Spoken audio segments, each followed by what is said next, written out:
This story is about a young man named Zubai and the terrible monsters, which as a result of a catastrophe appeared on Earth a great number. They rule almost everything on Earth and bring great depression and destruction to this world. Most of the humans are wiped out by them, and humanity almost completely disappears from the face of the Earth. Monsters destroy and destroy everything around, leaving a scorched desert instead of land. They instill fear, torture, and destroy people, taking great pleasure in it, rejoicing in the endless horror they sow on Earth. No one can deal with this great and terrible power. No one except the protagonist of this amazing story, whose name is Zubai. Monsters always find their victims quickly and easily, triumphing in their power and impunity. But Zubai differs from all humans in his special ability to hide from monsters. When they encounter him, the monsters see a blurred image in the form of a mosaic and do not understand where he has gone. It's because of the guy's overpowering laziness. Even if he's attacked by a monster, he's too lazy to move to defend himself. The monsters become enraged at the sight of such inaction they cannot force him to fight. Laziness is stronger than fear and becomes a real weapon against monsters. Demons are powerless against such weapons and are blown to shreds one by one, unable to cope with the usual boy idol. He becomes the embodiment of the demon's fears. From the bottom of the ladder, he works his way up to the top, becoming the only man who drives the monsters crazy. But that wasn't always the case. Zubai had once considered himself an ordinary man without any superpowers and dreaming of only one thing: to get as much money as possible without putting any effort and live a fun and hassle-free life. And so it was, until one night he finds himself running in his pajamas in some tunnel from a horrible monster chasing him. He doesn't want to die, so he runs as hard as he can, trying to figure out what kind of monster is chasing him and how he got into this mess. He runs down the tunnel looking for some kind of exit. He sees a light and realizes it's an open door. We don't know where it leads, but it's the only way out. Hurry inside. The main task now is to slam the door shut and lock it with all the locks and bolts. That should do it. He gets it done. He thinks he's safe now and can breathe easy. After looking around him, Zubai realizes that the room he has locked himself in has no way out, and the most appropriate word for the situation is dead end. Even this would be tolerable if suddenly there is not a loud knock on the door, and he realizes that right behind the door is a monster, and he is determined. The guy sees that neither the door nor the locks will not last long, and all that remains is to wait for his death. But he still doesn't want to die. Suddenly, a woman's voice calls his name. He turns his head, looking around for the girl. He sees no one and doesn't realize who is talking to him. She tells him not to try to find her and asks him a stupid question if he wants to survive. The answer is simple. Of course he does. Wanting isn't enough. There's a terrible rumble from behind the door that says something must be done. There's a monster at the door, and it's no joke. The voice suggests that he take a cheat with which he can destroy that monster that is outside, and says that there are rules for using the cheat. It can't be restricted and it can't be denied. Dying in such a place is a bad idea, and Zubai realizes that he has no time at all to even reject the cheat. The cheat in his hand glows, and even through his clenched fingers, this light can be seen so powerful and bright. As soon as the cheat is clenched in his fist, the guy's mind goes into turmoil. Many thoughts and incomprehensible words swarm in his head. He doesn't understand what the words survival system and cultivation system activated mean. He sees a wall with indicators of aura energy levels and stage number progress and even laziness levels. It is not at all clear what all this means and how to use it.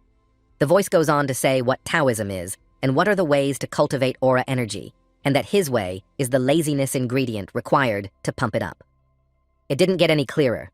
In anger, he demands an immediate response, and he gets it. To absorb the energy of laziness, you just lie there. That's good. It is highly doubtful that this will save a life and not be destroyed by the monster, but the cheat insists on his own and orders him to lie down immediately. It's a strange cheat, but the promise not to argue with it is made, and you have to do what you're told. Lie down to raise your aura energy and become stronger, let's say. At that moment, there was a deafening rumble and the door shattered as if it had never been there. It would be a miracle to stay alive lying on the floor and doing nothing. To lie down by all means. He feels his laziness energy add to his body drop by drop every second, one by one, and now it's 10. It's working. If you think hard enough, you can enable the add option. That's good news. And the energy will come in much faster. If you think even better, you can turn the energy of laziness into the power of aura energy and increase it. He can't believe himself that it's all worked out. The shock doesn't let him fully realize that now he can do a lot of things, perhaps even anything he wants. However, there is no time to think about it. The monster will not wait and will not defeat himself, and he is already here. Scary and merciless creature of huge size pulls to him its numerous tentacles or claws and is going to destroy the guy. We must defend ourselves or die. It's not much of a choice. He decides to try defense with aura energy. He stretches his left hand forward. There is energy concentrated on the fingertips. It glows with a beautiful blue light. The throw of energy reaches its target. The monster doesn't like it at all. It's working. We need to keep hitting it with the aura energy. It takes many hits to finally defeat this monster. A shot and another, and every next shot must be more accurate and stronger than the previous one. The goal is to defeat the monster and stay alive. But to win, you need a lot of power, and it is running out. Where to get it, how to replenish it. He remembers that you can convert all your laziness into aura energy. It can be done with the power of thought. You just have to think about it, and everything will work out. The young man directs all his thoughts to the conversion, and he succeeds in doing it, releases all the energy of the aura, and a blow of the most powerful force is directed at the monster. A bright silver-blue energy flash, powerful and dazzling, accompanies the energy release. All the power is invested in this blow, and it is worth it. Surely the enemy is defeated. He no longer attacks or even resists. The beast is definitely coming to an end. You can see it clearly. All that remains of it is a pile of rocky tentacles and other parts of its formerly fearsome body. The fight is over, and Zubai thinks that the monster's seemingly terrible strength is not, and that you don't need to be huge to be strong. He also realizes that he actually has such power that he can do anything, even defeat a huge and scary monster. He's happy about that, and he's happy. Into these happy thoughts creeps some new sensation that seems to smell like hand sanitizer. He slowly opens his eyes and tries to realize where he is.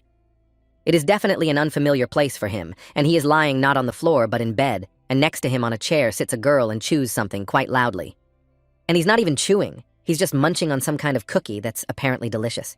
He doesn't know who the girl is. Suddenly, the girl screams that Zubai has eaten all the cookies, and she certainly didn't touch them at all, and runs out of the room. He gets out of bed, takes the box in his hands, saying he doesn't need or care about these cookies. Looking in the box, he finds only one cookie and realizes that it would be good to eat, but one cookie is not enough. Little is better than nothing, and he takes a bite out of a cookie that tastes disgusting, like it's 100 years old and stale. Pensive, he walks to the mirror on the wall and sees his reflection, and realizes that he looks younger than he should, as if he were 17 years old. Trying to understand what's wrong with him and why he looks like this, he remembers everything that has happened to him lately, and the monster, and the tunnel, and how he ran from the monster. He also remembers feeling that the more he ran, the lighter and lighter his body became. Whether this was true or imagined is unclear. Most likely this is what happened, because he sees his reflection in the mirror and finds himself quite handsome and smiles at his reflection. My thoughts were interrupted by a couple appearing in the doorway.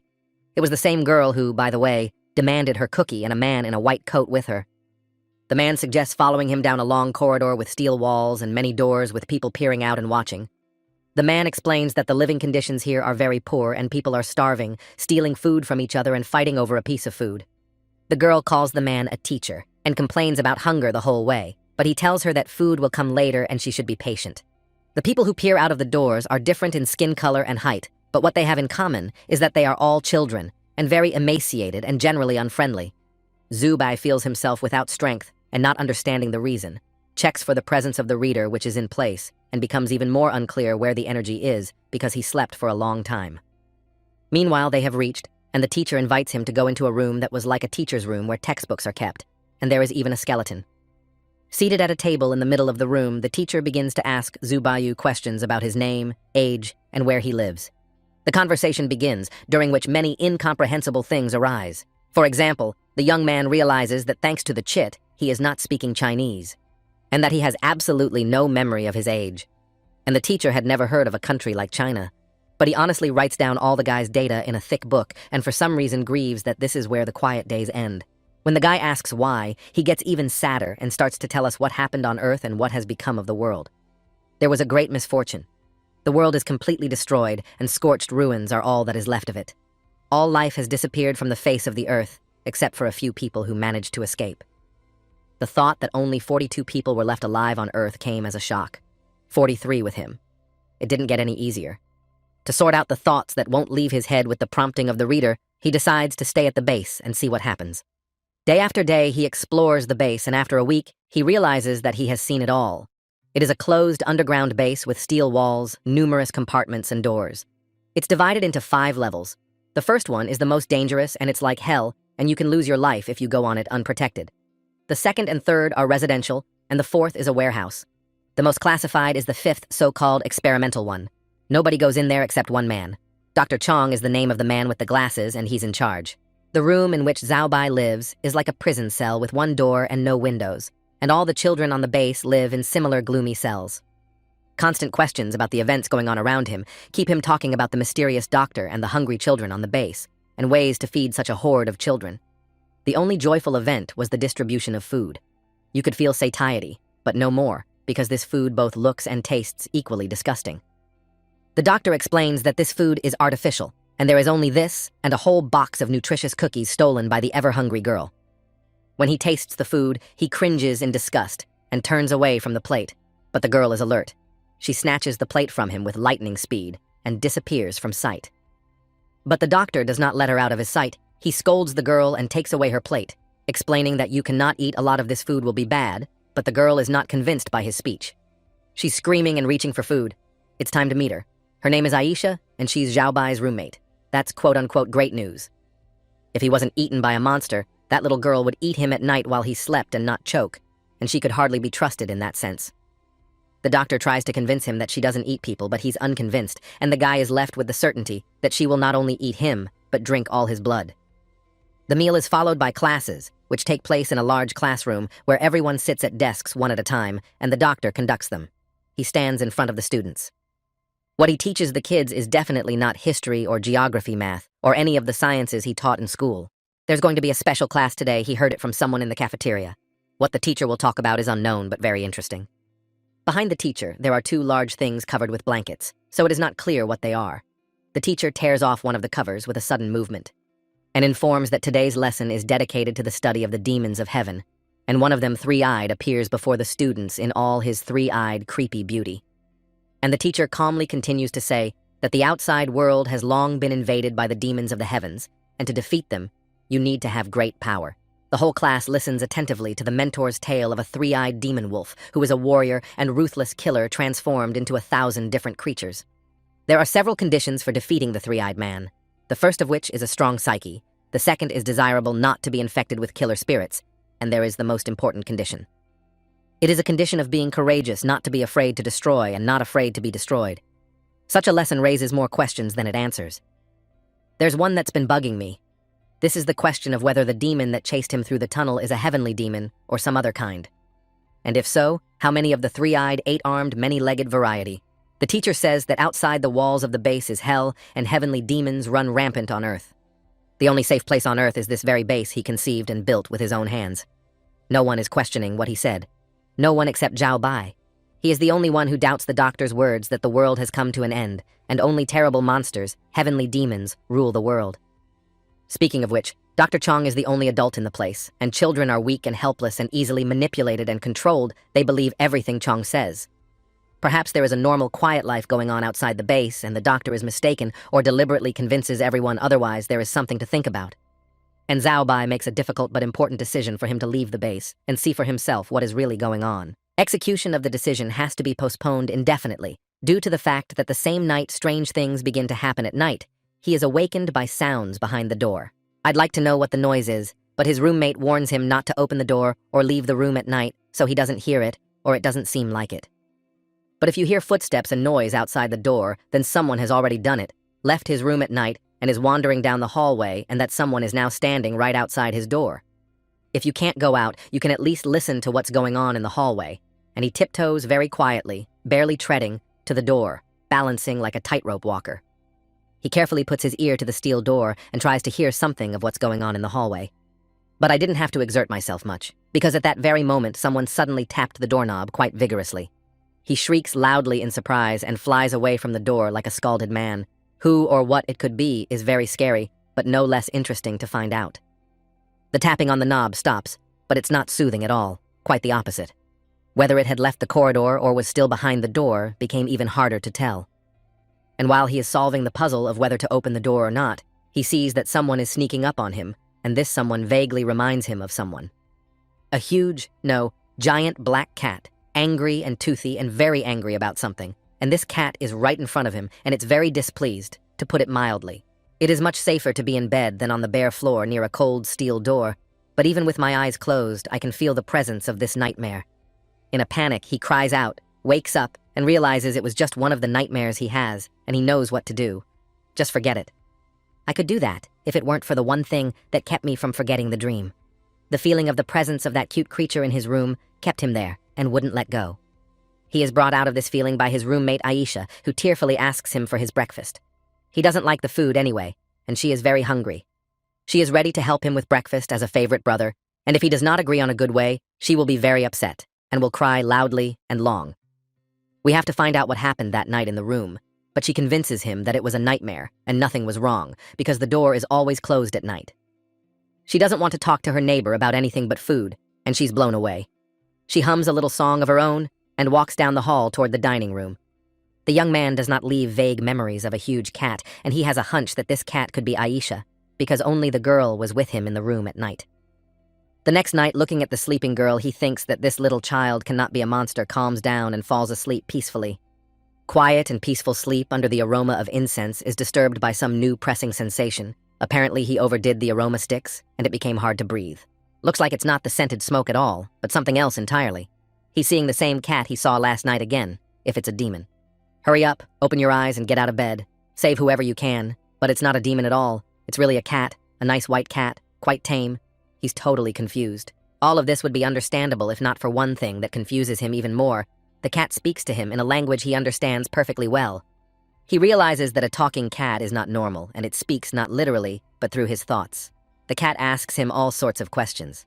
These questions go straight to his head, and he recognizes the voice that talked to him in that scary tunnel from whom he learned about the system and got the cheat. The cat doesn't deny it, but also decides to mock the boy, calling him timid, shy, unpredictable, and also very stupid, since he doesn't understand anything.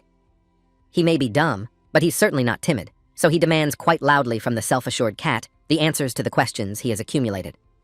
The most important question of all is why he can't use his powers while on this base.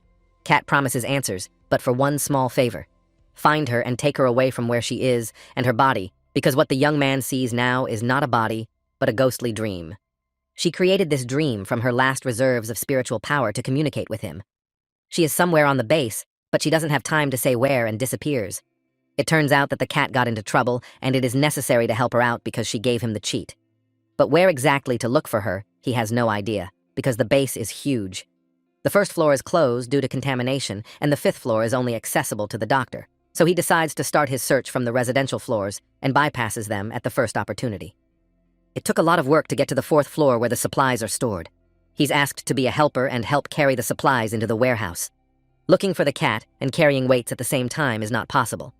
Work stops for a while, and others notice. No one wants to work for others. A conflict arises when one of the workers catches him looking for something other than a load. The worker recognizes the young man and thinks about something. Zhao Bai downloaded comes to fury that he is forced to work. Some arrogant brat is ready to fight to punish the insolent and goes to look for him. But he finds a doctor who is peacefully rewriting supplies in the warehouse, and the guy becomes ashamed of his outburst of anger because he was sheltered here and given a roof over his head. In gratitude for the fact that he is safe and fed at the base, the young man decides to behave normally, i.e. quietly, and continue his work. You can come back here later after work, when there's no one here to quietly walk around all the nooks and crannies of the floor, and if you're lucky, find the probably breathless body of a cat. After a while, he takes a flashlight and returns to the warehouse on the fourth floor to quietly search it meter by meter without attracting anyone's attention. On the numerous racks there is everything, and first aid kits and some vials, big and small, probably with medicines and scissors boxes and many other things. You have to look in each one because in any one of them the cat could hide from danger and stay there, and there are a lot of them here. It will be a long time. Having spent a lot of time and having examined absolutely all the fourth floor, he comes to the conclusion that the cat is not here, as well as on the second and third floors. Two of the most mysterious and hard-to-reach floors, the first and the fifth, remained uncovered. The first floor is closed tightly, and there is no way to get there. As if getting to the fifth is possible, but the cat's body is probably there, and getting there is necessary. Whether it's possible or not doesn't matter, or he'll never get out of here himself. In such unhappy thoughts, he wanders down the corridor trying to figure out where to go, and also how to get to the fifth classified floor, and suddenly he hears voices. The voices are no doubt human, but where is the source? He moves towards the sound and sees a door ajar from where voices can be heard, saying they are a celestial relief squad. At his own risk, the young man enters the room and sees a table with a radio on it, which is the source of the voices that were saying very interesting things. That first of all, they provide all kinds of freedom of action for people, and secondly, all the survivors who hear it, they ask for something. Faster than lightning, losing his flashlight on the run, He runs to the table and grabs the radio receiver so as not to drop a single word, and at that moment, the receiver goes silent. Now it is impossible to find out what is the Heavenly Rescue Team and whether there are people there, and he comes to mind the words of good Dr. Chong that there are no people on Earth. The doctor's words do not match the reality. Either he is very wrong, or lies quite deliberately, only why for what he needs it and what goals he pursues.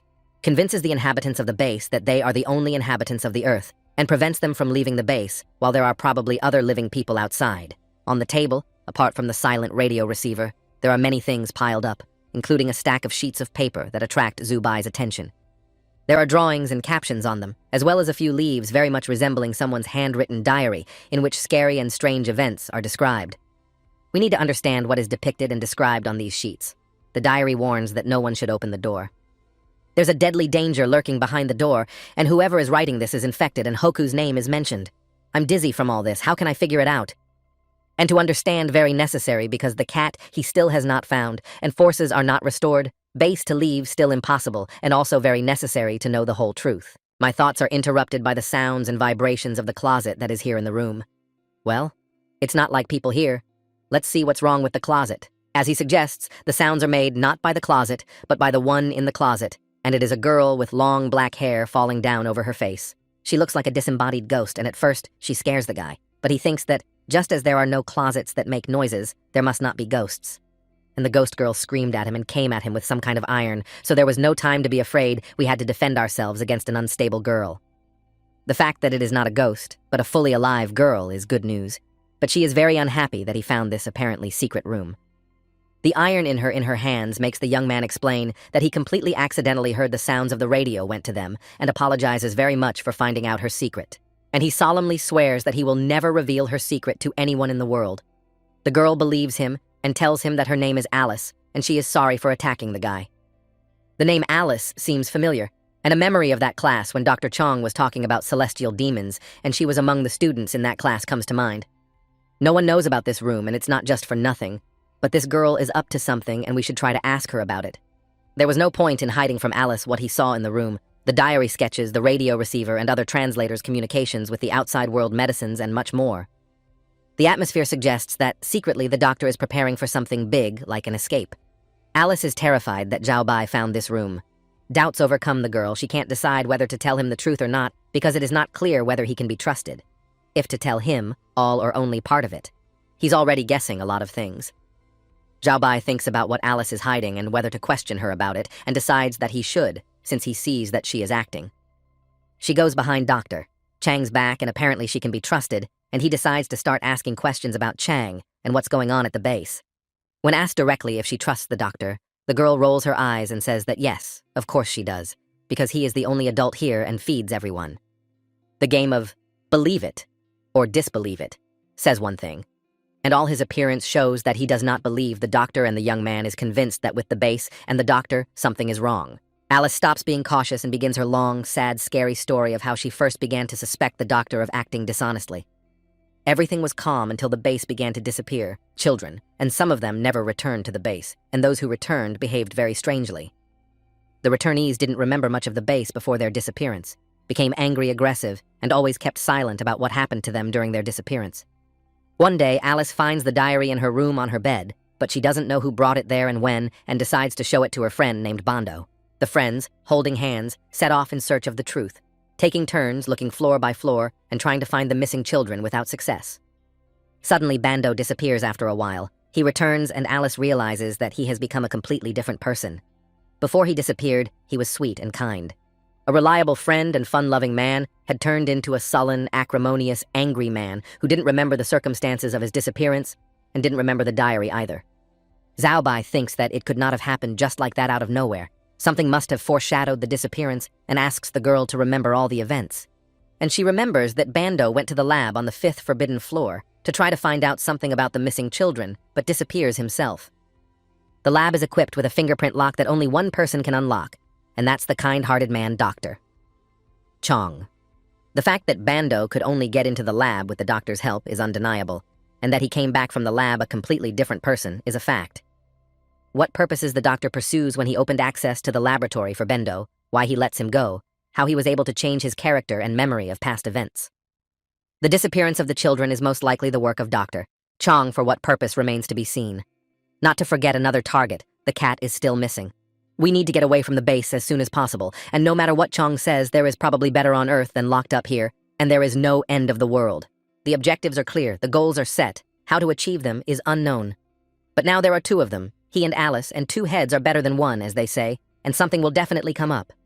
Alice says that there is a door that is a direct exit to the outside world, and if there is a door, there is a key, and it is naturally in the laboratory. Missing children, missing cat, electronic keys, all converging on this impenetrable lab, which is a warehouse, not a lab, and how to get in. So many thoughts of breaking into the lab by picking the electronic lock, and very few ways to do it swarm in his head like bees. Alice comes to the rescue again.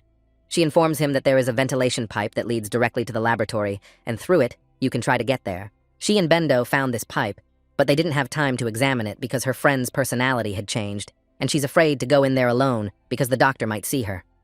A murky personality, this doctor.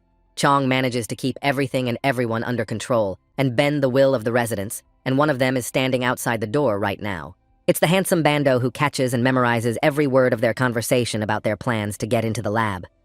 He hears Alice telling Zhao Bai all the details. The location of the ventilation ducts is now known to Zhao Bai, and he decides to get into the laboratory that night to take the key, grab the cat, and get to freedom. The listener at the door realizes that the conspirators are plotting to flee the base to test the doctor's words about deadly monsters ruling the Earth and the end of the world.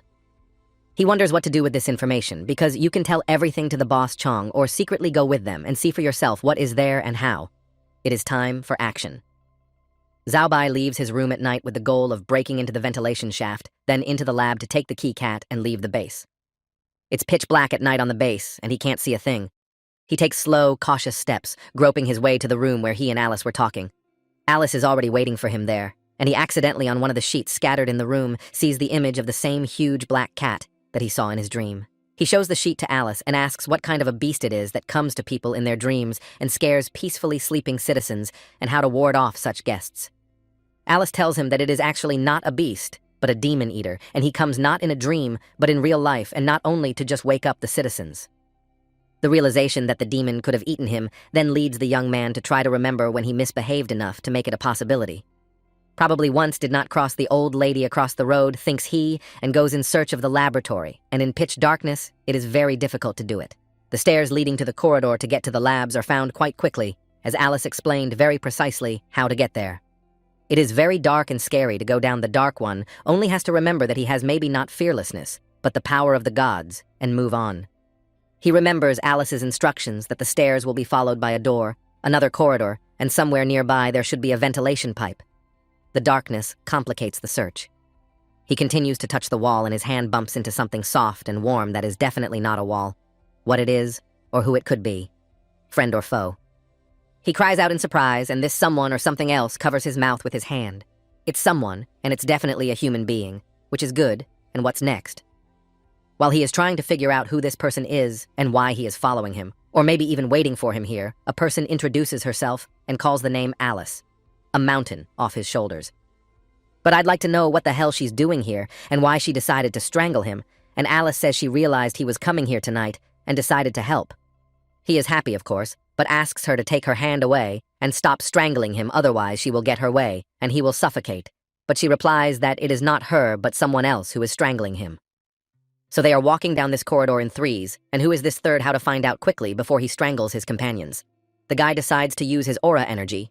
Alice is startled, and snuggles up to him. He hastily thinks of a plan to see who is hiding in the darkness, hastily assesses the energy level of the aura, realizes it is high. A usage limit of 10 meters is a good indicator. You can try to illuminate the hallway and see who else is here besides the two of them. To illuminate is not a very accurate word. Spiritual energy can sense space, and transmit these sensations are very subtle sensations, and one must be able to perceive them. Concentrating on his sensations, he sort of reads the space looking through it, trying to find where the malevolent strangler is hiding.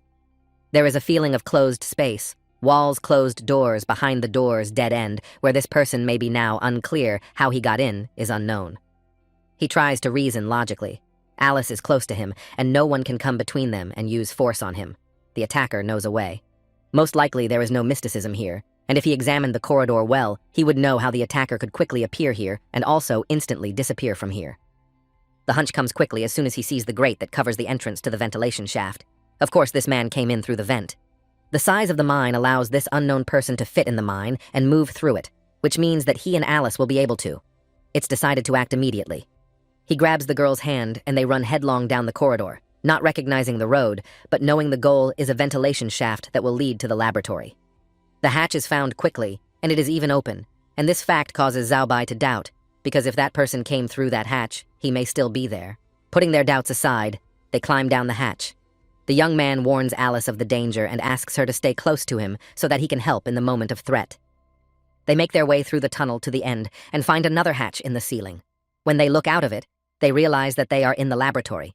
The goal is achieved, but they need to get inside the room, and the hatch is located very high on the ceiling, and they decide to jump first. Alice jumps, and then Zhao Bai. But Zhao Bai lands much softer than Alice. She hits the fall pretty hard and sits on the tiled floor trying to recover from the jump. How he can slow his fall and land without hitting the floor he doesn't understand. He'll think about it later when they get out of here, preferably alive. It's cool to have abilities that can help in a difficult moment and even save a life, but time is short and there are a lot of goals, and all of them are dangerous, so you have to keep going. They decide to start with a cursory examination of the laboratory, and if they do not find what they are looking for, they will look more carefully looking in all corners of cabinets and drawers that they see. The anxious feeling that they are being watched does not let the boys go. They fear that the owner of the laboratory is nearby and they are in danger, but they continue their examination. Out of the corner of her eye, Alice sees familiar features, looks around, and realizes that she sees something terrible that is impossible to believe and accept, so it is an incredible sight. Along the walls of the laboratory are huge flasks filled with liquid that seems to be boiling, and inside are creatures of a scary kind with green skin. In one of these creatures, Alice recognizes Bando, who had changed beyond recognition. In addition to his green-colored skin, he had completely crazy eyes. She screams his name in terror, but Zhao Bai realizes that it's not a good idea to make noise and draw attention to himself. He tries to calm the girl down and promises to come back here later. First, you need to find the electronic key to get out of the lab, then leave the base and contact the rescuers to return here and save everyone else. Suddenly, he hears a familiar voice. It's the cat calling him. Of course, he shouldn't have forgotten that they are here for more than just the key and the missing children. He sees a small flask and a cat trapped in it, and thinks about what to break the glass to free the unfortunate animal, which, by the way, gave him the cheat. The guy grabs the first object that turned out to be a chair and smashes it on the flask, but the glass gives in not immediately, but only after several blows. Cracks like lightning appear on the bulb, and the cat shrinks into a lump so that the splinters do not hit and damage her beautiful fur and bows on her ears. It's true what they say that cats are liquid, because as soon as there's a little hole in the bulb, it literally flows from the inside of the bulb to the outside. After one moment, this marvelously beautiful and cute creature with bows turns into a demon, calling the young man an idiot and promising to eat him. That's how to save animals from difficult situations. He thinks about the ungrateful cat, and to subdue this demon, he decides to use his abilities. He envelops his short-haired friend with the energy of his aura, lifting her off the floor. He knows how to deal with demons, and he's done it more than once. For educational purposes, he smacks the demonic cat on the floor a couple of times, which works. The kitty quickly comes to her senses and promises to go on a diet and not to eat anyone. Of course, she'll be a nice, obedient cat and learn to purr, and Zhao Bai says he figured out her cunning plan from the start, so don't let her joke around like that anymore. Alice is surprised that Zhao Bai is not an ordinary man, but a man who can subdue a demon in a matter of minutes and thinks it's a mere trifle. At this minute, the presence indicator wakes up, which means that someone else is in the lab, and it's none other than our good friend, in quotes, Dr. Chong. He doesn't notice or pretends not to notice the guests, goes to the table where they are hidden, draws some substance into a syringe, and there is an electronic key on the table. The cat can't think of anything better than to jump into Zhao Bai's head without even running. He hopes it's not going to live there forever. The doctor continued to work with some medical preparation syringes, and after finishing his work, he started to look for a trash can where he could throw away the unnecessary things. The guys have a problem in the form of a trash can that is near them behind the table they are hiding behind. If the doctor takes 2 steps, he will see them. There's nowhere to run. All avenues of escape are closed. To the left is a dead end, and to the right is the doctor, and to become invisible, he does not know how to become invisible, and Alice is the best position of the 3 of them in the cat. Sitting quietly in his head and not worrying about how to hide from the doctor who came so close to the table that you could hear his breathing, and it looks like they're all dead. I'm afraid to blink my eyes in case that nice man with the glasses hears and covers the whole trio as they hide behind the table. Syringe goes in the trash can. Nice shot. The doctor doesn't notice the guests, calmly turns and walks away in the other direction. We can breathe a sigh of relief that this time the danger has passed us by, even though it was very close. It is necessary to get the key, but it must be done very quietly, and the only way to do it is to apply the power of energy, and Zhao Bai attracts the key with the power of thought. The key is in his hands, and we need to find a way to leave this room as quietly as we came and come back here with the rescue team to help the others. The cat in the head of the young man does not sit still. She decides to rule and asks the guy to take the stone that belongs to her, but about the stone did not agree.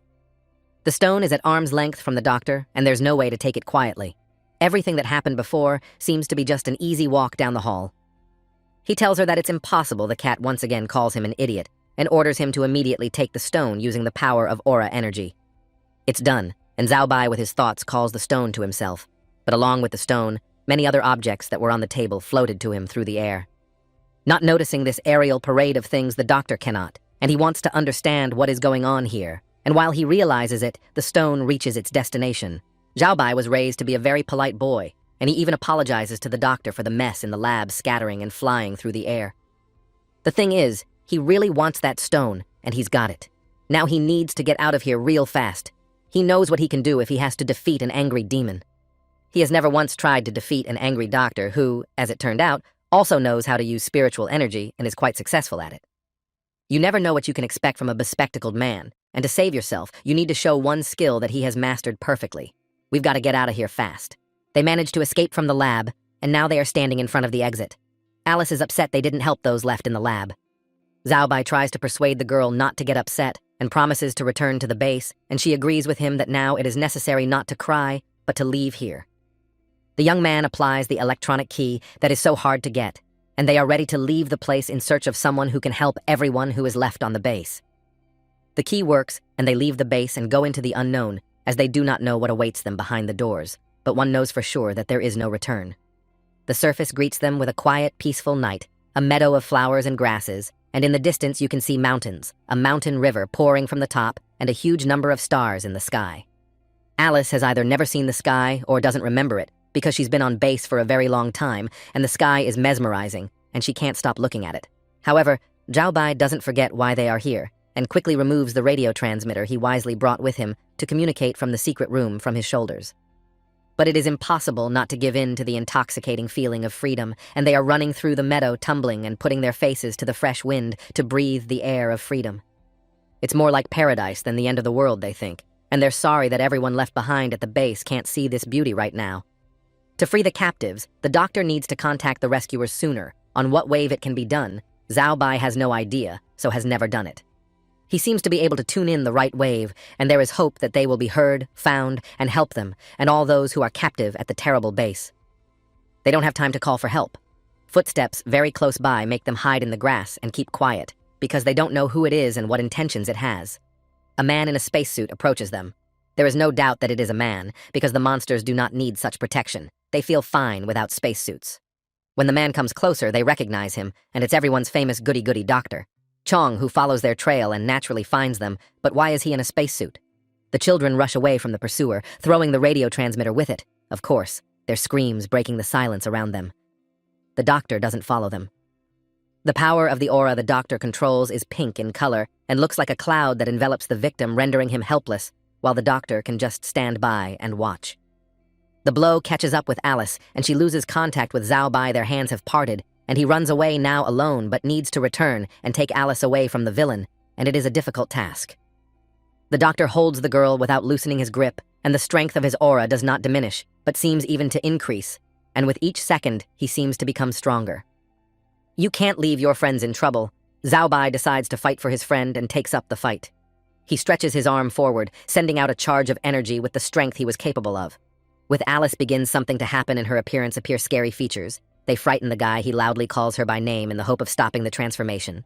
It doesn't help, but he bravely continues the battle and feels an incomprehensible change happening to them, as if he is losing his will and strength physically and spiritually. He realizes that he lost the battle, and most likely this battle was the last in his life. He dies himself, and could not save his friend, and the story ends there. The only strength left is to try to understand what the doctor has done to them is the end, or they will live, but in those flasks, of which there are many in the laboratory. The doctor refuses, saying that he did nothing, It's all a contaminated aura of the earth, and half an hour of being here without protection threatens death with no chance of rescue. He's almost ready to believe it, but an insect flies right by his face, and it doesn't look like it's being affected by the infected aura, but it's a cheerful mosquito. The doctor keeps going on and on about how the body will deteriorate until it's finally dead. It's a mind-blowing puzzle. I remember the handsome Bando, who also snuck into the lab and most likely came to the surface infected and is now in a glass flask. And his appearance is not optimistic, or maybe it's also some kind of evil trick of the doctor, and he infects people with a disease that changes his appearance like that. The doctor, with the power of spiritual energy, raises two energy clouds, one containing Alice and the other containing Zhao Bai, and moves them towards the base. And all the way, he convinces them how ruinous it is to be on the surface and how safe and secure they will be at the base. There's no power to resist, but to think. In the grass, there are hissing sounds. It is a awakened radio transmitter. Someone is calling for help. But Zhao Bai does not recognize it, because he heads to the base without wanting to. There will be a lot of time to think because he is enclosed in a flask with liquid on his face, his fixed mask through which air is supplied for breathing, and what will be unknown. I can't let go of the pain in my chest, and I remember a leaf from the diary he found in Alice's secret room, where someone also wrote about the same pains. Alice is across from him, walled up in the same flask. All he can do now is mentally apologize to her for dragging her into the story. He can only see the door from the flask, and of all the entertainment here, he can only watch people coming in and out of the lab hour after hour, of which there are few. The front door opens, and there's a handsome Bendo on the doorstep. What he's here for, you can't ask what he wants. You can only guess. Apparently the contents of the flask is really a medicine, and very quickly Zhao Bai becomes much lighter. He quickly regains his strength, and the doctor releases him. The doctor carefully covers the guy with a plaid and keeps him warm, and answers the questions that needed answers about Bando and Alice, and a lot of other things.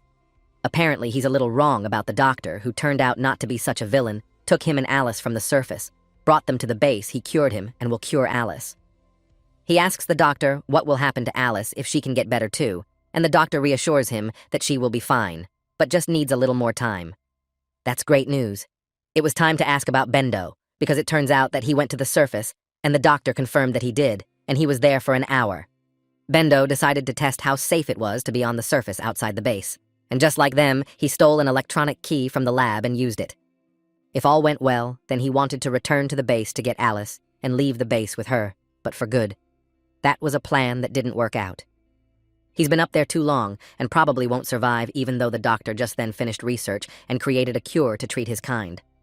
The doctor explains to the young man that possessing spiritual power increases resistance, and so he was able to recover faster than other victims. Why the doctor allows them to leave the base because he knows how this escape will end, and the girl is injured and will recover for a long time.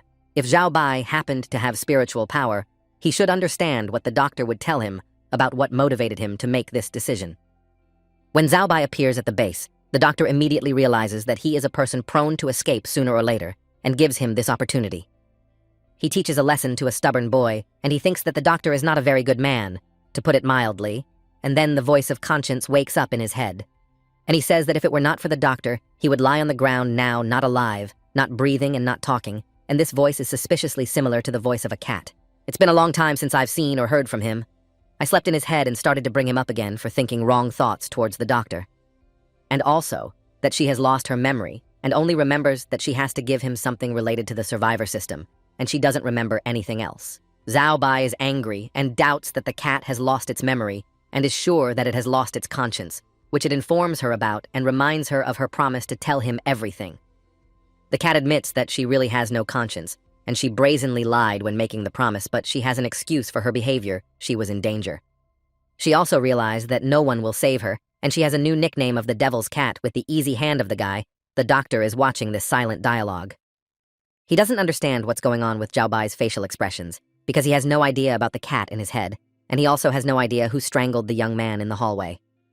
If it wasn't Bando or the doctor or Alice, then there's someone else who's been sneaking around in the hallway and attacking people in the dark. He's having flashbacks. One day, while in the flask through the glass, he saw Bando enter the room and carry Bando's lifeless body in his arms. They're met at the lab door by the doctor, who's not with him, and he's writing in his journal as he goes. So one of them is now in a flask, and the other one is alive and walking around the base. Bando is a handsome man, but 2 Bendos is too much and requires an explanation, which the doctor refuses to give with the excuse that it's not time yet. In bed at night, Bai stays awake trying to piece together the facts to draw conclusions about what's going on at the base. The doctor is withholding information about the two Bendo, who said there were two because someone attacked him in the night and tried to strangle him, and there's a third, and who knows which one is Bando. Thinking about it like that can make your head explode.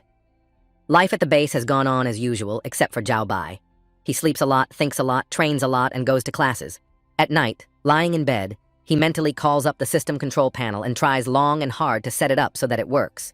But it doesn't. He has the stone and the cat with him, and the doctor doesn't demand the stone back. But the cat doesn't help him turn on the system at all, and her nickname is still Hellcat. The voice in his head says that actually her name is Christina, and the nickname he gave her is not a good one. People called her the cutest and most important cat in the world. The furry liar said the stone would start the system, and now she's not telling us how to do it. Cats are useless creatures after all. He'll give her an even harsher nickname if she doesn't tell him what the stone is for right now. She won't, and she'll pretend she's lost her memory again. Bai decides to change tactics and becomes a polite doormat. He calls the cat dear and even Christine and asks the much-respected cat to reveal a secret. As they say, a kind word to the cat is nice. She makes concessions and leaves his head, but let him not expect that she immediately forgives him and will help. And Yunosha realizes that without her consent, he can kick her out of his head and generally control her exactly as he wants, and this wonderful discovery pleases him. The cat is very unhappy with his behavior. It was okay for her to sit in his head mocking and taunting him, and also it was safe there, not like it is now. The young man says he understands her and sympathizes with her, and offers to pet her as an apology and to do it 3 times a day, but he can't help her. He really needs her help getting the system up and running, and promises that he will add the prefix Precious Cat Christina to Christina's name every time. He's messing with her. The cat is furious, and she's going to show him who's boss, or rather mistress, and don't let him think he can get away with it. The cat swings its front paw and gives the guy such a slap that the monsters are innocent children compared to her blow. I didn't think cats could do that. Professionally placed blow can't say anything. I must find out where they teach to swing his paws like that, and the fight against demons will come in handy, he thinks, while the cat beats him. Resistance is futile. He just lies there waiting for the cat to get tired and finish him off or finish beating him as he suddenly feels the system unlock. What's this system that you have to get hit in the head to turn on? And the cat tells him if he makes a mistake, he gets hit twice in the head. Liar as ever. The cat is armed with a pointer. Probably she is not lying about the 2 times on the head, and dressed up in the costume of a teacher instead of bows hooks a beard and begins the first lesson. Spiritual power is developed by the practitioner after fully exhaling his spiritual energy, and he energetically merges with heaven and earth, so says Cat Sensei. It's like learning a martial art. You have to think and practice a lot. You can't master a difficult level until you perfect an easier one. When the complex becomes simple and becomes a skill, you move on. The higher level you reach, the stronger your spiritual energy. It's the law, and he has to accept it if he wants to become an apprentice and train with his teacher cat. Arrogant creature, but there's no way out. He asks her what will happen next. The cat squints her eyes and says if he agrees, she'll take everything away from him. Oh, she's lying again. So they agree masks and costumes are dropped, and it's time to go to bed. The night will soon be over, and strength is needed for training, because now there will be more classes. To the main ones are added classes with a cat that did not come up with anything smarter, comes back to his head, and he does not need to respect the wishes of the teacher. Being beaten by a cat and he does not resist, and lies quietly without moving, and the energy of laziness increases, leads to the idea that it is necessary to develop this skill first. When he wakes up in the morning, he finds that he has made little progress in increasing his strength overnight, although he lay down all night and gained only 200 points. He seems to have lost weight as he tries to do nothing, and the cat tells him that besides doing nothing when he sleeps the rest of the time, he should be lazy too. You need to pump up your power to gain as much as possible to surpass Dr. Chong. Now that's the main goal, because he still hasn't gotten the answers to his questions. He discovers another unpleasant surprise when he decides to check his spiritual energy level and sees that the level is not what he expected, but much lower.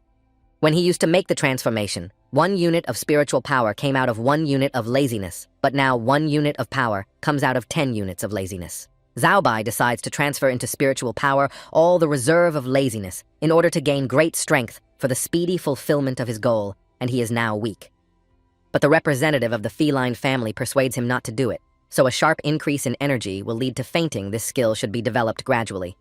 It is necessary to add gradually 5 points for adaptation. Each time takes time. Consistency, patience, and labor, as they say, will overcome everything. The young man reasoned that if there is a break here, He can try to master some other divine card along with the gradual accumulation of energy, for example. Cat-sensei is not happy again and absolutely forbids him to do it.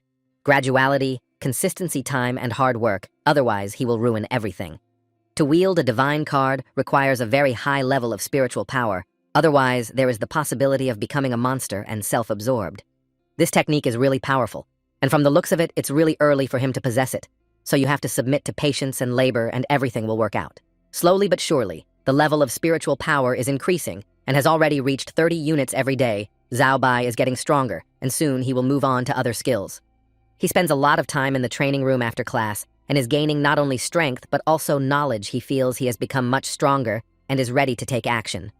However, as his spiritual power grows, he feels the influence of some other forces, and he doesn't understand what these forces are, but they are definitely not friendly to him. This happens when he stays late in class and discovers that the statues in the classroom emanate a demonic force that affects him. The influence is so strong that he faints, and the teacher sends him to his room.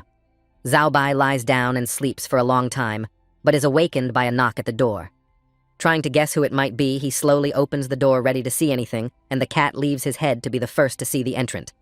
The entrant turned out to be none other than Bendo. Wondering which of the three mysterious Bendos is standing on the doorstep now, and what he wants from him is probably not the time to ask. Zhao Bai asks the guest about the purpose of his visit, and receives a very calm answer that he did not come of his own free will, but the doctor told him to see if the patient is alive or not. Bendo doesn't expect him to be a quick flipper for the wrong guy, but there's no joking around. Bendo's very angry and has something to say. He accuses Zhao Bai of taking Alice to the surface without checking the safety, and Alice almost died, and next time he's sure to get his ass kicked. Bendo will take care of it. He turns and walks away, and Zhao Bai looks at him and thinks that Bendo is right about everything. But he's too rude. The next morning, Alice came to class, pale and gaunt, but with a smile on her face, and the boy was again tormented by conscience that she had to go through all this. She assures me that she's fine and ready to start classes. Everything ended well, and we can move on with our lives. Bendo is watching their conversation. The class starts, and they decide to meet in the secret room after class and discuss everything quietly. They have a lot to talk about because they've been through so much together. He notices that the girl's hair is cut short. She explains that the doctor insisted on cutting it because the ends of the hair were still infected. They talk for a long time, and he apologizes to Alice for everything that happened, and of course, she doesn't blame him. Then the conversation turns to Bando, who is Alice's friend. She keeps remembering her friend when he was in that flask in the lab and can't forget it, so she's at a loss and doesn't know what to do about it. In response, Zhao Bai tells her about the conversation when Bendo promised to destroy him if he ever hurt Alice again, and it wasn't an empty threat. At this time, the radio transmitter on the table comes to life, and through the hissing, you can distinguish separate words. Someone is calling out to the people inside, addressing the inhabitants of the base. They listen to the voices and try to make sense of it. The voices say they are outside, and the boys realize that someone has found their radio transmitter. The one they took out of the base was left in the grass after the doctor took them out of the clearing, and it was people asking to open the gate to access the base. The same enthusiasm as then in the clearing embraces the guys, because after all, the rescue team exists, and they stopped hoping for it and thought it was a myth. The rescue is close and is right behind the gate. You just need to open it to let the rescuers in, and if the gate is the only obstacle, they will open it immediately. Holding hands, they rush towards the gate, towards liberation. They and all the inhabitants of the base will be rescued and live as normal free people. They don't make it to the gate before there is a deafening explosion from above, and the ceiling collapses on them. Maybe the rescuers opened their entrance that way. Armature wires, plaster stones fly in all directions, almost hitting the guys, and they unsuccessfully try to get away from the flying debris, so many of them. The blast wave throws them far away from the epicenter of the explosion, and that's the only reason why they were not hit by the ceiling and wall debris flying at breakneck speed. The explosion is so strong that the trace of it goes through all 5 floors of the base. You can see the sky without going to the surface, standing with your feet on the ground floor. At that moment, the public address system beeped. Dr. Chong's voice urged everyone to go to the lab immediately, as the base was under demon attack. Frightened children gather near the laboratory and wait to be told what to do next. Only it is not clear who is attacking the base demons, or it is still the rescuers. Bendo meets the children at the door of the laboratory. He tells them not to worry and not to panic, and to go into the lab where they will be safe. He puts his hand to the reader. The detector does a scan, and the electronic lock opens the door, revealing the entrance to the lab the children fearfully enter. A little girl cries and complains to Bando that she is very afraid, and he tells her not to be upset and not to be afraid, because as soon as the doctor comes back, everything will be fine.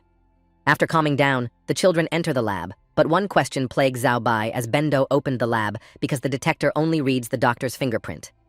Alice is also puzzled by the same question. She and Zhao Bai demand that Bendo explain to them why his fingerprint opens the lab door in the doctor's absence. Bendo is furious that he has to explain himself at such a terrible moment when he should be saving children instead of talking, so he attacks Zhao Bai. Not only does the strongest release of spiritual power knock Zhao Bai off his feet, but another revelation is that not only he and the doctor possess spiritual power, but Bendo does as well. A fight ensues in which both participants have roughly the same strength, but Zhao Bai wants answers about Bendo's doppelganger and stops the fight. Bendo promises to tell them everything after they enter the lab because he realizes that in this situation he needs an ally and a friend, not another enemy. The truth is that the real Bendo has been on the surface for a long time, and the doctor is powerless to cure him and decides to clone him. The doctor performs the cloning operation and receives a new Bendo, perhaps not even one, but several, but Zhao Bai is not supposed to know about it. And it dawns on him that the cloning operation, as with the experienced mice, was carried out with everyone, and all the inhabitants of the base are clones and not real people. Bando confirms his hunch and tells his story. The doctor uses everyone who enters the base for his secret experiments in spiritual power. The story is very sad and scary. He gets to the base as a child, and when the doctor decides to clone him, he is conscious. He sees and hears everything. The whole procedure from start to finish, he watches the doctor as he copies him step by step in a machine he invented, which lasts a very long and painful time. He convinces the doctor not to erase his memory. The doctor meets his entreaties and leaves the memory, and so he remembers everything that happens in the lab. Eventually, he becomes doctor, Chong's assistant helping him with his research, and gains the doctor's full trust and free access to the lab. So day after day, the doctor uses statues of demons to make people unconsciously practice by arousing fear in them. And so it goes. There is a danger that during the practice with people occur mutations cannot be cured, and the doctor makes another cloning using uninfected tissues. The rest of the organs and tissues are stored in the freezer room adjacent to the laboratory, and it is stuffed to the top with bodies. Such a terrible secret Zhao Bai now knows. There is another deafening explosion. They rush to the laboratory to close in it as a shelter and try to escape and wait for the doctor. When they enter the laboratory, they see a terrible picture. The door has been destroyed by the explosion, and the frightened children are sitting on the floor huddled together. Alice gathers the little ones around her and tries to calm them down. This brave girl does not lose her presence of mind in even the most frightening situation. The silhouette of a doctor is seen in the doorway. He enters the laboratory holding the very radio transmitter that Alice and Zhu Bai left on the surface. There is hope for salvation. The doctor is very strong and must defeat the monster, but the doctor is not like himself. Something very scary has appeared in his appearance. At first, the children are happy and rush towards the doctor, but Zhao Bai realizes that it is not him and tries to stop the children. Unfortunately, it is very late, and there is no protection. A monster hiding under the guise of a doctor attacks the laboratory and all who are in it. He has a monstrous power, and no one can save from him. Inside this nightmare, Bendo and Zhao Bai fight against the monster, hand in hand, trying to save Alice. She is hit by an arrow shot by the demon. Unfortunately, they have neither speed nor strength comparable to the demonic, and the arrow strikes Alice. They lose a close and dear friend to both of them. The monster assumes his true form as a bloodthirsty serpent. He taunts the young men, calling them children and warning them that it is useless to resist. The voice of reason shouts that we should flee because this monster cannot be defeated, but Zhao Bai does not listen to it, and he and Bendo continue the battle. Alice cannot be returned. They must avenge her. She was a good girl, never wished anyone anything bad, and deserved to live, to love, and enjoy life. Memories of the first meeting with Alice and their conversations and how cheerful and kind she was give them strength for the fight. Gathering all the spiritual strength, they fight the serpent. As time passes, Bendo begins to lose strength and can no longer fight. Zhao Bai sees the desperation in his eyes and continues to fight alone. The demon is jubilant, because the easy victory is close to these children will not cope with it, laughs at them and says, since they called the rescuers here, he came to save everyone. An unfortunate radio transmitter indicated to the snake the location of the base, and Zhao Bai realizes that he is to blame for the monster's attack, killing all the residents of the base and Alice. He says a final mental goodbye to Alice, Bendo, and a little glutton named Aisha, and apologizes to them all for bringing in the deadly monster. At this point, an incredible event happens. They and the living Bando and the living Alice stand near the door to the lab and talk about why Bando has access here. He can foresee the future or time travel, but he does it thanks to a jewel he stole from a doctor at the insistence of a cat. The rock is cracked and can't do that again. But there's no time to think about it. because we have to save people from the monster that's about to burst in here. A plan is born in his head, and Zhao Bai realizes that he needs Bendo's help without him to hide and thus save people from the bloodthirsty monster. The snake detects victims by temperature. All snakes do this, so to save people you have to disable their consciousness and put them in a freezing room. Alice has to be treated the same as everyone else. He asks Bando to move people to the freezer, and he wonders what he knows about this room. Bendo fulfills his request with the power of spiritual energy. He moves everyone into the refrigerator, and despite doubts about the correctness of the act, close the room. Zhao Bai's strength lies in laziness. No one but the cat and him know it. When they are done moving people into the refrigerator, he lies down and lies quietly. He has only 3 minutes and 20 seconds before the kite arrives, and he tries to relax as much as possible. Bendo doesn't understand what's going on and is angry with him. When the explosions start, there are rumbling flashes and terrible noises. He is still lying there, while Bando crosses his arms over his chest and watches. A blinding glow engulfs the room, and it appears that the bogeyman is just outside the door, ready to attack anyone who gets in his way. Just as in the vision, he appears in the form of a doctor, and is clearly puzzled that there is no one here, because he expected that there would be a lot of people, and he will have a lot of fun. At this point, the spiritual energy level reaches its maximum, and they rush into the attack just as the first shoulder-to-shoulder begin the battle to save people. The monster is not ready for this turn of events in the guise of a doctor. He can do little to need an immediate transformation into a snake, and then he is strong and invincible. The transformation takes time, but that second plays into the young men's hands. In this chaos, flasks of liquid break and fall on the villain. The liquid is the medicine the doctor is trying to cure the infected children with, and it damages the monster acts as a weapon, and it can be used. While the monster still does not understand anything and enjoys the expectation of a quick victory, which is unlikely to come, guys decide to completely pour this liquid on him. Concentrating all the energy in his hand to strike the monster, Zhao Bai commands Bendo to open the faucet and direct all the available liquid pressure at the snake. It's very hard to do this. It takes a lot of physical strength, but Bando doesn't let it down. He points the hose at the monster and turns the faucet on full blast. The bloodthirsty predator does not expect such a reception from the humans. He is furious. But a dose of liquid from the flask weakens him, and the strongest blow of Zhao Bai ends the battle. They put the defeated beast in a flask of liquid with the assurance that the monster will not get out of there and will be in it as an exhibit in the Kunstkammer. The guys admit that they didn't trust each other until the last minute and are happy to have defeated the monster with so much effort. Zhao Bai suddenly loses his balance. Bendo is worried about his condition, but he explains that he used too much spiritual energy during the fight, and now the recoil is coming, and it will soon pass. The conversation continues. Bendo admits in the ventilation corridor he attacked and tried to strangle Zhao Bai. Now he realizes his mistake, and Zhao Bai forgives him. They shake hands and hurry to free the people locked in the freezer before they freeze everyone in there to rigor mortis and don't know how wrong they are. The mistaken belief that the flask in which the snake is placed is completely airtight leads to tragedy. The monster, though weak, turns out to be alive. Turning into a moving substance like black smoke, he finds a hole in the flask and gradually breaks free. Stupid, self-righteous people. Before going to the refrigerator, guys decide to go up to the surface to try to find the doctor who never showed up. What happened to him is unknown.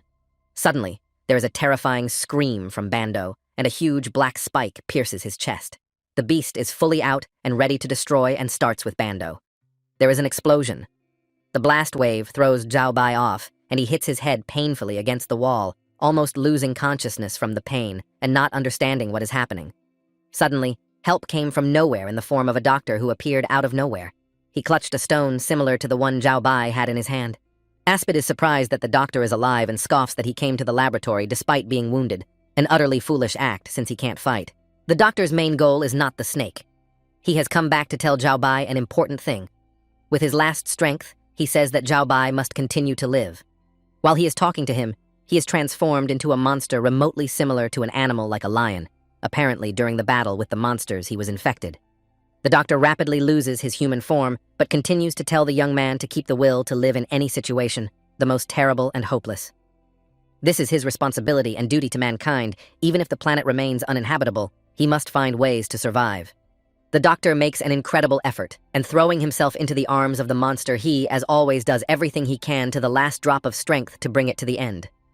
The serpent wraps him with deadly rings and finally rejoices in the victim's despair, but he doesn't know that strong people and the doctor is a strong man never despair. On the brink of death, the man gathers all his will and destroys the monster, even at the cost of his own death.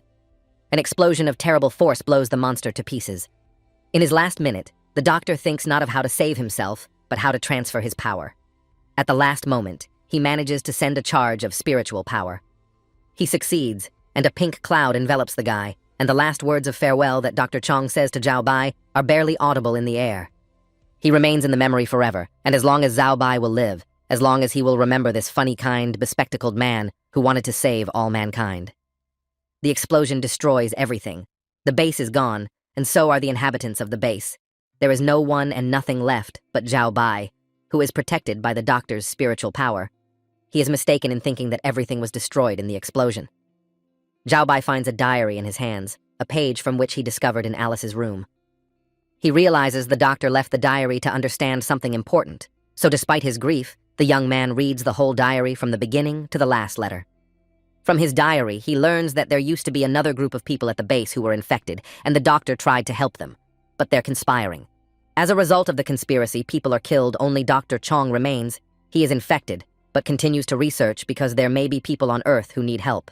He scours the continent in search of survivors, finds, and leads them by secret paths, hiding from the monsters to the base. Only 42 people are left alive. A sob comes to his throat, and tears come to his eyes when he finds an entry in his diary about getting to the base and becoming the 43rd survivor. Now he is the only one, there is no one else, and nothing can measure the guilt of those who entrusted him with their lives. The doctor took a risk to find them and save them. The frightened faces of the children, the crying glutton Aisha are in front of my eyes, and it's forever because nothing can make up for the guilt in front of them. The people at the base lived very poor and starvation was the norm, but they were alive. Now Zhao Bai is alone with his merciless conscience. He reads the diary to the end and discovers on the last page a set of letters and numbers that look like coordinates and a signature that this is the place where all the answers are. A sensation of change pulls him away from reading. He raises his head and sees a spotlight beam, the source of which is on the surface on top of the explosion crater. Whether it's a friend or another monster is unknown, so he decides to destroy the diary, but first memorizes every symbol of the coordinates in detail. A tremendous fatigue comes over him. His thoughts go out, he passes out, and through small glimmers of consciousness he hears voices. It's a dream because there's no one on Earth. The voices are not only talking to him, they're rubbing his shoulders. It doesn't work like that. Voices can't rub shoulders because they're just voices, not people. Or people. The young man opens his eyes and sees people in uniforms leaning over him, with an inscription that says, "They are the Celestial Rescue Squad." They are shocked at the extent of what has happened here and realize that the guy is in a lot of trouble. Zhao Bai feels a pain in his chest. He doesn't know how long he's been on the surface. Last time he was on Earth, it started with chest pain, and the doctor helped him. They put him in a hazmat suit, but he didn't feel it when he lost consciousness. As time passes, the young man is alive and on the mend as he sleeps a lot. He does not know how much time has passed, but he feels fine, but for some reason, it is hard to breathe. The young man opens his eyes and sees a dog on his chest. He thinks it is a hallucination due to his illness, but the heaviness of the dog says that it is real. A small but heavy red dog wags his tail and is friendly. You can tell by the way he wags his tail so you can generate electricity. And if dogs can smile, this one is a champion in dog smiles. She unfathomably even has smiling eyes and a pink bow on her ear too. A man enters the room. He greets the guy and says he's glad he's awake since the coma has lasted a week and everyone is worried about his health. The man introduces himself as Zhang and asks to be called by that name. The young man is eager to ask many questions, the most important of which is about their whereabouts. Zhang is very friendly and willing to answer all questions. He tells us that they are at the forward base of the rescue team. Rescuers really do exist. It's not a myth, and the doctor was wrong about them. Zhang is happy to see Zhu Bai healthy, but wonders how Zhang knows his name. It turns out to be a simple matter of his companion telling him the guy's name.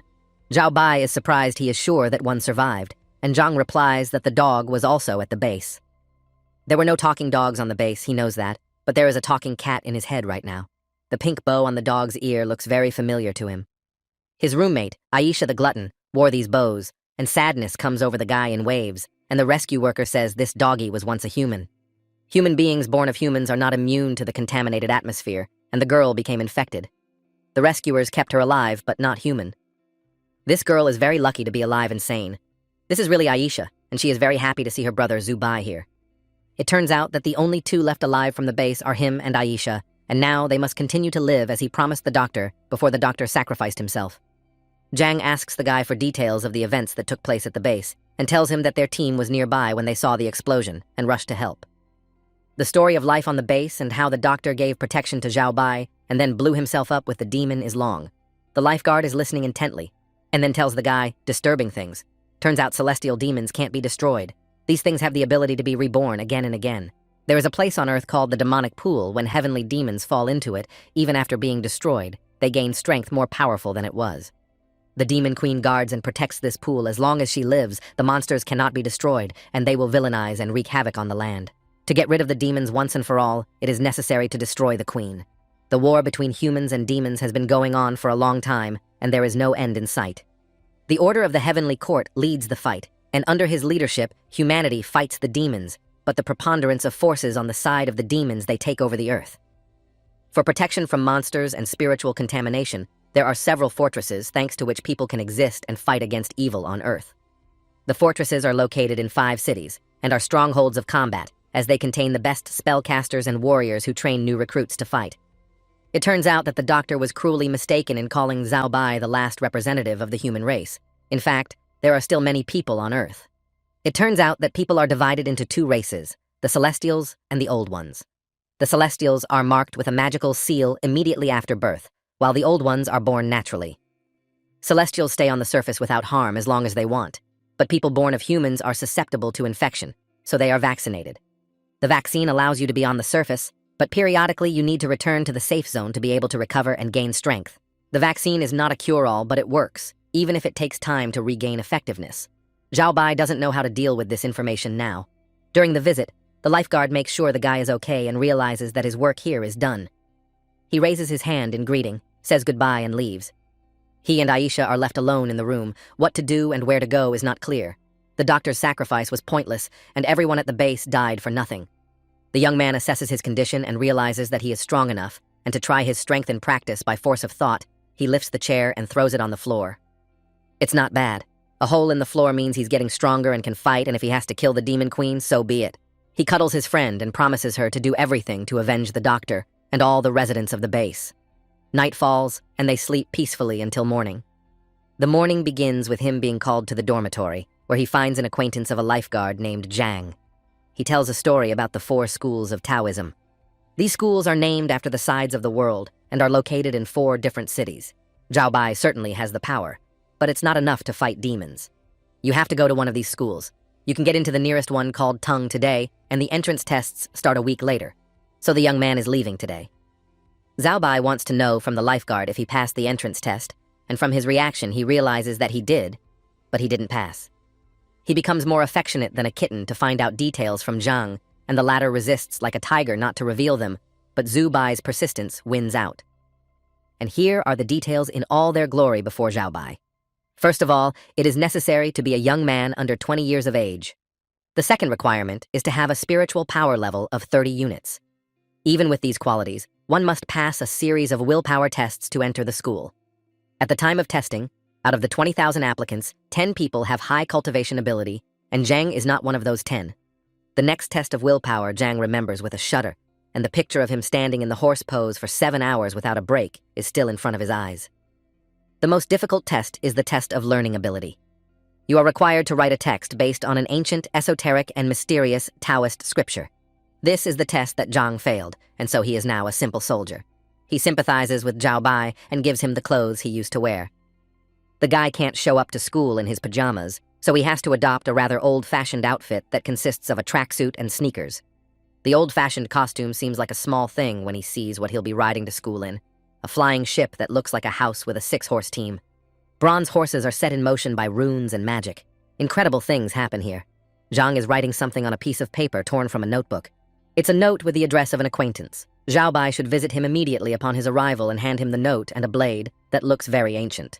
The young man promises to fulfill the rescuer's request. They say goodbye, and together with the doggy board a flying ship that will take them to new events. There's no one else on the ship but them.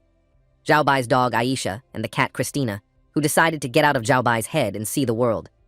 She and Aisha made a mess of things as they played and frolicked during the flight, which went by very fast. Apparently the horses were supersonic. It is unclear whether it is advanced technology or ancient magic and runes that allow you to get from one place to another so quickly. Discoveries at every turn. And one of them is now fluttering right in front of them in the form of a golden fairy who welcomes visitors to the city of Tung.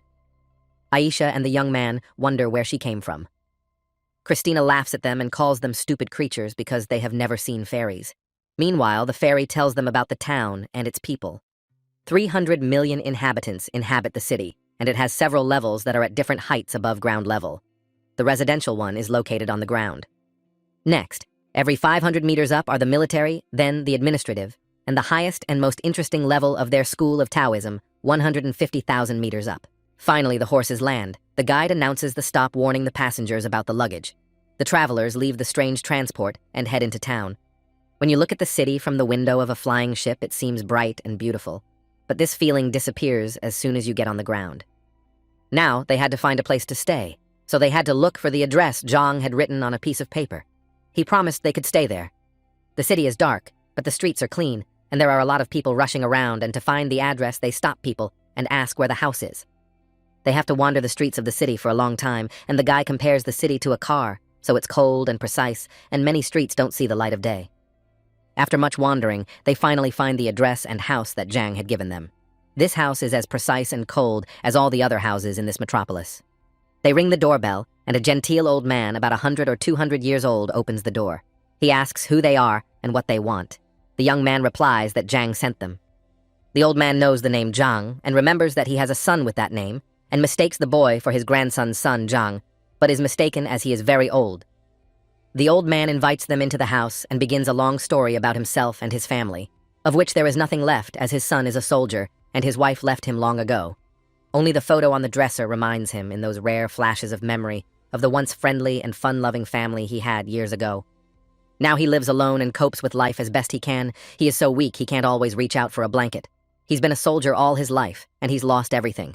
In a fit of madness, he mistakes Zhao Bai for his son and apologizes to him for forcing him to be a soldier after failing his exams at the Taoist school. From the inner pocket of his jacket, the young man takes out a blade, and with the hope that it will bring back the memory of the old man, gives it to him and says that Zhang loves and remembers his father. The elder takes the blade, and immediately a memory comes to mind as he leaves for service, and his young son asks him to stay, but he refuses his son because he is a soldier. A sad family story. The old man is crying, and Zhao Bai soothes him as best he can, wraps him in a warm blanket like a relative, and offers him tea. The young man stays at the old man's house to live. He sees him as his son, calls him Zhang, and takes care of him touchingly, and on the day of the exam, he cooks him breakfast. Noodles and 2 eggs are the poor man's food, but he brings it to his son because today is a very important day for him to take the entrance exam for the Taoist school. Drooling from such smells, and the young man pounced on the food as if he hadn't eaten for ages, and very quickly coped with the breakfast, which was very tasty. He plays along, calling the old man father warmly, thanking him for the food, and the old man is so pleased that a tear rolls down his wrinkled cheek. Aisha stays with the old man, and they see Zhao Bai off to the exam, wishing him luck and shouting at him that they believe in him, and he will succeed.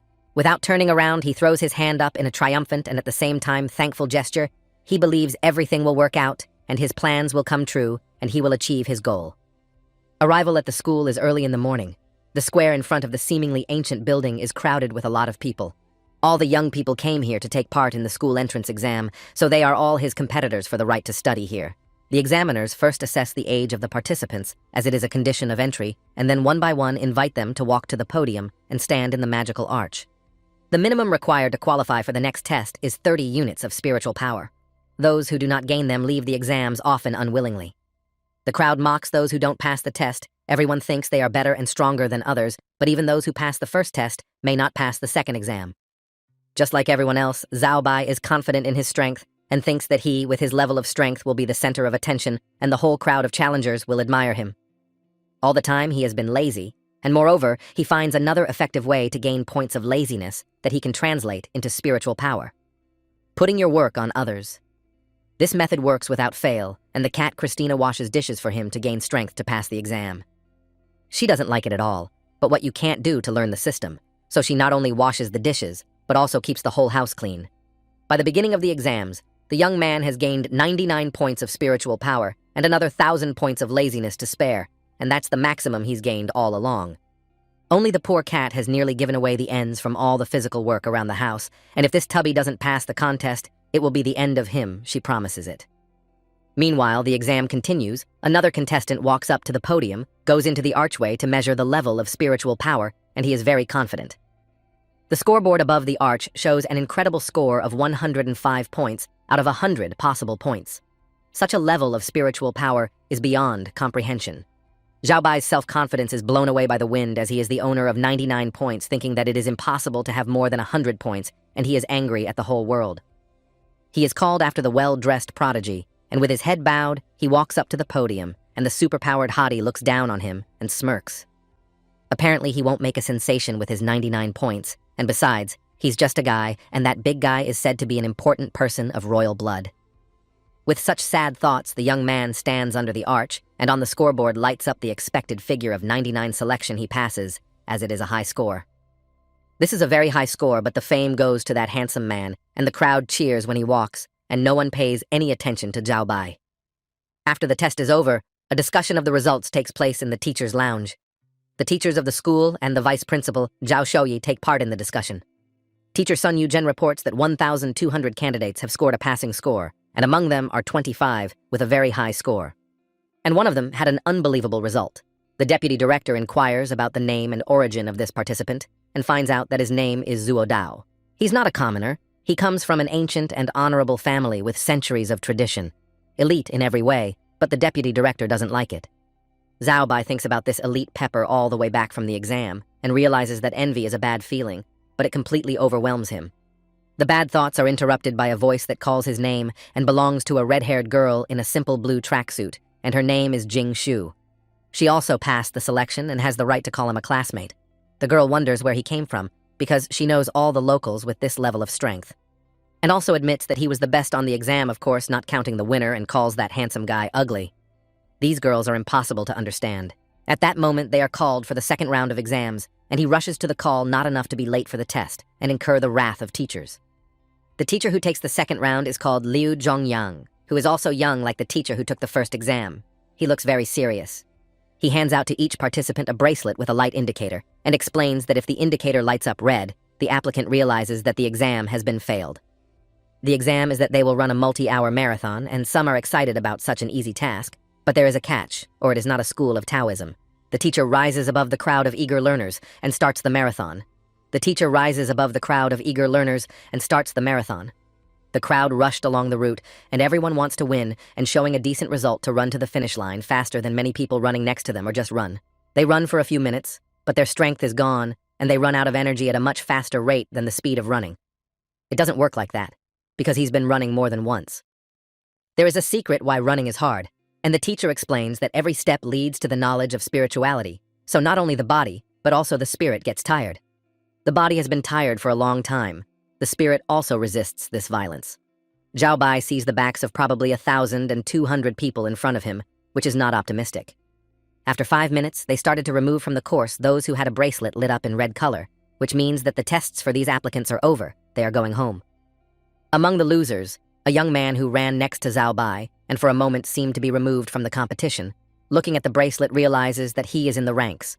Zhao Bai's new acquaintance runs among the first to look back and sees that he is in the tail, wondering why he is so weak, as if he had never trained. He becomes quite unbearable. He is ready to give up and stop running, but in his head, images of loved ones who stayed at the base and who are no longer there. Memories of the doctor who gave his life for Zhao Bai to have a future about Bando and Alice, and the frightened eyes of the children closed, then forever awaken the power. Such strength he had never felt before. He clenches his teeth and moves forward by all means. He must learn the system and avenge his loved ones. He does not know why fate has chosen him to fulfill the mission and cannot let down the people who gave their lives so that he can fight against evil on Earth. He remembers the eyes of the old man's rescue father who is waiting for him with victory, and he can't let him down, and Aisha who through his fault has forever taken the form of a dog. Memories of why and wherefore he is here, and that he has no right to make mistakes and weakness drives him on. He runs like a bullet and overtakes his rivals. And here in front of him, he sees only one back of the very same Superman, with a strength of more than 100 units, and a speed greater than any other participant in the exam. He has to overtake him, and suddenly feels that he is overstepping his limit of spiritual power. The speed has increased, and he is close to overtaking the leader. You can't get tired. This test is not a waste of time. The faster he runs, the more spiritual power is added, and this feeling is like feeling the way of the Tao. Feelings on the verge of excitement make stronger. He runs with the speed of the wind, overtaking other participants, and thinks only about the fact that he must complete this task. The crowd is running. The teacher folded his arms on his chest and told a story that goes back in time. The great monk Qingjing Sanren proposed the rules of cultivation. The rules are 3, and they say that the first is not to hurry to take the path of the Tao. The second prescribes not to lose your spirit, and the third warns against temptation. The path of Tao is difficult and full of temptations, and only a person with an iron will and discipline is able to pass it from beginning to end. Such are the precepts of the ancient monk. It is important for what purpose you begin the test, whether you are driven by pride and temptation, or whether you are filled with spiritual power and are doing the test for the sake of the test. 1,200 people finish, and they are driven by greed and temptation. They should all be ashamed of themselves, and this is the worst result in the history of the school. They all started the competition to win and become famous, that is with self-interest, except for one man named Zhu Bai, who is trying to come to his senses. Now he thinks that one more minute of running, and he would have died on the spot, drinks water from a bottle and almost chokes on his name when the teacher announces him the winner. The teacher is pleased with his result, smiles at him, and praises him for his efforts. But not all the competitors in the race are happy for him. There are envious people who are up to no good. All the remaining applicants after the second test are gathered in the square to explain the conditions of the third final exam, and Zhao Shouyi begins his speech. Everyone turns to listen, including Zhu Bai, and listens to what else the teachers have come up with and what other challenges await them in the near future. The deputy begins to tell the story of the origin of this test, which, as well as everything in this school, has an ancient history and magical connotation. 120 years ago, a catastrophe occurs, and the heavens are distorted, and the air is polluted, and the celestial spirit releases a huge amount of information. The monks diligently record the incoming knowledge, but not all of it is true, and the texts contain a great deal of distorted and bad information. Comprehending and writing down can drive a practitioner mad forever, so the founder of the Jingqing school established 3 rules for entering the path of Taoism. One of the prospective students lends his voice and says that he knows the first and most important rule states that one should not be in a hurry to enter the path of Taoism. Master confirms that this is the case. Because of the danger of appealing directly to the heavens, clansmen create safe methods of preserving cultivation information. The Taoist school's interpretations of the heavenly path had been kept on the map for centuries, and it was presented right in front of them. The prospective students gasped in surprise. Everyone looks up at the map and thinks that the test will never be overcome, and teachers just mock the newcomers, because there is nothing on the map. How do you decipher a blank piece of paper when you can't see any text or pictures?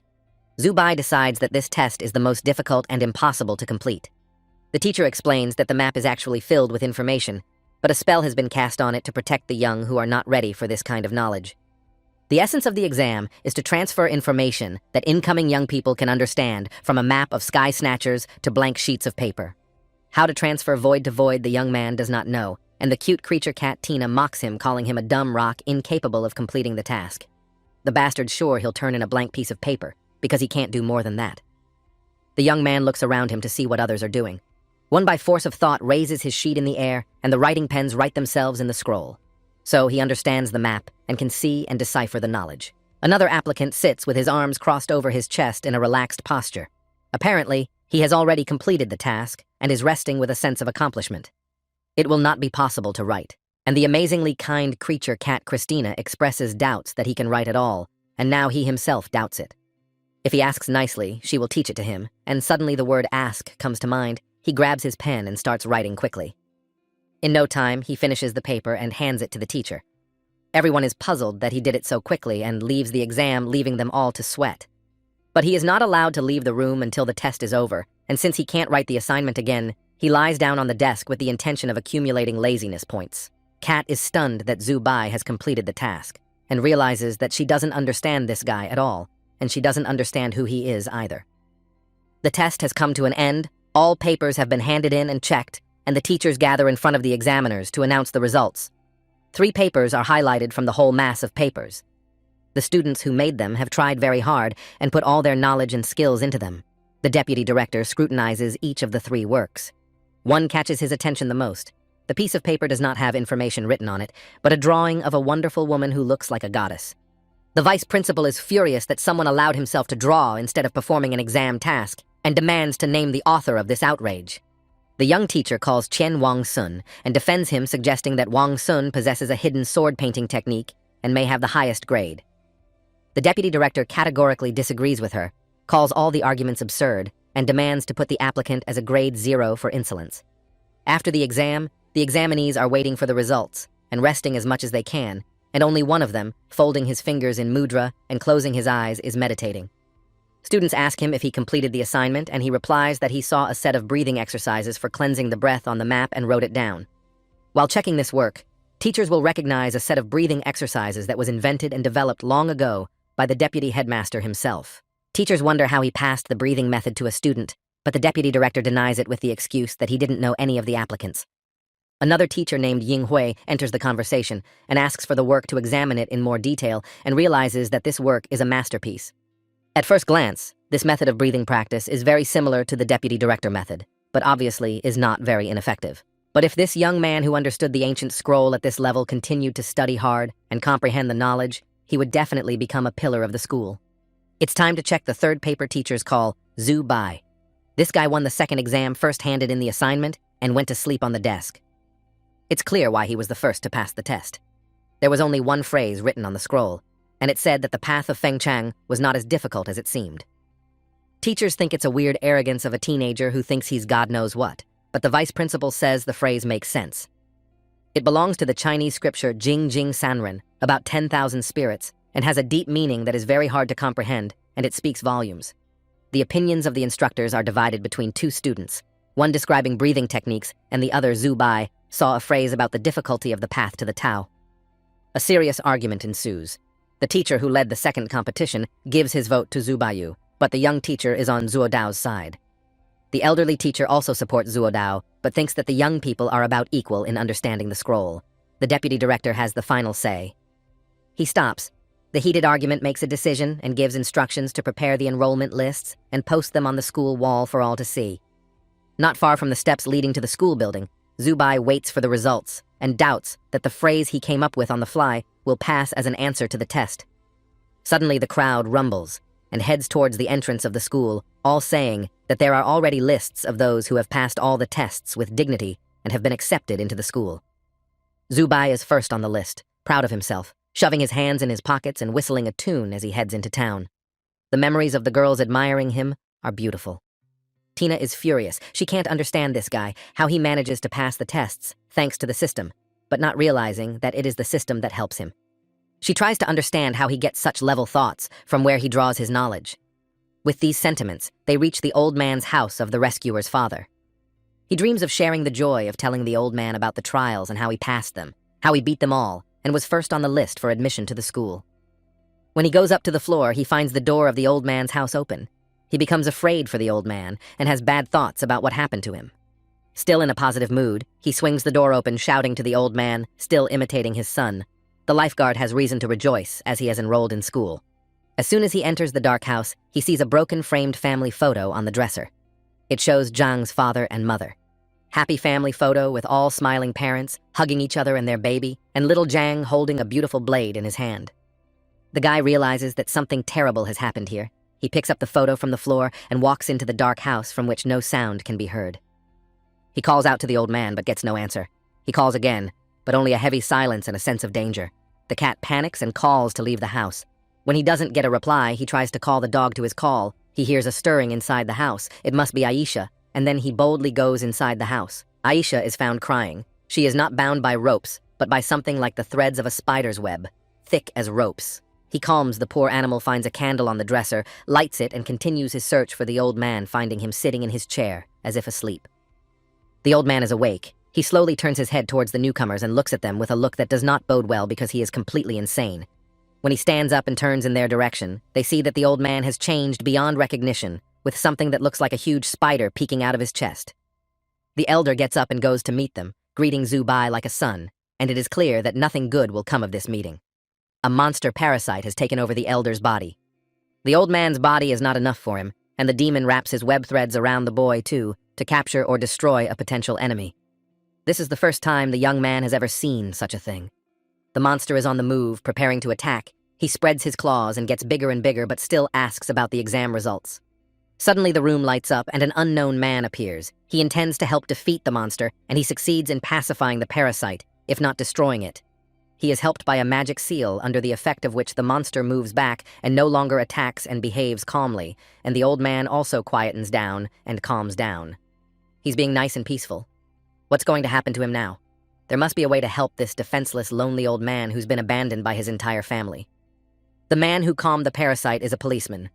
He calls the medics, and they will decide how to proceed with the old man and whether it is possible to help him. The medics arrive quickly and carefully examine the victim, while everyone in the room tensely waits for the answer to the question that everyone is very concerned about. The examination takes quite a long time. Then one of the medical workers brings a gurney for the transportation of bedridden patients. Apparently, the decision has already been made. A young man waiting for the end of medical procedures comes to the chest of drawers where the old man was sitting and sees a picture of the old man's son in a mourning frame on the wall.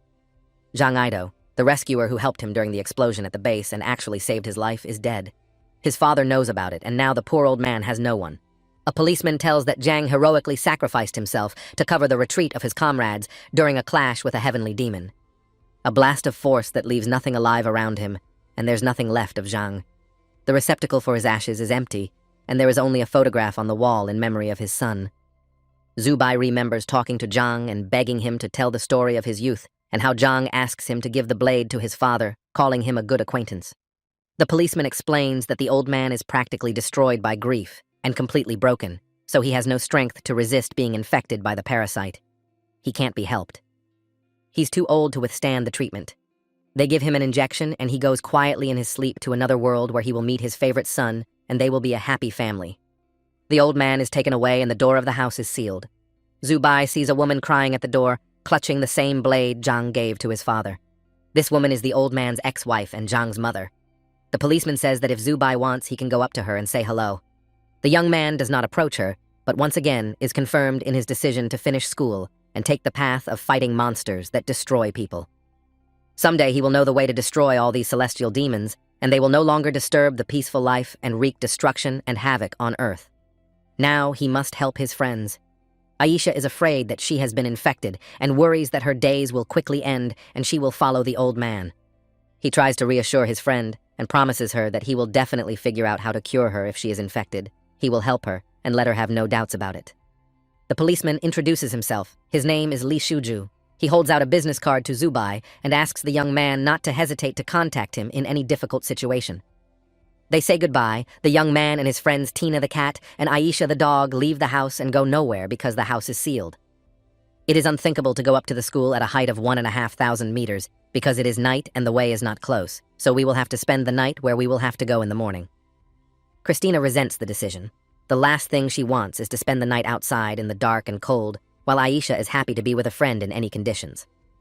The young man is tired from the events and experiences of the day and is too lazy to argue with the cat, and is surprised to find that even that laziness adds to his points.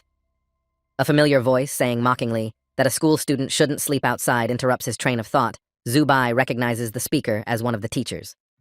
The teacher looked at the boy in the course of exams, and he liked the teacher.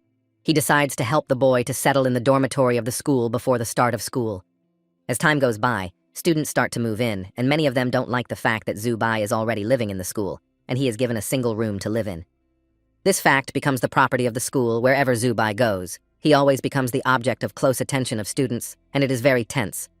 Without ceremonies and inspirational speeches, students are divided into two unequal classes. Everyone with a score of less than 90 gets into the large one. They are met by a young teacher, Sun Yu. She is their mentor for this school year, and smiling sweetly she calls them chicks and invites them to the underworld. Good joke. The remaining 25 people who scored more than 90 points in a small group stomped in front of the school gate and waited for their teacher. The teacher who found Zubai on the street and put him in the dormitory comes up to them. He introduces himself as Shin Jun and says that he will be the supervisor of this group. There is a whisper among the students that this teacher is a fifth realm master. He voted for Zubai when the committee was deciding on the first place. He says that he will teach one of the best, and invites not Zubai to follow him, but that representative of the old family handsome Zuodao. Disappointment covers the guy. He likes this teacher and hoped to learn from him, but hopes at this very moment collapsed like a house of cards. The young teacher stays with the others. He sees that the children are disappointed with this state of affairs and tells them that their tasks for this school year are different. The goal of this group is to raise their spiritual power level to above 99 points, a difficult task, and he will teach them how to do it. He waves his hand, and an incantation sounds in the air. From nowhere appear ancient divine scrolls, 9 of them, and each of the group must choose a scroll. The ancient monks who created the scrolls encapsulated the knowledge for a shorter path of zero-realm recultivation. and there are 10 in total.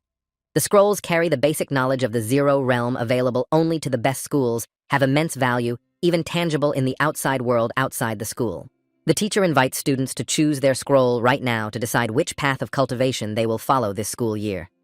Zubai asks Christina for advice, but she makes a big show of it and says that he has 9 woes in front of him and he can choose any one of them, no matter which one. In the course of the altercation, the cat calls him a tree and he's good for nothing more than climbing it, and since that's the case, she'll make her own choice. She cares which practice she learns. Zubai says cats don't practice. She calls him a dummy and explains that his practices are her practices. He's tired of fighting with the cat and chooses a sword scroll. The sword gives him speed and attack power, and if it doesn't help him win, it will help him escape. Zubai accepts the scroll and realizes that he doesn't know what to do with it. He opens it in his hands and tries to read the treasure, but nothing happens. Christine mocks him again and says that since he doesn't know how to handle the scroll, he should give it to her, who has long dreamed of becoming a swordswoman. The scroll activates a magical seal that appears in the air and glows with a marvelously beautiful glow, but Christina can't quite turn it on. She doesn't possess such strength and requires some cool breathing technique from Zubai that will raise her spiritual power and give her the strength to cultivate. He, of course, mentally sends the cat somewhere in the astral, and having connected the system himself, activates the magic seal, and it comes out very well. A divine disc appears with a beautiful ancient pattern on it, and a group of PowerPoints with them. He doesn't understand what to do.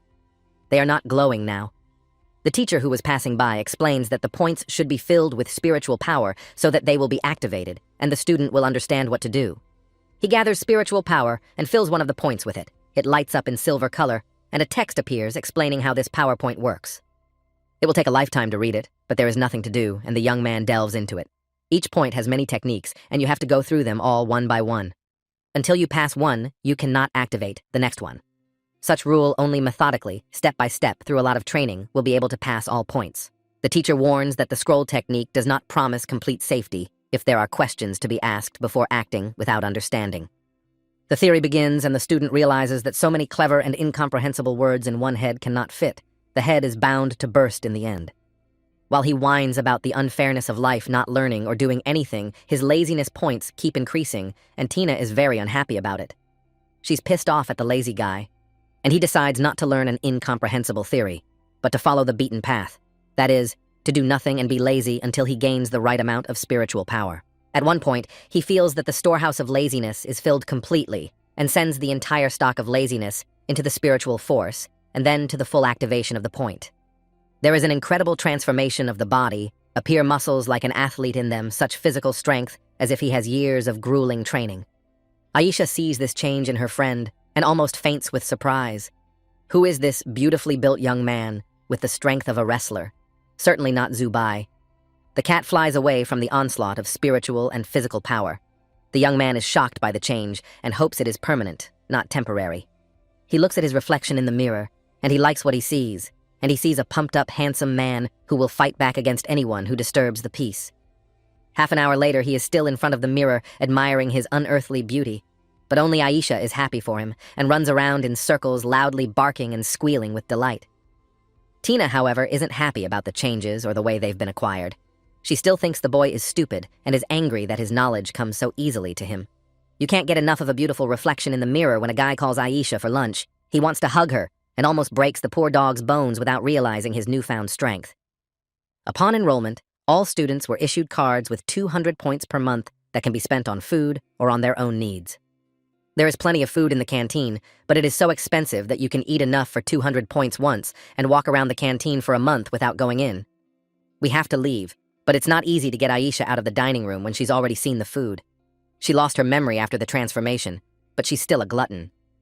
The boy is sure that no one in their group can afford such expensive food, but he is mistaken as he sees a classmate with a tray filled with different food. Apparently tomorrow he will have only air and wind as he has a tray of food for a tidy 200 points, and the card limit is over. A student named Chen Wang-sun laughs and says that parents or friends can help with the food issue. Here, he and Zubai can help each other out. But Zubai doesn't understand how they can be friends over food, so he takes Aisha away and decides to be wary of this guy. Zuda walks up to them and says in a sarcastic tone that he wants Zubai to gain strength for the next challenge and lose in a not-too-deafening manner. The arrogant mama's boy leaves, leaving the hungry couple on the threshold of the dining room, and the guy who was with Zhao Dao quite kindly says goodbye to them.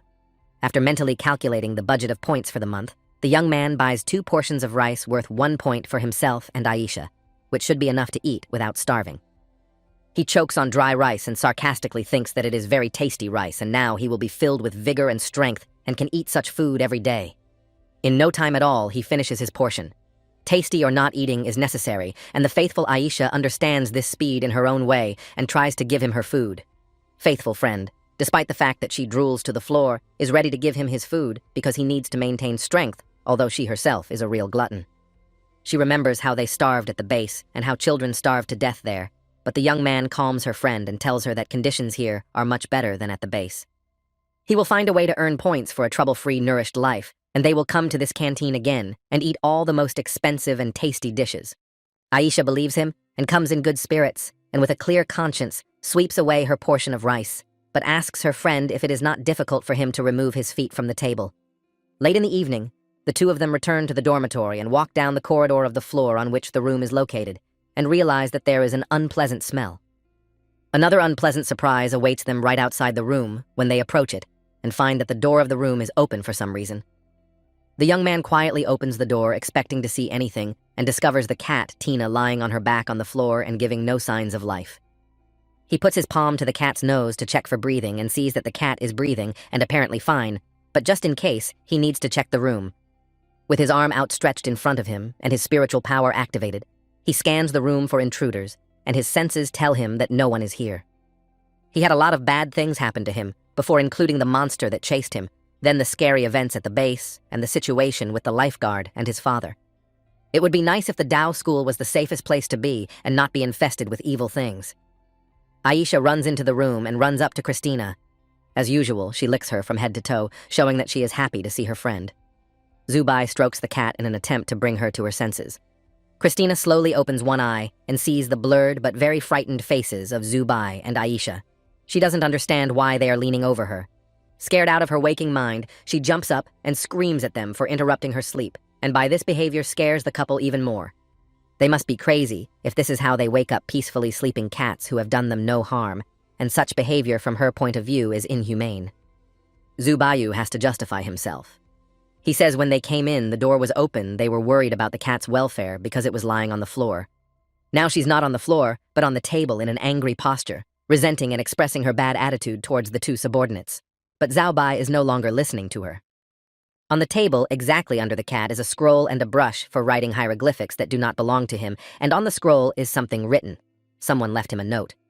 He unceremoniously pushes the cat away to read the parchment and realizes that the school is not safe since anyone can enter the room in the absence of the master. Suddenly, there is a loud bang from the next room on the wall. Apparently, today's adventures are not over. They three decide to see what happened at the neighbors. Looking out of the room into the corridor, they realize that they won't learn anything in the corridor is quiet, and no outsiders are visible. But from the next room, there is a light coming through. Two of the bravest creatures on the planet, Christina and Aisha, send Zubai off alone to see what's going on at the neighbors, and he goes to the next door. The door to the room is ajar, and a red light shines through the gap. This light is not used to illuminate rooms, especially at night. Suddenly, a girl looks out of the door and asks who he is and what he needs, and it was so unexpected that the young man cried out in fright. He tells her that he heard a noise and thought someone needed help, so he's here and she refuses to help and says it's okay. At night, lying in bed, the guy thinks that the neighbor is not familiar to him. She is not very sociable, and it will be difficult to find a common language with her. His thoughts are interrupted by a noise. The rumbling from the room comes again, and it becomes unclear how one can sleep when there is such a commotion around, and it is for one night or it will happen always. Early in the morning, classes begin in a large classroom where the whole group is seated on a podium with a teacher standing in front of them and a blackboard on the wall behind him. On it are scribbled incomprehensible signs and drawings. Teacher tedious voice talks about the basics of transformations and elements, but Zubai does not understand a word. After a sleepless night, the teacher's story is perceived as white noise. The young man loses touch with reality, ceases to realize where he is, and his head falls on his hands. Everyone is listening attentively to the teacher, taking notes and clearly understanding what he is talking about. Everyone, but not Zubai, because he has no basic training. And strength and willpower are all gone. His consciousness is blurred and blacked out. Zubai simply falls asleep, unable to fight off the drowsiness and gaining laziness points. The other students notice that he is sleeping in the lecture, and a whisper spreads through the classroom, which the teacher notices and draws attention to the sleeping student. The teacher is enraged and turns it on Zubai's head. Literally, he slams the guy's head against the table with the power of spiritual energy, and he immediately wakes up. The teacher has been teaching at this school for 12 years, and this is the first time he has seen such an outrageous brat who dares to sleep through his lectures. A teacher with spiritual energy techniques has great power. Zubai feels it himself. He tries to explain something to the teacher. But the teacher becomes even more furious and warns the negligent student that he will not tolerate such behavior and forces him to listen to the lecture standing up.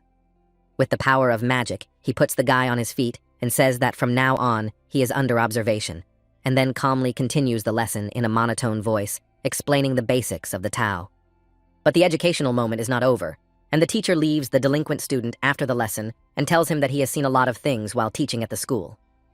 For example, he saw promising students with great talents who became conceited and dropped out of school because they thought knowledge was easy. The young man gets into the speech and honestly goes and listens to all the lectures of the second half of the day, but understands nothing and sees by the meter that the points of laziness are not added. It takes strength to defeat demons. He decides to go his own way and act so that he can gain power all the time. While he's practicing, someone is watching him. A student is skipping lessons, and the teachers are very unhappy about it. No one has the right to violate the school's internal regulations, which disrupts the educational process. But the points of laziness build up, and Zubai becomes stronger, and he realizes that he might be kicked out of school, but continues to hide from the teacher all over the school. He learns all the nooks and crannies of the school, hiding even on the roof of the school building as the teacher is persistent in his search for the slacker, and his patience breaks down. One day, Zubai returns to his room and sees a note in the door. It is a note from the vice principal of the school, saying that the school will not tolerate absenteeism. But Zubai continues to bend his line and does not go to class. And one afternoon, when he is in bed in the door, someone knocks and demands to open the door. It's a girl of very small stature who can swear very loudly. She appeals to his conscience and says that some people sacrifice a lot to get into school.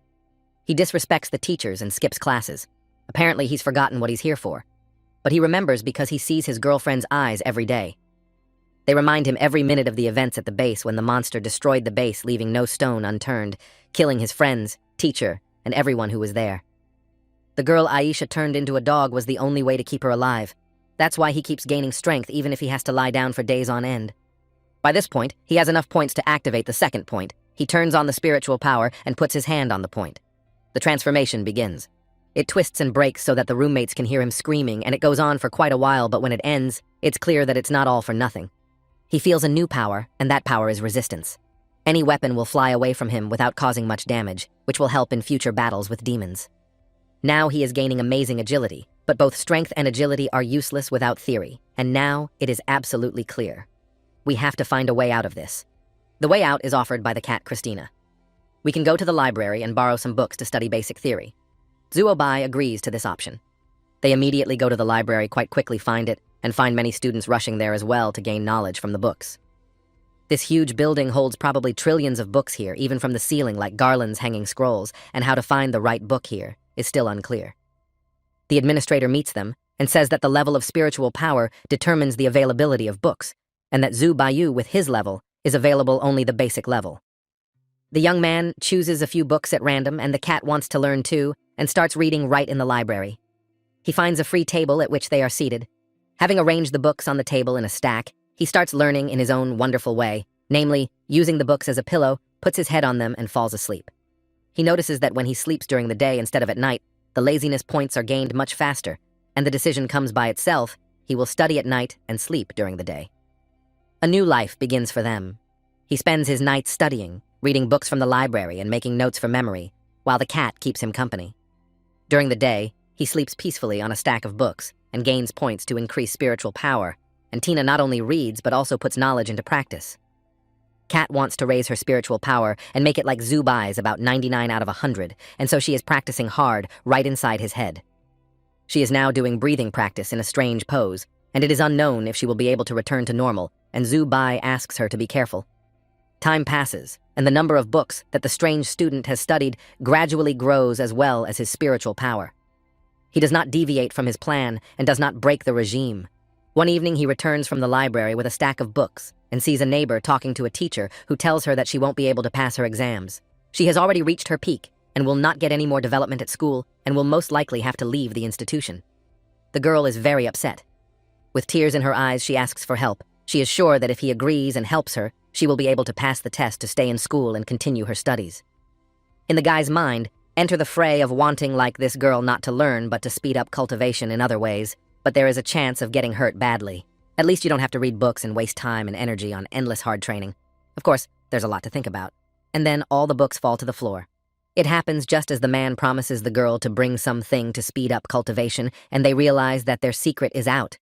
Zubei starts apologizing and talking nonsense about the library and the stairs he's always tripping on to justify being in the hallway at this time. He quickly gathers up his books, says goodbye, and scurries off to his room before he gets into trouble that promises to be very serious.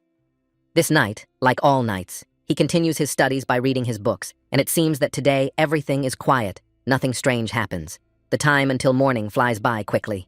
But silence is deceptive and terrible things are happening at school. A student who lives across the room from Zubei wakes up to find someone in his room. He knows the man, greets him, and asks him why he is awake and if he needs help, but instead of answering, the man threatens and then attacks him. In the morning, Zubei came out of his room, yawning, and saw a crowd of students in the hallway, all whispering excitedly about something. Something has obviously happened. One of the teachers and medics are present, carrying 2 people on a stretcher. Someone attacked the students at night and one died and the other is in serious condition. There is a rumor that the attack was committed by adherents of the Heavenly Church, as on the wall of the room where the tragedy occurred, there is a sign of the Heavenly Church. Heavy thoughts overwhelmed Zubei. The unshakable belief that school was the safest place to gain strength and knowledge had cracked. The students of his group leave, asking him to be very careful not to relax and keep his eyes open as the tragedy happened on his floor, and it is disturbing. Thinking about what to do next leads him to call the policeman who was on a call to Zhang's father. He seems to be a reliable man. While waiting for the policeman, he goes around the school to find out anything about the night's events and makes sure that the only talk is about the Church of Heaven. This organization is trying to overthrow the Heavenly Court without fear, using illegal actions up to the destruction of civilians. A bunch of fanatics. Someone puts a hand on his shoulder and asks his opinion of what happened. It is Policeman Lee, dressed in civilian clothes and easily mistaken for a student. He questions the student in detail about what happened, as well as about a strange neighbor who makes noise at night, and the policeman decides to observe her from the outside. Over this conversation, they enter the dormitory and arrange to meet at night in Zubei's room. Lee asks him to stay awake while he inspects the school. They go up to the floor where Zubei's room is. He shows the room of the girl who is between the rooms of Zubei and the student who was attacked. Without risking to enter it openly, the policeman scans the contents of the room with the help of spiritual power and realizes that there is something magical and powerful there. It is a magical seal protecting a very important magical item from prying eyes, but even a high-level police officer cannot see this item. They decide to wait until nighttime and say their goodbyes. Lee to investigate at school, and Zubei to his room where he intends to wait for Lee's return. After a long time, the night comes and the policeman doesn't come back. Zubei falls asleep sitting in the chair and wakes up from a knock in the wall. He wants Lee to see and hear it, but he is not there and he has to worry about him, because it is unknown in which of the corners of the school he may be now. There is an acrid odor spreading through the room, which cannot be tolerated. You have to leave the room immediately, and then look for a policeman on all floors of the dormitory. He and Aisha rush to the door to escape and find it closed, but the young man remembers leaving it open so Lee can get in without knocking.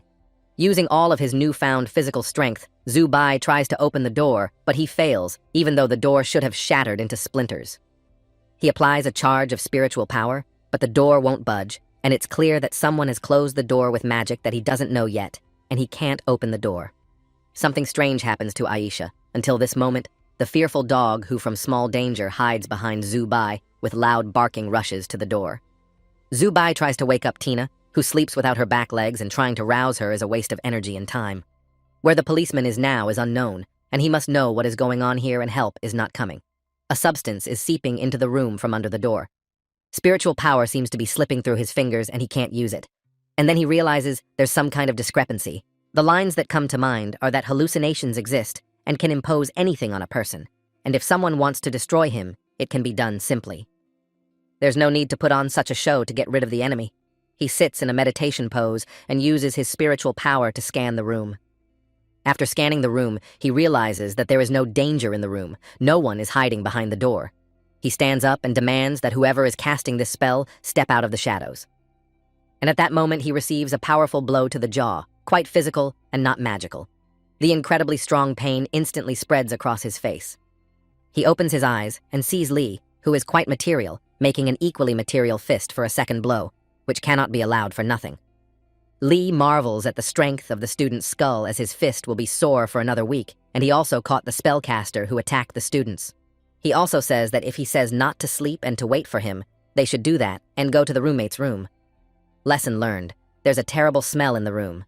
In addition to the odor, there is a horrible environment. The room does not seem to be habitable, and there is not even a sleeping place on the floor with signs and burning candles. A scary sight is the wall on which, in addition to the inscribed magical signs, a girl living in the room next to Zubai's room is crucified. When asked who did this to her, he gets a shocking answer that the girl herself did this to herself, performing a magical ritual to fulfill a wish. This wish is written in blood on the opposite wall and is to pass the exams. For the sake of this wish, the girl went to accelerate her transformation. The transformation is that her body consists almost entirely of paper on which knowledge and formulas are written down as if they were pages of textbooks. The head remains the same shape, but the girl is in too much of a hurry, and the head also starts to transform, and she bangs it against the wall to stop the process. When a policeman knocks on her door, she decides to self-destruct, and now it becomes clear what she's hiding behind the magic seal. Pride that won't let her leave school even though she's achieved all she can. It's the lack of talent that keeps her from moving on. The paramedics carry her off on a stretcher.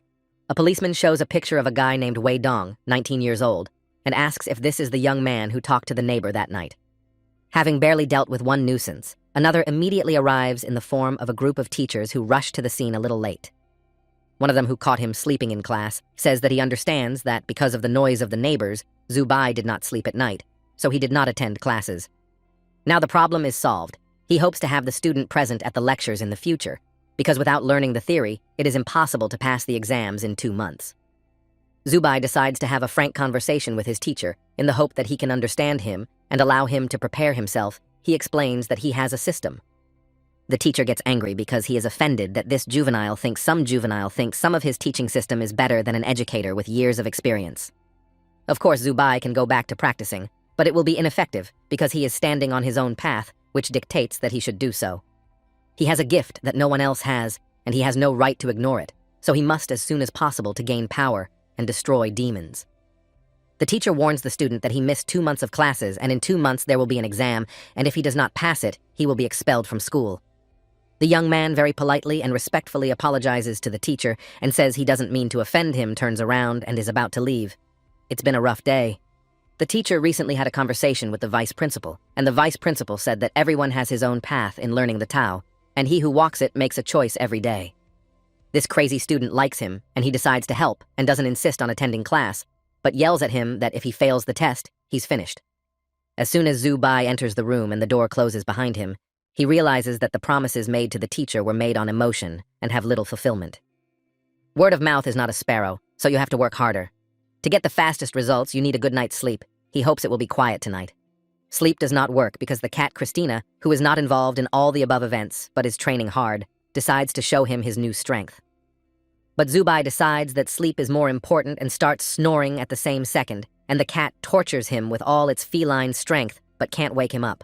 She is confused that nothing is working out and becomes furious, and Zubayu gets fed up with this annoying animal and raises his hand to strike. The set of impact force in his hand is instantaneous, and the cat goes flying across the room and lands in the corner. But Zubai has a thought. He's thinking about the fact that the cat attacked him pretty hard, and he wants an explanation from her about it.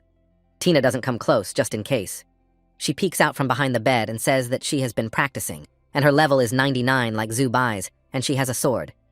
But the attack didn't work for some reason.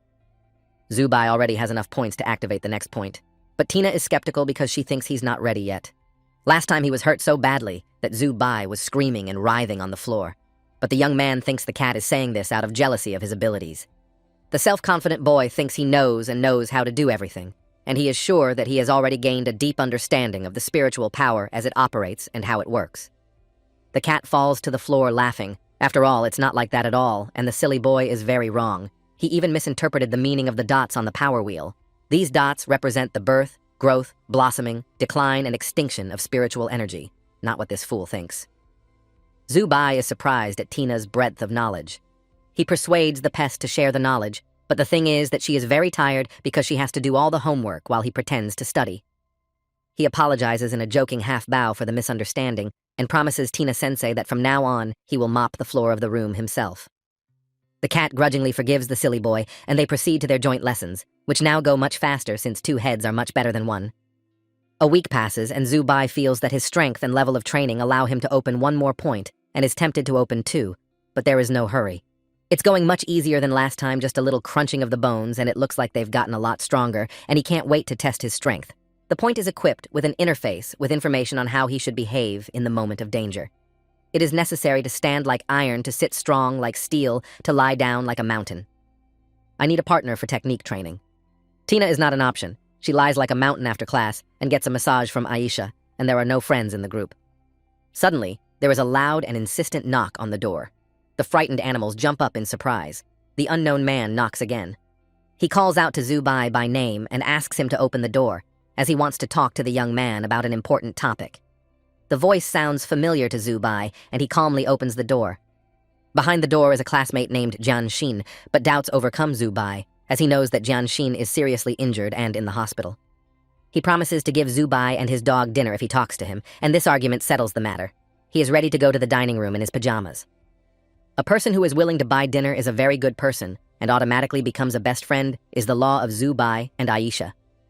They are walking in the opposite direction from the school, and even more so from the cafeteria, and it's time to start talking, or they won't make it back in time for dinner. Jianshin admits that he is jealous of Zubai because he has talent and everything is easy and simple, but he even with hard training will not reach such a level. The air is heating up. Zubai feels that something bad is about to start, and he immediately sends Aisha to safety. Tell her to run away quickly. Jinking undergoes a terrible transformation, and it becomes clear that it's not him, but someone dark has taken over his body, and now there will be a fight. While the enemy stands back, there are seconds to gather spiritual power in a fist to repel the attack, and the darkness thickens, and the air becomes incandescent and full of fear. The strength of 99 points was not enough. The enemy has a larger amount of spiritual power, and Zubayu can't objectively deal with him. The cat comes to the rescue. She tells him in time that this is not a spiritual force, but an evil spirit, and a different tactic is needed. So much for testing the power he got from the light dots. He decides to try out a technique called lying down like a mountain and lies down on the ground. An evil spirit tries to put a dark seal on the young man, but the seal does not harm him. The evil spirit thinks otherwise. The young man's demeanor says he'll never rise, but he won't. Zubai is calm and confident and of course alive and well. The villain goes on the sly and says that Zubai has a chance to save himself and escape, and the young man believes him and accepts the offer to get away from here as soon as possible. Evil spirits cannot be trusted, and the young man makes a mistake that is difficult to correct. He tries to escape instead of continuing to lie down and do nothing. The cat also cannot help him. He loses the power to resist, and there is only one proven defense technique to yell as loud as possible and call for help. At this time, a ghost appears in Jianshin's body, looking suspiciously like his former roommate whose paper body was taken out yesterday. It's not a paper bag that the medics took off the wall yesterday, but quite an energy-filled creature that can't be called human either, but it does a lot of harm. The technique of yell as loud as you can and call for help worked. Help came from nowhere. The ghost is attacked by Lee's policeman, who was ambushing him nearby. After briefly begging to surrender and refusing to do so, the ghost is destroyed by a policeman and the danger recedes. Now Jianxing must be taken care of. Lee examines the student and comes to the conclusion that he can still be saved, but he needs an ambulance. He also decides to keep the ghost's head alive. After all, Lee is a very strong cop and a very strong magician. He knows techniques that Zubayu never dreamed of, and it turns out it's possible to partially destroy a ghost. The surviving head should give a lot of information that will come in handy in the fight against demons, evil spirits, and to find and destroy the main of them. The head says that the organizers of all the leaders of the Heavenly Church are they who organize such actions to recruit adherents and destroy dissenters. The girl was recruited to get information about the school. Her tutor came to take pity on her because he knew that she was not doing well in her studies and had gained her trust. During the interrogation, teachers from the school arrive. They see the glow of the battle and rush to find out on the spot what is happening here. From afar, they launch a beam of spiritual power. The beam finally kills the ghost. He won't say anything else. Lee is outraged by the teacher's actions and needs to know what's going on before he uses his gun.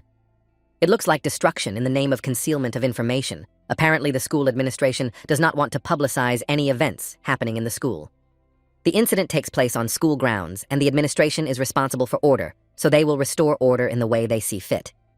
But the teachers want to know what the police are doing here. Policeman Lee is a very respected man in town, but this is school property and he has no place here. The teacher speaks to Zubai affectionately and says that if something happens, you should tell the teacher instead of going to the police. The two opposing camps teach him the same thing. You have to be careful not to trust anyone, or they may deceive and harm you. Lee told him the same thing recently. Medics and police arrive. The medics carry the student away on a stretcher while the police inspect the scene under Lee's direction. Tina says that Lee is very handsome, but she doesn't trust the teacher because he's hiding something. Zubai agrees, and the teachers showed up too quickly. It's like they know where he is and what's happening to him.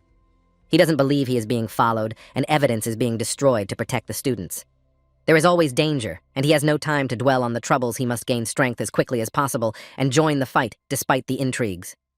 And Zubai, Aisha, and Tina go back to school to the dormitory. They continue to class, but the next point is closed and they can't open it.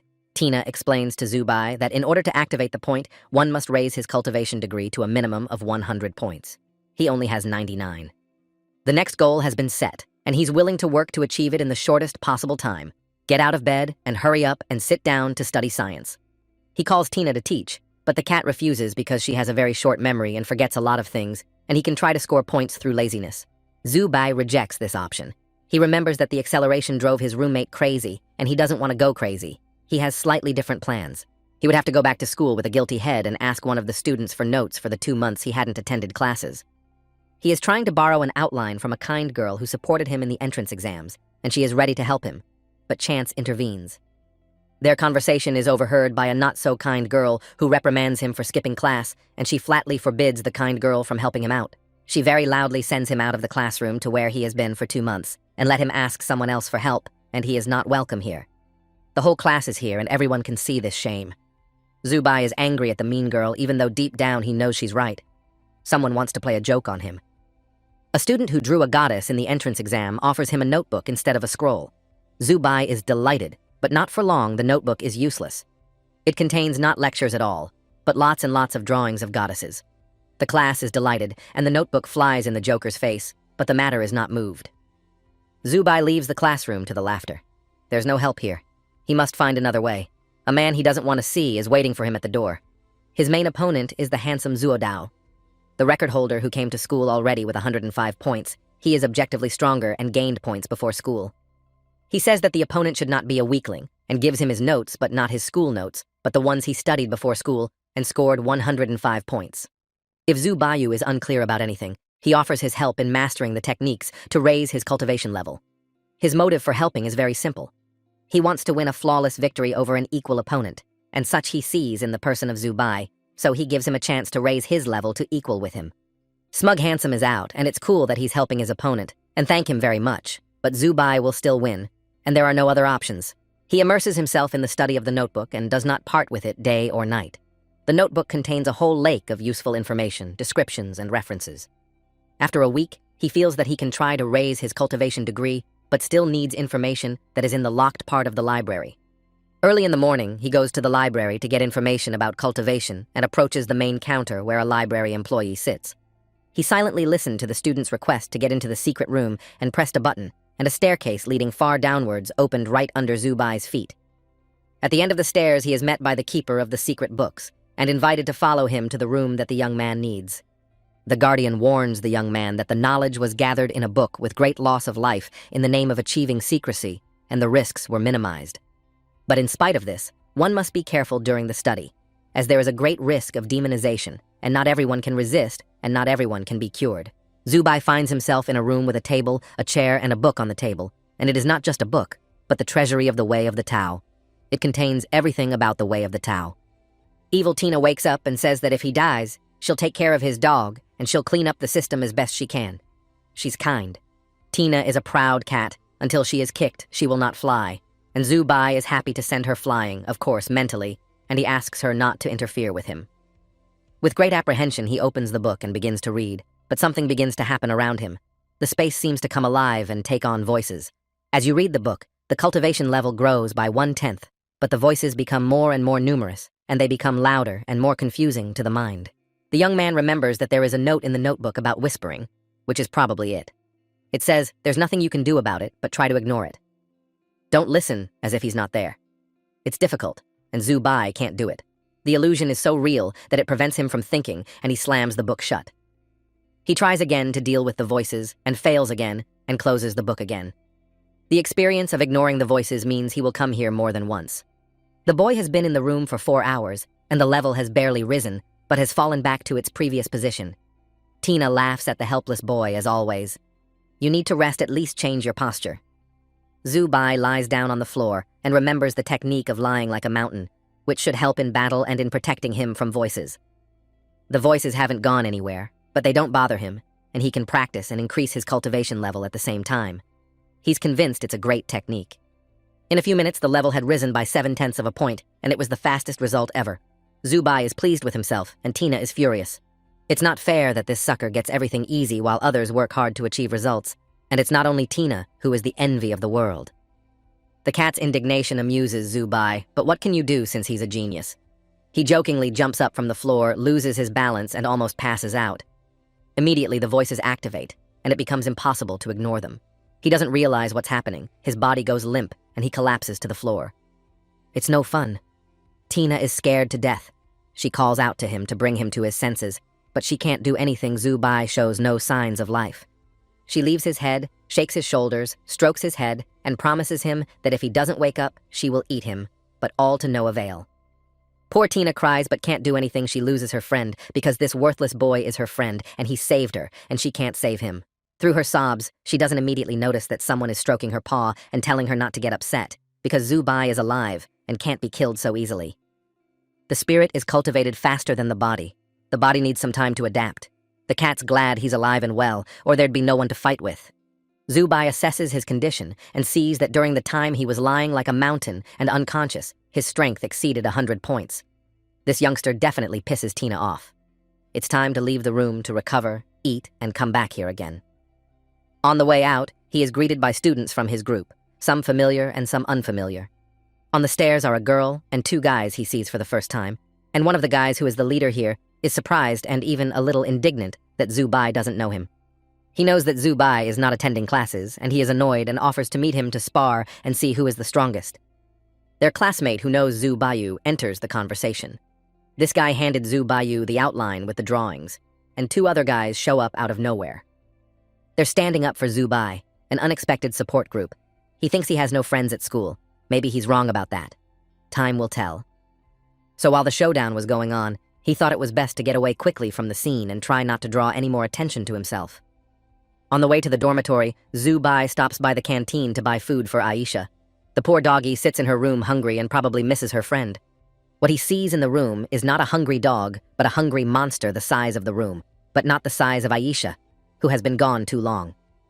This cute creature is happy to see him because he has 2 bags of food and they disappear in a flash, but actually it was barely enough for 2 for him and Aisha. But he is not a bit sorry for a bowl of rice for his favorite friend, who waited for him for so long and is very hungry and swollen from hunger. Zubai comes to the conclusion that if he does not voluntarily give Aisha all the rice, she will inadvertently eat it and never choke on it. He scans her for contamination. Everything is fine and there is no infection, but another pattern emerges. The more she eats now, the smaller she gets. The conclusion is, from now on, Aisha must be fed regularly, and to her fullest, then she will keep the correct real size. When he needs food, he leaves Aisha in Tina's care. In an outburst of tenderness, huge Aisha sits on her temporary tutor, then gives that a lot of inconvenience. But friendship is friendship and must be tolerated. It took 20 card points to get Aisha back to normal size, and there was almost nothing left. Almost means 1 point left. It's 1 bowl of rice he gets in the dining hall and realizes that tomorrow they'll be eating air together. Aisha and the dog will be blown to the size of a house. Zubai notices that the portion of rice he received from the cook is different from the previous ones. It is bigger and has meat in it, but 1 point is not allowed for meat. He tells this to the cook, who winks and says that everything is right. The growing body needs to eat well, let him get out of here, and do not delay the queue. This is the most delicious rice and meat he has ever tasted. He mentally thanks the kind cook and enjoys the food so delicious and so plentiful. His classmate, who is an expert in drawing goddesses dressed and not so dressed, sits down at his table and puts a scroll on the table. Apparently another masterpiece. He says he saw Zubai run out of points on his card and can offer him a way to earn points to be able to refill his card balance. Great news. Zubai is ready and asks where to run and what to do, because he really needs to feed the growing Aisha and feed himself. But he begins to have doubts that if he spends the time allotted for classes and practice to earn points, he will not have time to prepare for the exam. But still, he takes the leaf and reads it and tries to understand what it says. It's like a leaf from the Dao Zhang book with some kind of teaching written on it. A lot of words seem simple but folded so that nothing is clear. One thing is clear, the leaf is not simple, but no one explained why Zhu Baiyu needed it. This sheet looks like the writings of the great man who founded the school, and it was written 100 years ago. Such sheets are expensive and can be sold and replenish the card. He knows where to get them, and if Zhu Bai goes with him, he will show him the place, and they will find more of the same sheets and give them to the school and become rich and well-fed. It's a very tempting offer. But why doesn't he take all the records and get rich on his own and offer Zhu Baiyu to go with him? There's something he's not telling us. The classmate assures him that he is only telling him the secret out of the goodness of his heart, as he sees Zhu Bai in need of funds and out of personal sympathy. Despite the fact that the school has been turbulent lately with strange things happening and a high probability of getting into trouble, he agrees to the offer.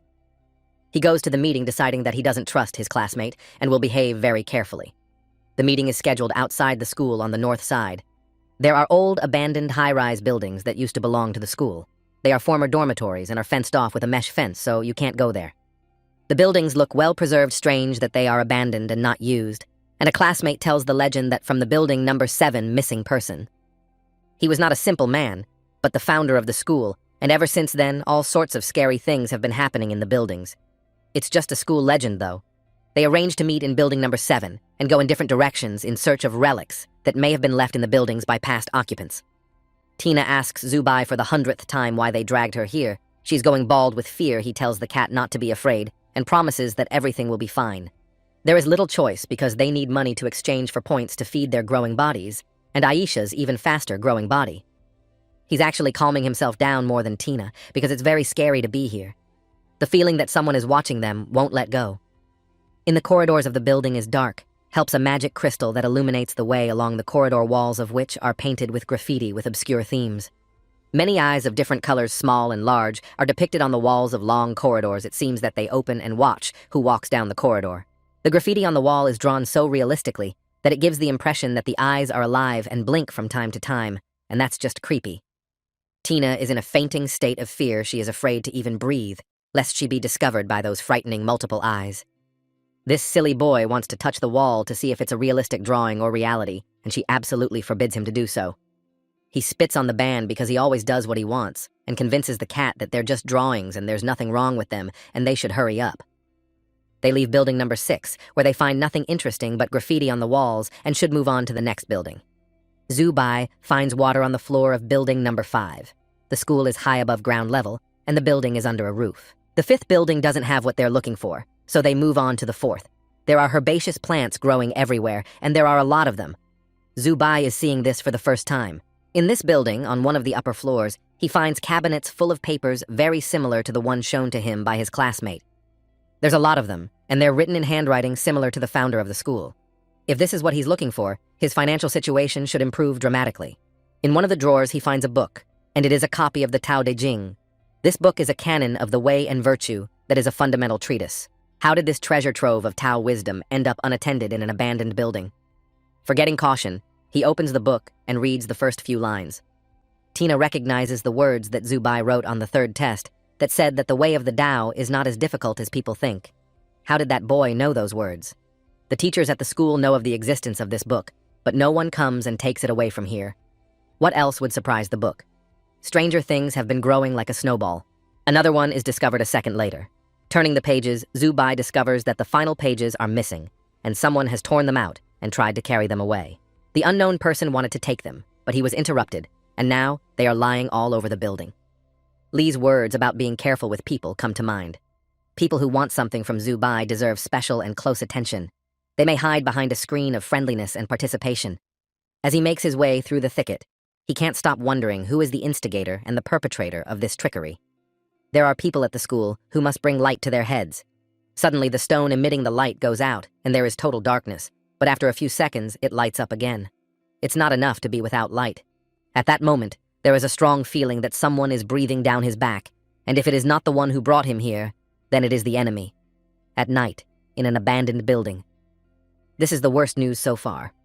Zhu Bai orders Tina to prepare the pink swords for the fight himself, turns to listen, and waits for the moment to attack. And when that moment arrives, he orders Christine to attack and attacks whoever's standing behind him. The fight will show who's in charge of the house. In response, there are heartbreaking screams and requests to stop. A familiar voice asks him to stop the attack, as he doesn't want to harm anyone, and he is his own man. Zubayu knows both the voice and the bald head that belongs to his classmate Jiang Xing, but Jiang Xing was recently taken away breathless by the medics. Jiang Shang explains the inconsistency by the fact that he was not so badly maimed, and the help he received from the school's teachers was enough to bring him back to normal. One begins to find out why each of them is here at night, and a very simple truth is revealed. They are all hunting for leaves from the book Tao De Jing. It turns out that the third searcher, Chen Wang's son, is lost in buildings 1 through 3. The two of them decide to wait for the third one outside. They wait for a short time when Chen Wang's son appears, and they start to divide the pages and agree that everyone gets what he found. One building, number 7, remains uncovered, and the three of them enter it. The hallway is as dark and quiet as all the other buildings. In one of the aisles hangs a strange picture, and near the wall is a battery of thermoses. To the wall is attached to a faucet. From it, a drop of water is drawn into another thermos. There is not a single speck of dust on the walls, as if the place has just had a general cleaning, washed all the walls and floor, and it is not like an abandoned building. The sterile cleanliness is even more creepy than the plants in the last enclosure. They move along the corridor, and Chen Wansong notices an interesting feature. This is not the first time he's been in this building, and in past times it wasn't this clean, and some of the doors that are now open were locked. They tiptoe into one of these rooms and see that the room is habitable as it is furnished with 2 perfectly made beds, a table, and chairs. On the table in full order arranged books and writing utensils and a pencil holder is a desk lamp. Everything is organized for work or study. They are about to leave, but Chen Wansong stops them and says that the last time he was here, there were pages in the cupboard in the room. It is not good to fumble in other people's things, especially in the absence of the owner, but the thirst for profit overcomes conscience, and they open the closet doors and see a strange picture. There are rows and rows of rag dolls on the closet shelves. They are ugly with scary painted smiles that make them so frightening that they run out of the room. They cross the corridor and get to the room across the hall, and they are not happy about the room either. At first, in the darkness, it seems to them that the room is full of junk. With the crystal, the guys light up the space and see that it's not junk, but cages. A mountain of cages piled on top of each other in the form of a pyramid that reaches the ceiling. At this point, the front door through which they entered the corridor slams shut, and the searchers realize that they are now trapped in this corridor, and there is no way out. We have to get out or we're in trouble. Zubai takes charge and orders the boys to prepare the strongest blows they know.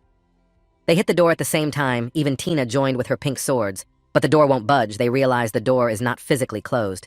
The door is protected by a magic called formation. They don't know how to deal with it, even though they've heard of it. You can't take it by force, so they start analyzing it. Each of them remembers what they saw in the buildings, and it turns out that each building is guarded by one of the elements of the universe: water, earth, metal, air, or plants. They represent the stages of life: conception, then growth, fruitfulness, decline, and death. Building number 7 is the central building and unites all the others. Such a formation should be created long and expensive. It is not possible for a simple student.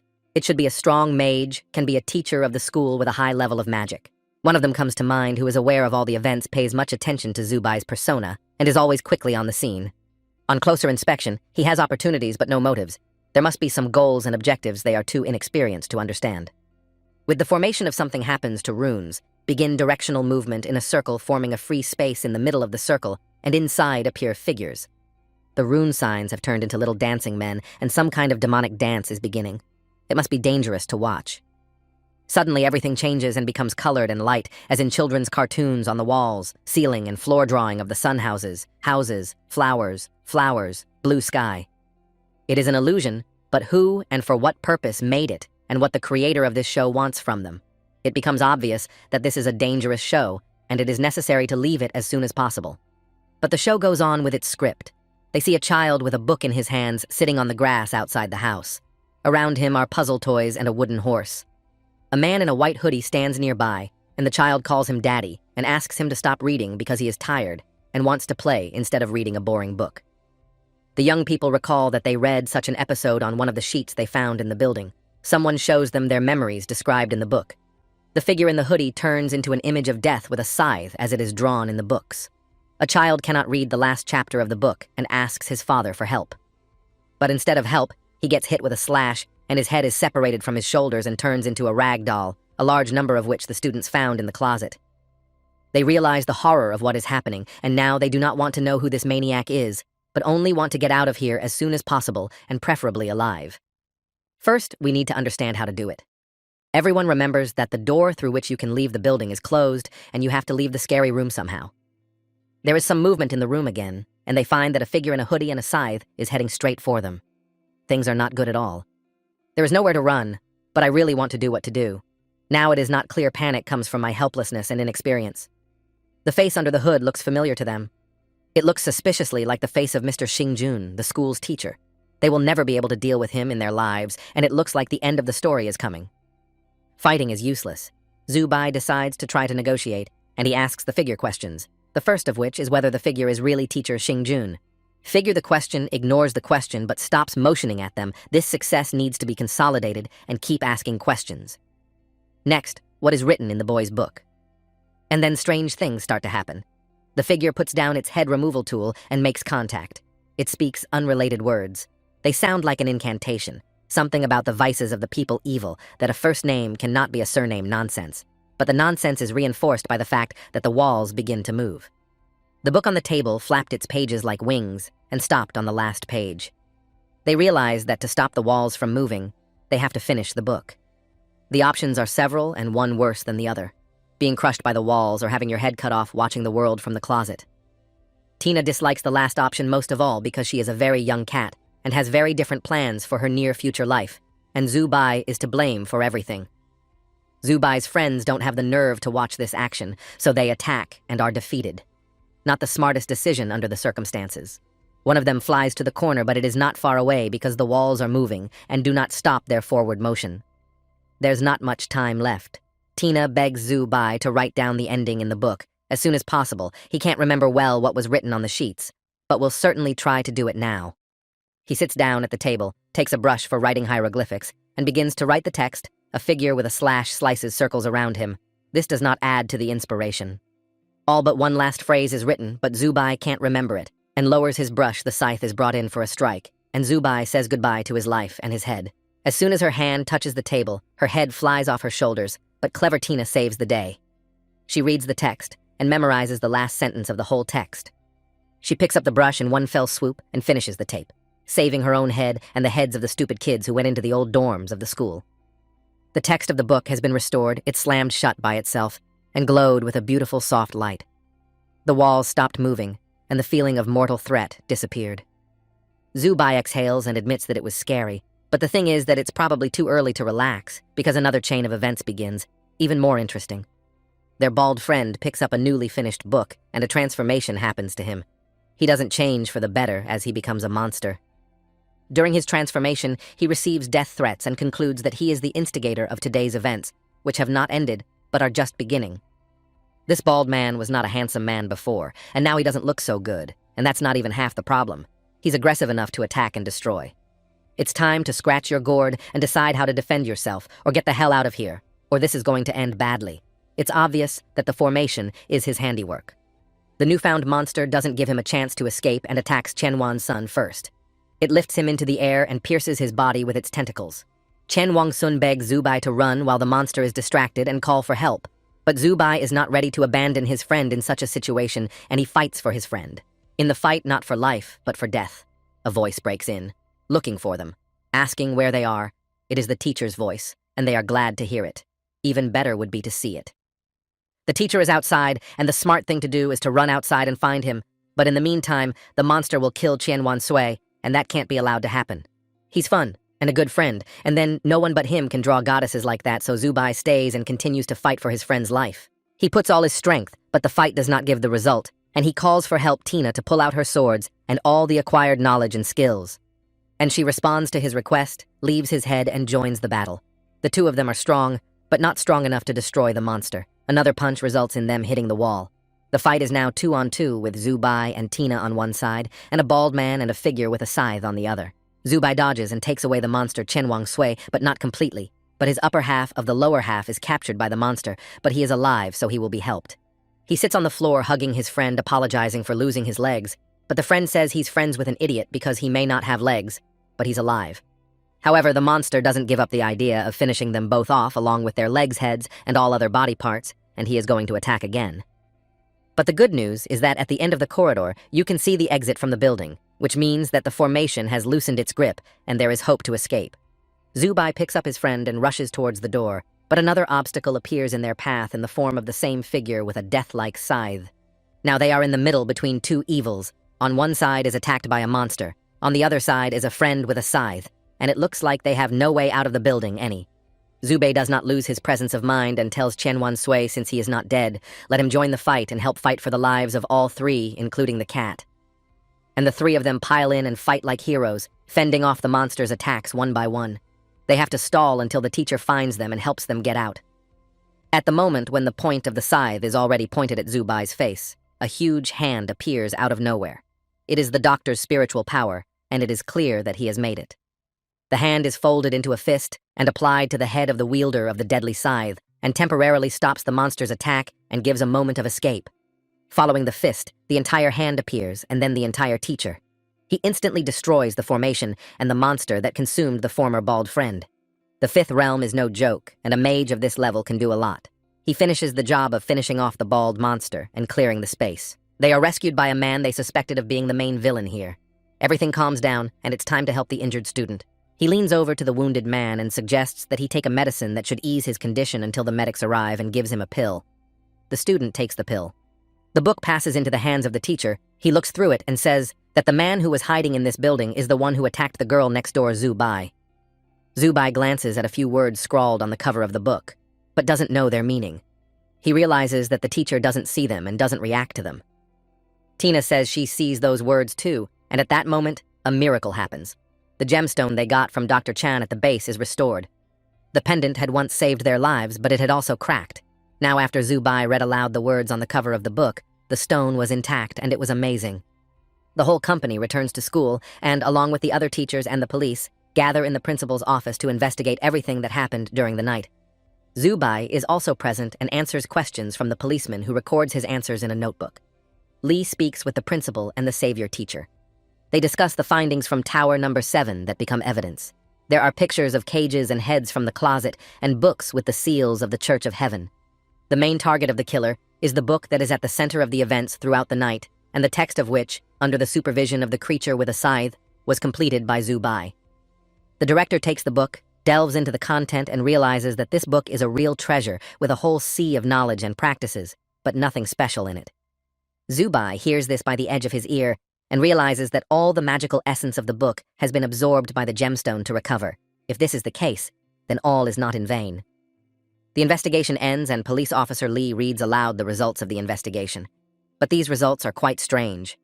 Policeman Lee pulls out handcuffs from his pocket and offers them to teacher Xing Jun, since he is the prime suspect in this whole mess at this point. There is a complex dialogue between a policeman and a teacher, each with his own arguments and facts. The main one is that the teacher was on the spot just in time. The teacher denies the accusations and says if he was a criminal, he could have just killed Zubai and the other two students and not made a big deal out of it. He has the strength and skill to do it quietly, without arousing suspicion. But Lee won't be convinced because the main witnesses, the girl and the bald man, have been killed.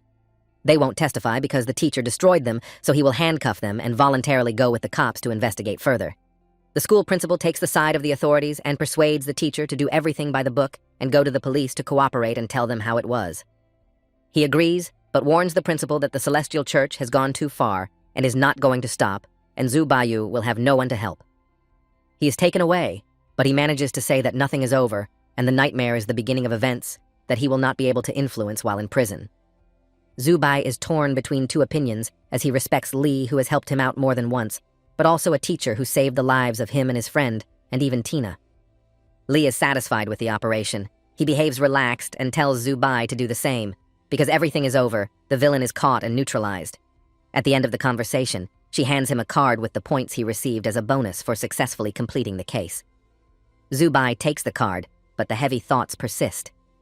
Points are not excessive to feed Aisha, who has grown as big as a house during his absence. But the fact that he is searching for the truth, but is getting further and further away from it, is infuriating.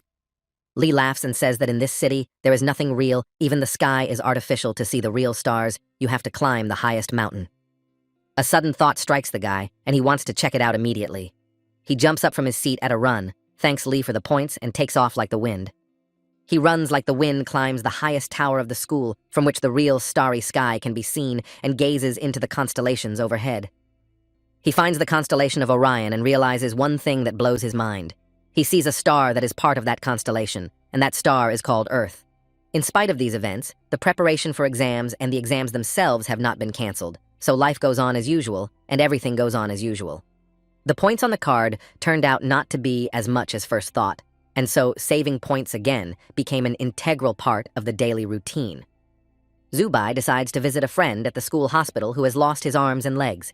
He feels guilty about this, and the visit is difficult for him.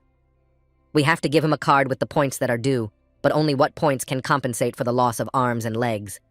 With that thought, he leaves the room. The school hospital is a very large, bright, multi-story hospital. The administration apparently invests a lot of money to treat the injuries of its students and teachers. He wanders around the hospital for a long time before he finds the right room, looks through the door, and sees that the room is full of students who have come to visit the patient. Here stands the fun of Chang Wang-sun, shows how, without the help of hands, by spiritual power, learn to lift a cup and drink from it so the lack of hands does not interfere. The guys admire him and call him a real man and hero, and the girls laugh at the guy's jokes. Everyone is in a good mood. But the question of whether there is such an operation that will help to restore the limbs at once sharply reduces the degree of fun. It's possible, but problematic.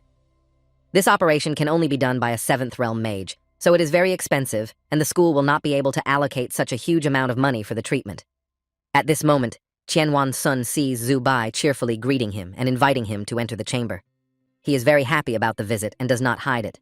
Everyone in the room dislikes Zhu Bai when he appears, and the conversation dies down. Zhu Bai says he has brought a point card and hands it to the patient. Zhu Bai wants to apologize for what happened to Tsangwan's son, but he stops him and says he holds no grudge because he's still alive. The girls see the awkwardness of the situation and are about to leave for classes that are about to start, leaving Zhu Bai and Tsangwan's son alone. The conversation doesn't work out, and Zhu Bai is also about to leave and asks his friend to inform him in case he needs any help, and he will help him for sure. Everyone has left, and the victim is left alone in silence. He remembers the doctors discussing his condition and saying that not only his limbs were damaged, nerve damage to the spinal column and internal organs, and if the lack of limbs really doesn't interfere with cultivation, then everything else will stall. Because of the inability to perform breathing practices, the cultivation speed will be very low, about 1/10 of that of healthy students. In this regard, the doctor suggests that over time, after recovery, we should give up culturing, because at this rate, it makes no sense. In such a situation, anyone would get angry and hold a grudge. Qianwan's son was grateful for the rescue, but now felt it was unfair that Zhu Bai was not hurt. And Zhu Bai and Tina go from the hospital to the library. His conscience says that he is good and has the strength to protect himself, but he needs to protect others. They wander around the book room for a long time. Zhu Bai is so tired that he asks Tina to help him find the right book. Tina asks him what exactly he is looking for. He explains that he needs a fighting technique, preferably lying down, that can be a cover for his defenses. Tina finds such a book on the top shelf. And of course, he accidentally drops the book on Zhu Bai's head with his hind paw, and it hurts. But it's the right book. A martial art that allows you to fight in your sleep. He immediately starts practicing, and Tina is in charge from his head. She tells him what to do, how to relax, how to breathe. Tina pours it into his ears that the technique that allows him to fight in his sleep is utopian, and he's an idiot for believing such a technique exists and trying to learn it. He begins to think that he is just wasting time. His thoughts are interrupted by a student from his group who is looking for Zhu Bai for an urgent and important conversation. His dog is now in the canteen and begging for food from the students, which is not to everyone's liking. Zhu Bai remembers that he forgot to close the room door when he left. He rushes to the dining room to pick up Aisha and take her to her room and get his share of shame for the behavior of the pet he forgot to lock up. Some students are kind to the cute Aisha. She really knows how to charm, but you can't charm a heart of stone, and there are some of those too. One of them recognizes that it is the dog of Zhu Bai, whom he hates, thinks of doing something nasty and calls the dog to him, and the trusting Aisha comes to him. Lu Xiu offers her a treat, and the poor dog can't refuse because she is a known glutton. The students admire Lu Xiu's kindness, but instead of a treat, the poor dog is hit in the stomach with a rock disguised as a treat. The cruelty of some people knows no bounds. The force of the blow is such that Aisha faints from the pain. Zhu Bai grabs her in his arms, but she doesn't react to his touch. Panic sets in as to whether she'll wake up. One of the students in their group says she can help Aisha and would be happy to do so, so Zhu Bai hands her friend over to her. He's very angry. And this arrogant monster in human form named Liu Shu, adding fuel to the fire, says if he sees a dog here again, he'll make a chop out of it. After these words, Zubai can't stand it and throws himself into a fight with the scoundrel so that he won't think that he is the cream of society and has no control over him. The fight ends before it begins because the school guard stops it. He strictly forbids private fights in the school outside of exams. Lucio doesn't stop and says that Zubai is allowed too much at school, such as not going to class and feeding his dog in the student cafeteria. Cruelty and envy don't like normal people. Most of the people present are on Zubai's side. They don't want to deal with Lu Shu anymore, even his friends. Zubai bites his teeth and says that the exam duel will put everything into perspective, and he will make the bastard kneel down and apologize to Aisha. After a while, Aisha is on full board with Jing Shu, who just adores her, and Du Bin feeds her. Everything is fine now. Without worrying about Aisha's health, Zubai could safely continue studying for the exams. 2 more points have been opened, giving even more protection. He now possesses a healing technique that allows him to instantly heal his body from injuries using his accumulated laziness points. Tina is also studying for her exams and is making serious progress. She boasts to Zubayu that he, with all the points of laziness and spiritual power, can't handle her swords. But he's confident because he's stronger than ever. But there is an unpleasant surprise in that the exam consists of 2 parts, the first of which is a written test. If he doesn't get the minimum number of points, which is 720, he won't be allowed to take the second exam, which he's sure he'll pass better than anyone else. The written test begins, and Zubai, as expected, has no idea what to write in the answer, and you can't cheat because, first of all, everyone has a different test. Secondly, the teacher, as promised at the beginning of the school year, is keeping an eye on him. There's only one way out. As long as he's not caught, it won't be considered cheating. He makes cute eyes, and a charming smile, of course, mentally, and turns to Tina, the smartest, kindest, most beautiful cat in the whole world, for help. Tina is a cat but still a girl, so complimenting her beauty is crucial. She calls Zubai a fool and agrees to help the foolish boy. Zubai faithfully writes down everything Tina whispers to him, and they manage to finish their work on time. The exam is over, and it's time to hand in the work. Zubai behaves self-assuredly as if he has the highest grade in the written work in his pocket, which annoys all his classmates. Everyone is discussing whether Zubai can get a decent grade without attending classes, or whether all his self-confidence is nothing more than bravado, and some are betting. A lot of people got the top score. It's time for Zubayu to find out his score, which not very politely he gets right to his face. I wonder if Tina got it wrong. The result is in the literal sense of the word, and shows that you should study yourself and not ask for help from cats. The minimum score is 720 points. This result gives him the right to take part in the second exam, but his rival Zuodao gets the highest score of 1,200 points in the first test. The teacher who supports Zubai is furious that he almost failed the first exam, and the substitute teacher who replaces the detainee laughs at him. There is a chance that the situation will improve and Zubai will show himself in the second trial, but now I believe it less and less. Zubai certainly didn't expect such an outcome and makes a claim. Tina feels guilty and says that her knowledge is a bit outdated. The second spiritual power measurement exam would be a little later, and he had no right to fail it, so he needed to get more points in time. Here, not everything is as smooth as one would like, and he and Tina think how to show a high result without letting down the teacher who trusts him and without becoming a laughingstock. They decide to replenish their spiritual power with laziness points, but they also decide to hedge their bets and increase their strength by speeding up cultivation. We have to go to the library. He is given admission, but is warned that the 5% that Zubai wants to increase progress by is not for everyone, and some cultivators go crazy. But there is little choice, so he no doubt starts the technique lying like a mountain with the confidence that he will make 5% progress and all will be well. Contrary to his expectations, things aren't going as smoothly as he thought they would. He's finding it hard to breathe, and the still mountain can't fully protect him from the distortion. In spite of everything, he continues, in one not at all beautiful moment, notices one strange thing that really scares him. His shadow literally makes a footstep away from him. It separates from him and crawls away. Zubai is not easily confused. He does not panic and continues practicing. He doesn't know how much time passes. He just realizes that he has to keep going and going until he realizes that he has accomplished his goal. This book has a knack for surprises. Last time there were voices that whispered something frightening and prevented me from concentrating, and what will happen this time? The sound is not a whisper, but the sound of dripping water. But he knows it's an illusion, because there's nowhere for the water to come from, since the room is protected by runes. The illusion goes on the offensive, no longer just a sound, but wet drops falling on his face, forcing him to distract himself from reading and stop practicing. But Zubai is persistent as well. The book tells us that everyone should have his own way, not to face someone else's, and he should go his own way, without giving in to illusions and trials. The water is coming from all sides. You can't let the book out of your hands. You have to keep reading at all costs. And he continues, and his face is submerged in the water. Read without stopping, and the main task is to turn off all feelings and sensations, which, by the way, he says that besides him in the room, there is someone else. The monk's path is winding and may lead to death, says the book, and the prediction is nearby, because Zubai is being attacked by someone who clearly wants him dead. A huge water monster, judging by its tentacles, entangles the young man and pulls him to the bottom without letting him breathe. It's very scary, but Zubai is determined to endure and let it be. It ends as quickly as it began. The book absorbed the water and closed by itself. Zubai listens to himself in his head. It means something that Tina is throwing a tantrum because Zubai has once again managed to almost just get progress over 5%. She frightened Zubai, who by the way was not just given this progress. He had already said goodbye to his life because he thought that the monster will drown him. The day after tomorrow, the tests begin. All the students gather near the entrance of the building. The teacher calls them one by one. There is a large glass cube in the building. The student goes inside, and 2 teachers magically measure the level of spiritual power. This happens to everyone. It's not a difficult task to stand in a cube, but it's exciting. The girl now taking the test has a perfect score of 190 units, and in the first test, she came second, and the teachers praised her.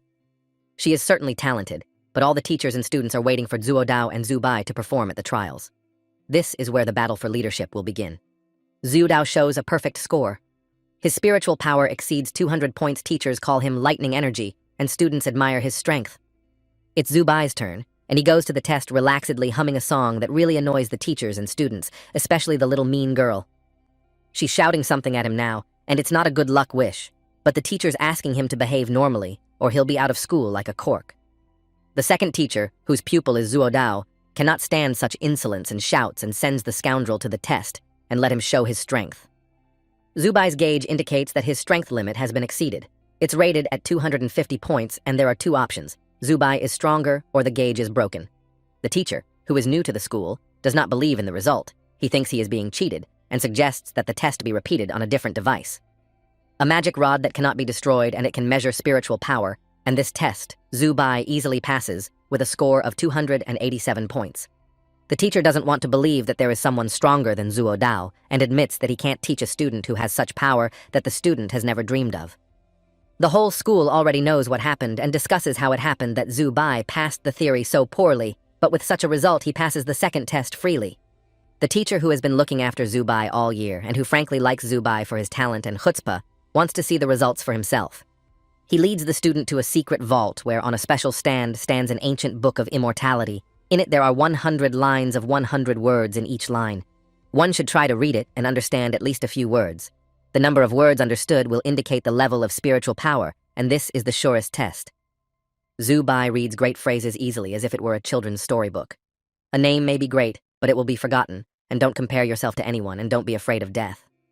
Frankly speaking, Zubai is shocked that he can easily read and understand ancient records, and the teacher says that the one who can do this has crossed the first realm. Ahead is one final exam, which is that the winner in a direct combat match will be the strongest in the entire school. Every year, many people gather at this competition to see the strongest man win. Lee is also in the stands and eagerly awaits the start. A young teacher, with the help of magic amplifying the volume of her voice, announces the beginning of a competition between the strongest students of the school to choose the best of them. She explains the rules of the bouts and gives the command to start the competition, inviting students to step up to the podiums for the first round. The judging will be done by her reproducing her spiritual copy one for each pair of fighters and warns that the fights are real and there will be no mercy. Dubin, whose cultivation is like turning into some kind of creepy animal in one of the rings. Aisha is rooting for him. He's impossible to resist. An angry girl who hates Zubai uses the ice field technique and fights to the death as her life depends on this fight. Zubai's opponent is Hu Wei, who possesses the technique of gigantism, and he is not a friend of Zubai and wants to crush him with all his mass, if not defeat him. The rules for picking a winner are that it is not enough to put down your opponent, but to score more points during the fight, and that is what makes the difference. The giant Hu Wei at the beginning of the fight did not even realize that the fight was over, because he flew into the wall and blew it to pieces. He lost clean. The same story happens with the second and third and fourth opponent too. An easy win every time, and Zubai comes out victorious without any doubt. The teacher laughs at his favorite student because he cannot just finish the fight, but is sure to make some kind of show. Not everyone can accept the ease with which Zubai wins, and the evil girl who just froze her rival screams at him to fight her. because he's been lucky enough to get the wimps before, and he'll never get away with it with her. Almost all the semi-finalists are here. Only one duel between the girl who took Aisha under her tutelage and the predator Sun Yujin was left unplayed.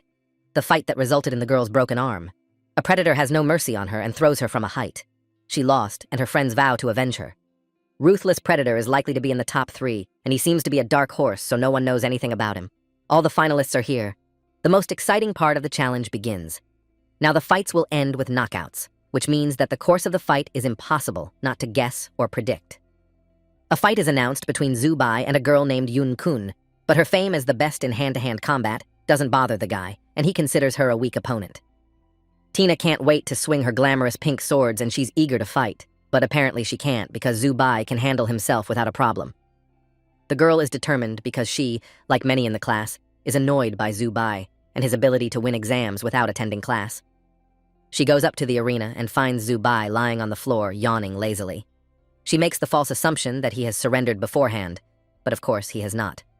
He laughingly tells his rival that she is too weak an opponent for him and he won't even have to climb up to beat her. The girl responds by calling him an arrogant bastard, attacking and running into the impenetrable defense of the mountainous Zubai. The technique works perfectly. Again and again, she delivers different kinds of blows to the peacefully lying Zubai, but doesn't bring even the slightest discomfort or even harm. He doesn't even wrinkle his nose. She is completely confused and doesn't know what to do with him, as she has tried all the punching techniques she knows, but has not achieved her goal. His future opponents watch the fight and are greatly stressed that their idea of Zubai's abilities have been greatly understated, and he is a strong foe. Zubayu gets bored with these games and decides to stop this ridiculous show. To defeat the girl, you just snap your fingers once. That snap delivers such a powerful blow that it ends there. She flies to the other end of the stadium and gets injured, and it's decided to call the paramedics. The girl leaves the battlefield on a stretcher, and Zubai rises to his full height and celebrates the victory with his few fans. He will avenge his girlfriend, who was badly injured by a beast-like student, and will also fight with him later, because he is on the list of his future opponents. Here is a policeman Lee. He came to watch the fight and cheer for Zubai, and he is puzzled by the result, because there is no evaluation of the opponent guy.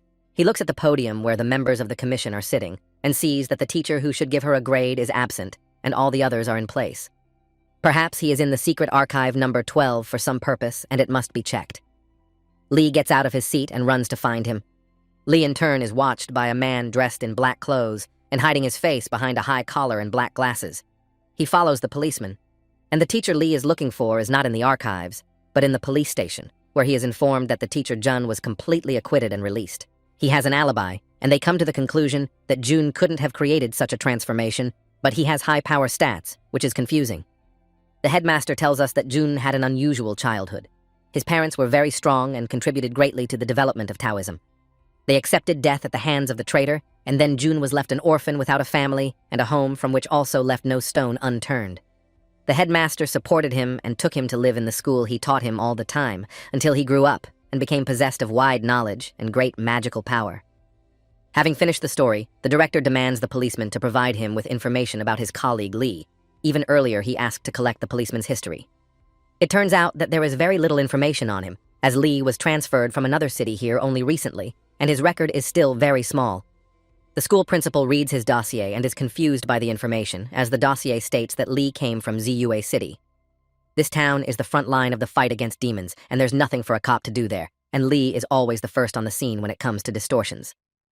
He is also strongly opposed to teacher Xing Jun, who can control the situation in the school and whom the principal trusts completely. The door swings open and a man enters, saying that there has never been a policeman named Lee at the Xiaoyu police station, so he is an imposter. There is another circumstance. The police station in Xiaoyu City was recently attacked by members of the Heavenly Church sect. The chief of the police station orders Li Xiuzhu to be arrested immediately, but unfortunately, it is impossible because he is in the Tao school exams. The headmaster says it shouldn't be a problem because he knows where to find Lee. His target is the secret archive number 12. Lee's strength cannot be underestimated, and he must be stopped. The principal asks the chief for the strongest police officer to help and immediately goes to the school. Meanwhile, fake cop Lee finds the 12th archive and easily infiltrates it since he has made an official application to visit the place. He passes the main entrance and is before the descent into the dungeon, and is surprised that the secret archive is so poorly protected as there are no protection spells visible. At the exams, they are waiting for the first round of finalists' bouts, but they can't collect them because the school director is absent, and the teachers are very surprised by this fact. One of the teachers smells something wrong and decides to look for the director in the 12th archive just in case and leaves the judging stand, which is almost empty. Upon arriving at the dungeon, he finds no protection in the 12th archive and is surprised at the headmaster's carelessness on this matter and quickly goes downstairs. His magical perception senses the presence of blood, but whose it is and why it is here he cannot understand, so he quickens his step and moves even faster.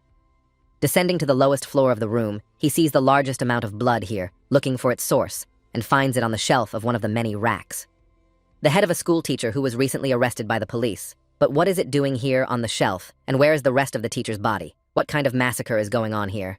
He follows the trail even lower, and on the very last floor sees the altar on which the body of Xing-jun is located on the wall, the sign of the Heavenly Church, and Officer Li.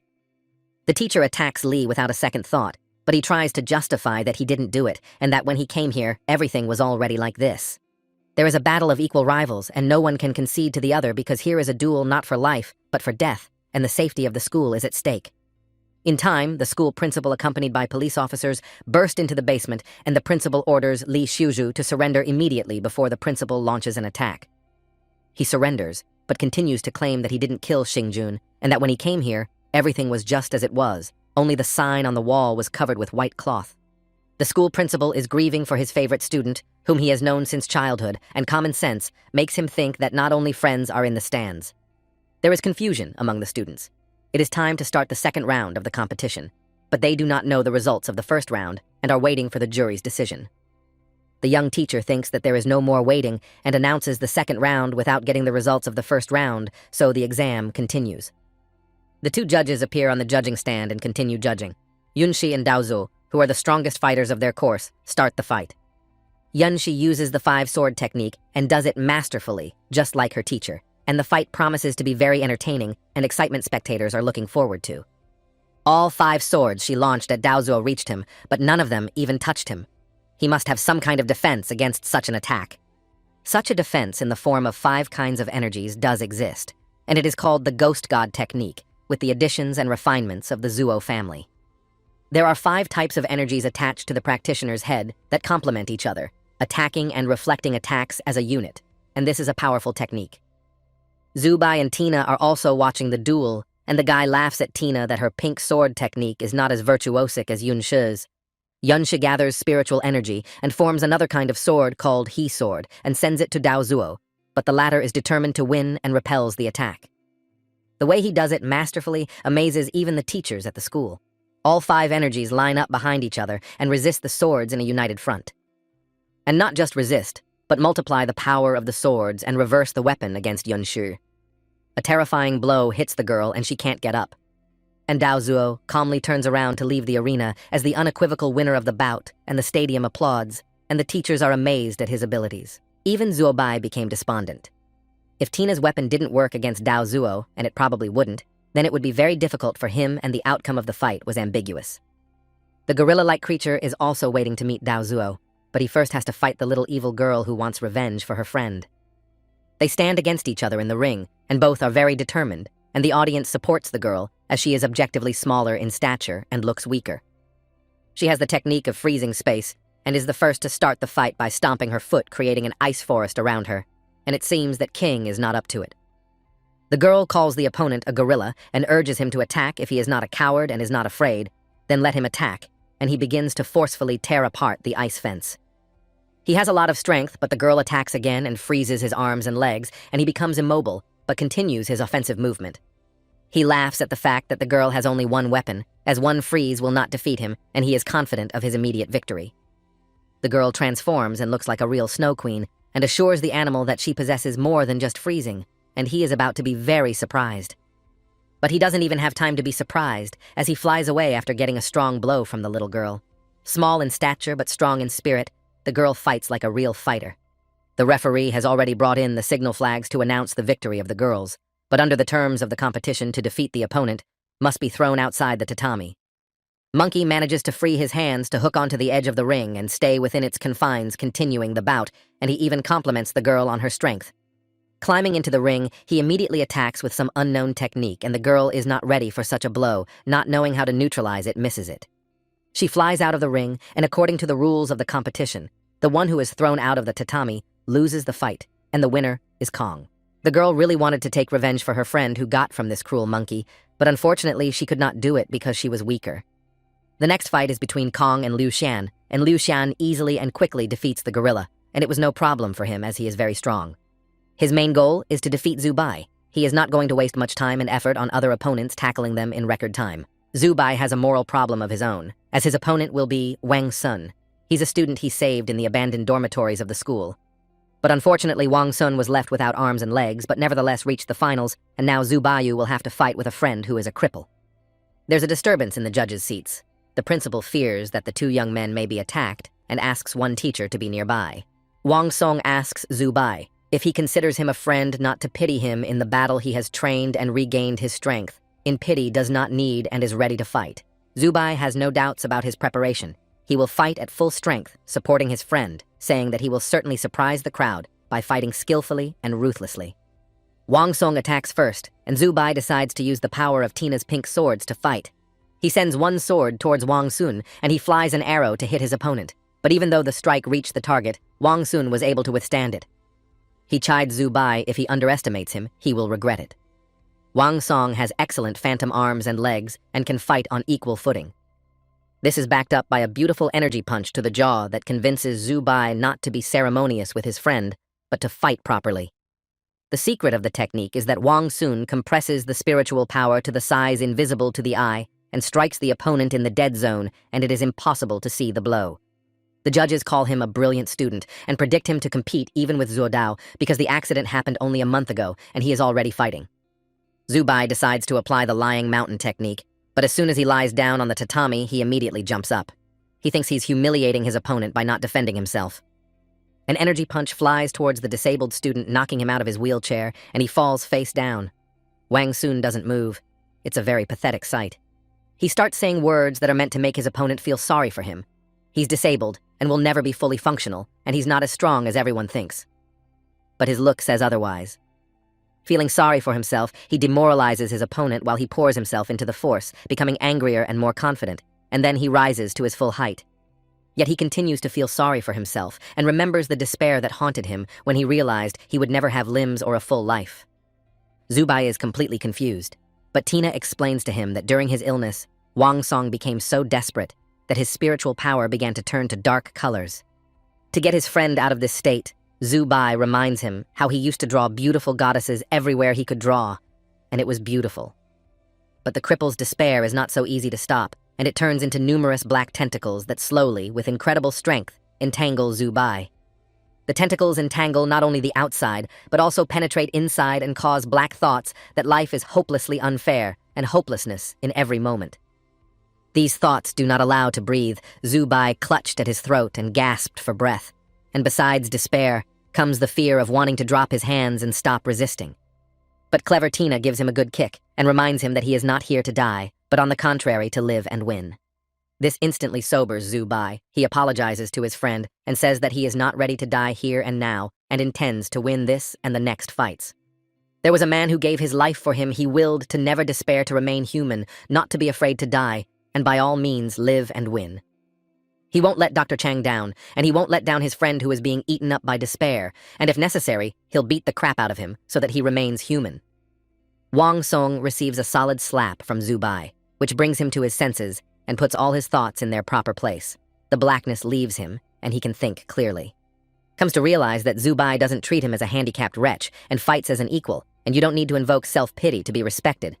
He gathers his strength and promises to repay Zhu Bai as he can, that is, in the ring, and let Zhu Bai expect no mercy as he fights with an equal.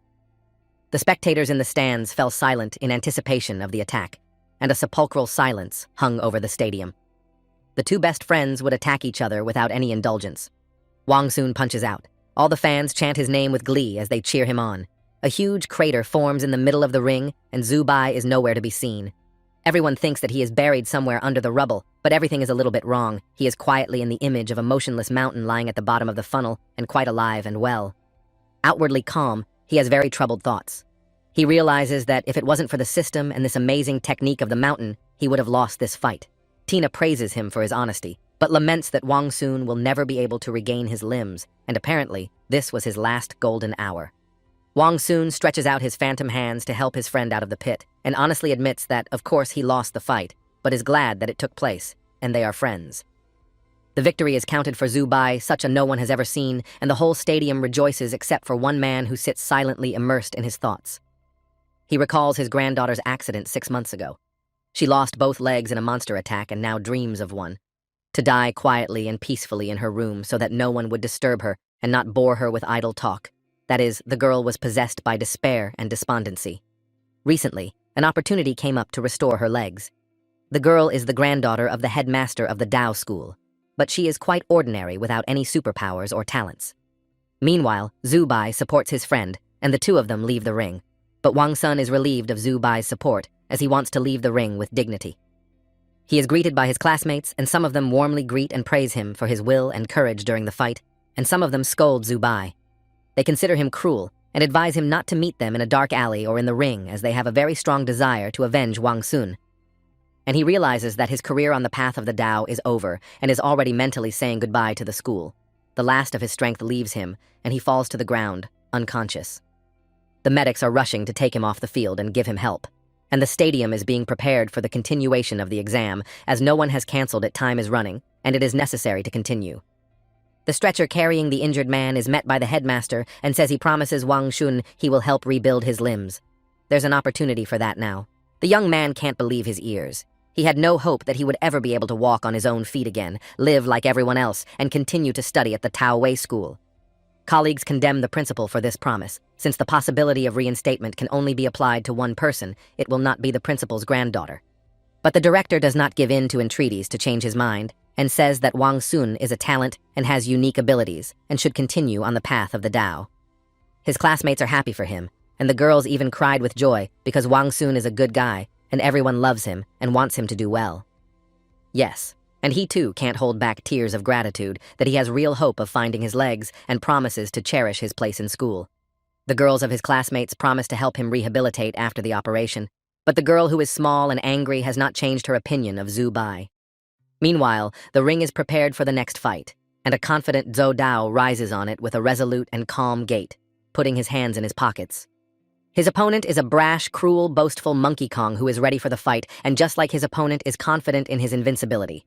But his bragging does not impress Zhuo Dao at all, and he steadfastly watches as the gorilla stops his bragging and starts to attack already.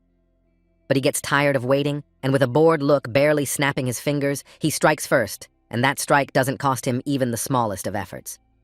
He's really strong. The energies that Zhuo Dao launches turn into enormous weapons and instantly reach the grinning face of the monkey, and the face doesn't like it at all. He resents this turn of events as if he thinks he came here only to hit, not to get hit, and he doesn't like this game. Now Kong realizes that this guy Zhuo Dao is not a snow maiden freezing space. You have to sweat before you get anywhere. He instantly increases in size to a huge, but its intimidating appearance does not make any impression on the enemy, and he frankly bored. And when he gets tired of it, he snaps his fingers a second time, and the monkey goes on a long flight over the ring and lands somewhere unknown. An easy instant victory, and the stadium is silent in amazement, as it is not every day to see such power in action, and only wonder. Kong, with his tongue hanging out sideways, is lying in the pit that appeared from his fall. The stadium roars with delight, and everyone can see that Zhuo Dao did not even sweat. Zhuo Dao is a descendant of a noble, ancient, honorable family, spends his childhood in prosperity and parental love, and he has access to all the benefits and knowledge of the world. And Liu Xian grew up in a poor family, often starved, often went hungry in rags, was persecuted from decent yards, and eventually lost his mother, who died of starvation. He is especially annoyed by the scumbag Zhu Bai, who feeds his dog human food in front of everyone while someone else is starving. He doesn't know that Zhu Bai refuses to eat because he only has money to feed Aisha, but no one cares about other people's problems, and conclusions have been drawn. These guys have a lot of personal scores to settle, and they want to settle them now during the fight. Zhu Bai remembers Liu Xian throwing a rock at Aisha and almost killing her. It's time to pay the bills, and the two rivals start a duel. The arrogant but resentful Liu Xian and Zhu Bai, who just wants to win. Liu Xian's spiritual transformation is expressed as 3 warriors in armor armed with spears whose energy should entangle and immobilize the opponent. And so it goes, but Zhu Bai is not to be taken lightly. He's lying in the ring, relaxing and enjoying himself. Liu Xiang is pissed off by this behavior. He gathers spiritual power and forms a powerful weapon called the Gladiator's Sword, which he believes will not leave an insolent opponent no chance. The Gladiator's sword pointed at the center of Zhu Bai's chest, and if it was not Zhu Bai but someone else, that person would have a sad, unambiguous end. All the spiritual power was put into this punch, and it would be enough to destroy several opponents at once. But a strange thing happens. Zhu Bai doesn't even flinch. The power is used up, and Liu Xiang falls to his knees, and Zhu Bai stands over him and says that Aisha is a close friend, and recently was also a human like him. She was attacked by demons, and to save her life she underwent a transformation, but even in the body of a dog, she remains a kind, cheerful, and reliable friend. She acts more human than some people like Liu Xiang, and Zhu Bai didn't steal or rob to get food, he just wanted to feed his friend. To be sure, Zhu Bai brings up his fist and a completely non-magical punch to the jaw nails Liu Xiang, and he remembers what Zhu Bai is trying to tell him. While Liu Xiang flies out of the ring in the aftermath, carried word Zhu Bai that you need to respect others, especially if they are weaker, otherwise payback will be quick and cruel. Zhu Dao watches this action and draws his own conclusions, because the next fight will be between him and Zhu Bai, and it is obvious that the strength of Zhu Bai is incredible. Arrogance and rashness in conclusions is punished good wins, and without any preparation begins the final and most interesting fight. The strongest between Zhu Dao and Zhu Bai is being determined. In the ring, a representative of an ancient and respected family, and an unknown guy from nowhere.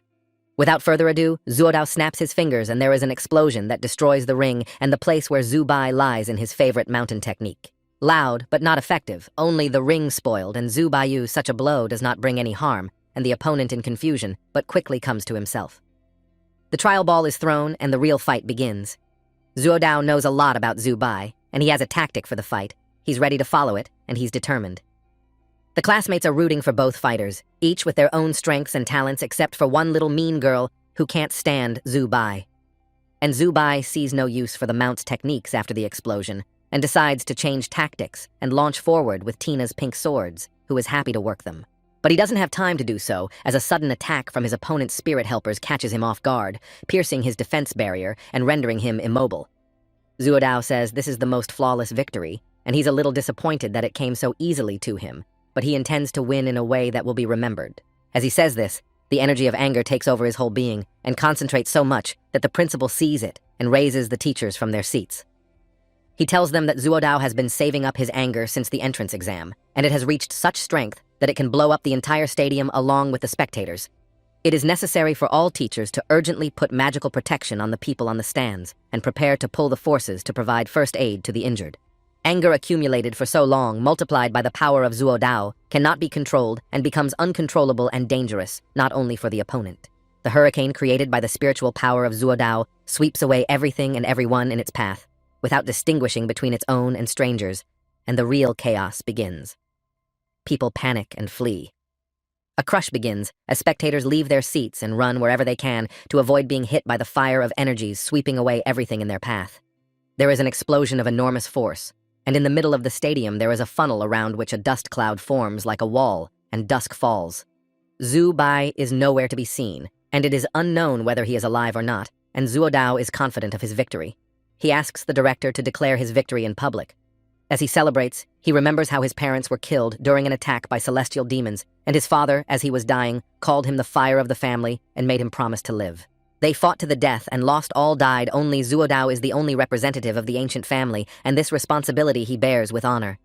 The extent of the destruction outrages those present, as this is a school fight, and such behavior is unnecessarily violent and could result in casualties.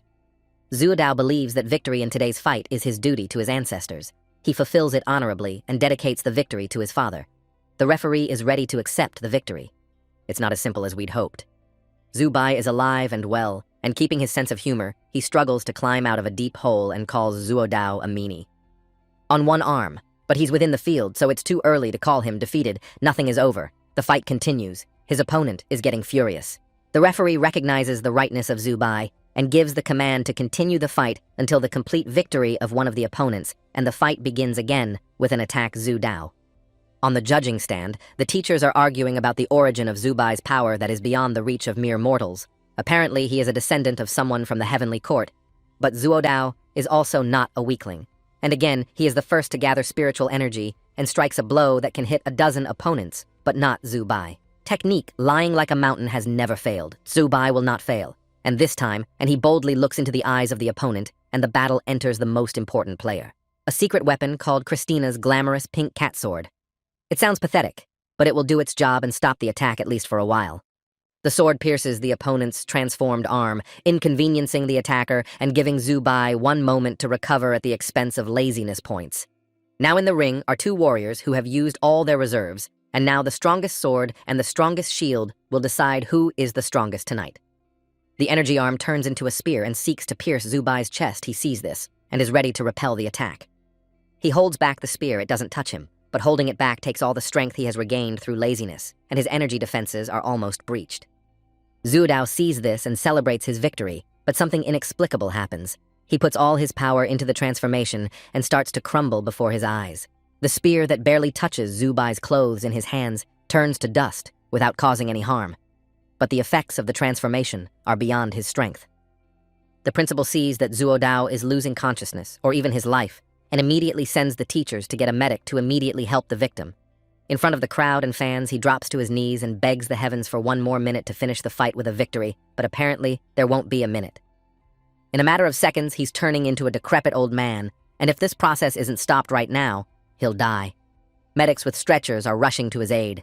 Zubai wins the fight, but he is not happy about it. They were not friends, but they were not enemies either, and he felt sorry for Zuodao.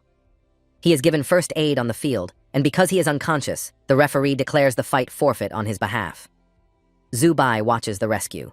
He mentally wishes Zuodao to hang on and survive, and thinks about how it would be nice if he could give his surplus spiritual power to heal those close to him. Tina tells him not to talk nonsense and to direct his thoughts toward a speedy recovery because he has exactly 0 points on his laziness balance. Finally, Zuodao regains consciousness, and to everyone's joy, it turns out that he is not injured and will eventually recover and will continue training and studying. The principal consults with the teachers and comes to the decision to organize a course for brilliant students to defend the honor of the school in a big tournament. Such a tournament is held annually between the 4 major schools of the Tao Path to identify the strongest warriors on Earth who can defeat demons. A dangerous moment has passed, and after the fight all are still alive, and the fans are jubilant and waiting for the announcement of the winner, and there is joyful anticipation in the stands. All the spectators are cheering except one. He sits wrapped in all black so that he is unrecognizable and silently observes what is happening in the stadium. Zubai felt a vaguely familiar and anxious feeling as he waited for the results to be announced. He had experienced it before and tried to remember when. At this time, disturbing events are brewing at the police station, where the sham policeman Lee is being held in a prison cell, chained to the wall by spells. The prisoner tries to convince the police that teacher Shinjun is alive and very dangerous, especially for Zubai, as he has a unique talent. This teenager is of particular interest to the dark forces because he is a real danger to them, but the policemen do not believe Lee and accuse him of lying. While Lee is convincing the officers of the law, he suddenly gets the idea that it's not just Zubai. Shinjun is crazy and could destroy the whole town and its inhabitants. The cops don't believe him and laugh at his conclusions and decide that he has gone mad from loneliness in the cell and is talking nonsense. Lee realizes that he doesn't have time to pretend to obey the authorities and the city is in trouble, and he frees himself from the chains in seconds and leaves the prison. The Tao school exams are a big event for the whole city and attract the attention not only of the school community, but also of all citizens. The principal makes a closing speech that can be seen by everyone on monitors around the city. He thanks the residents for their support of the school. He says that all teachers and students will work even harder to cultivate fighters against heavenly demons and defeat this evil. The students listen to the head of school's speech breathlessly, except for one, and that's Zubai. He searches for the source of the feeling of anxiety and danger that won't let him go. The entire stadium listens to the director and loudly supports his speech, chanting that humanity will fight demons, and no one notices that the clouds are gathering. For winning the competition, the headmaster gives Zubai a card with 2,000 points. Zubai fulfills his promise to Aisha. Now his faithful friend will always be fed and satisfied with her life. $2,000 is a large sum and will last for a long time, but even this fact does not please Zubai. He draws the principal's attention to the fact that the sky has blackened and is getting darker, and everything around is draped in a heavy, stuffy blackness like before a big thunderstorm. The director raises his head and sees that Zubai is right and a terrible disaster is coming, but it is not yet known what it is related to. But the answer comes very quickly. The heavens open, and an eye appears in the center, and a thundering voice deafeningly announces that he is glad he has finally found the town school, and everyone hiding here. Everyone in the stadium and in the stands raise their heads to see with their own eyes what is going on and whether they should flee right now or not. At the same time, it becomes clear to everyone that it is necessary to leave the stadium right now, and panic begins in the stands, which spreads at the speed of light. The teachers of the school, headed by the headmaster, armed with spells, immediately begin the defense of the school. They stand united against the demons. The sword sent by the director hits right in the center of the demon's eye, and the demon doesn't like it. He calls the director a bloody old man and launches an attack. The demon is confronted by all the teachers in the school. They try to fend off the attack by standing shoulder to shoulder and using the strongest spells they can. Altogether, they try to create an array that will magically cover the people present in the stadium and give them time to hide in a safe place. The demon cannot be destroyed, only neutralized for a while to give people a chance to hide and buy some time to make a decision. The demon's blows are deadly, and the blood is poisonous and threatens to infect. The ranks of teachers standing up for the school are quickly thinning. Students see this, but do not give in to panic, and intend to join the ranks of the demon-fighting teachers and fight alongside their teachers. Many octopus-like creatures land on the field, and it becomes clear that those who did not have time to run away and hide are doomed. Fear and panic and destruction are all around. All kinds of monsters attack people, and right on the run they fall dead, and it looks like there is no escape. Monsters attack everyone indiscriminately. They do not care who is in front of them, a child who poses no danger to them, or an infirm old man or a warrior. Offensive and defensive spells of all kinds, sent by teachers and students, rush around the stadium, but they don't catch up with all the monsters. There are so many of them, and their name is the Deadly Legion. They have so many different guises that it is often impossible to distinguish them from the usual creatures. Kong is swarmed by flying insects that look harmless, but in a matter of seconds, the giant is gone, and they eat him down to the smallest cell. Teachers urge students to get out of the fight to save lives, leave the stadium, and hide in a safe place, taking with them those who need help. Xiaobei realizes that any weakest demon has power as a first-realm cultivator, and fighting demons now is suicide. He decides to take his friends to follow the teacher's orders and try to leave this nightmare to save himself and as many people as possible. He takes the girls and takes on his crippled friend. The retreat is covered by Du Bin, a nice guy, a reliable and cheerful friend, who likes Zhu Baiyu, and Aisha loves him. He was the one who treated Aisha kindly and fed her when hungry Aisha came to the canteen in search of food and begged for food from the students. Nice, kind guy. The girls can't fight because one was badly injured during the exam fight, and the other was badly weakened fighting in the exam. Du Bin and Zhu Bai are thinking of a way to leave this place. The land is contaminated with monster blood that is poisonous, and contamination is a death sentence. They have injured friends behind them who can't even walk and need to do something to get their friends to safety. They come up with the idea of hitting a ditch-like path with spiritual power, as long as the ground is not deeply soaked with demon blood and the ditch can be traversed. Du Bin gathers his strength with a single blow and makes a deep path in the ground, but this lunge did not go unnoticed by the monsters, and they rushed after the fugitives. Now it's all about speed. Zhu Bai asks his friend to use his intuition while they run to feel the space and figure out where to go. But to understand the direction where there are no demons is not possible because they are everywhere, and he feels them even under his feet, not understanding how it can be. Before the creature can get out of the ground, they have to get out of here very quickly and run towards the school building faster than an arrow. The first to run is Du Bin. He blasts the fugitives out of the way. All around them terror rumbles and the earth shakes under their feet, and this earth tremor is caused by subterranean demons bursting out. The girls are wounded, losing strength, and can't run fast enough. Zhu Bai asks Du Bin to take the girls out of the danger zone first, and Zhu Bai and his friend will go out after. A little girl, mean girl, loses the rest of her strength and asks her friend to leave her right there so she doesn't die herself, but people don't abandon friends in a time of need. Zhu Bai leaves Qianwang Sun to get the girls because Du Bin is fighting an underground monster that is about to capture him with its tentacles. The battle for the school doesn't stop for a minute. The headmaster manages to restore the magical defenses, and even if the demon queen comes here, she won't be able to find it. All efforts will be futile if we don't figure out how the demons found the school. All indications are that there's a traitor among the school's teachers who pointed out the location. Du Bin's decision to stay and fight the underground monster gave some students, including Zhu Bai and his friend, and the girls, a chance to escape. But that decision takes his own life, another sacrifice in exchange for a few lives saved. He always showed up in time to help. Getting over the ruins and mountains of bodies, guys reach a safe place, and now there is an opportunity to hide from the monsters, to take a breath and gain strength. But that's not the case. Together with the people who escaped to the school and the traitor about whom the headmaster spoke, and he is in all his glory in front of them.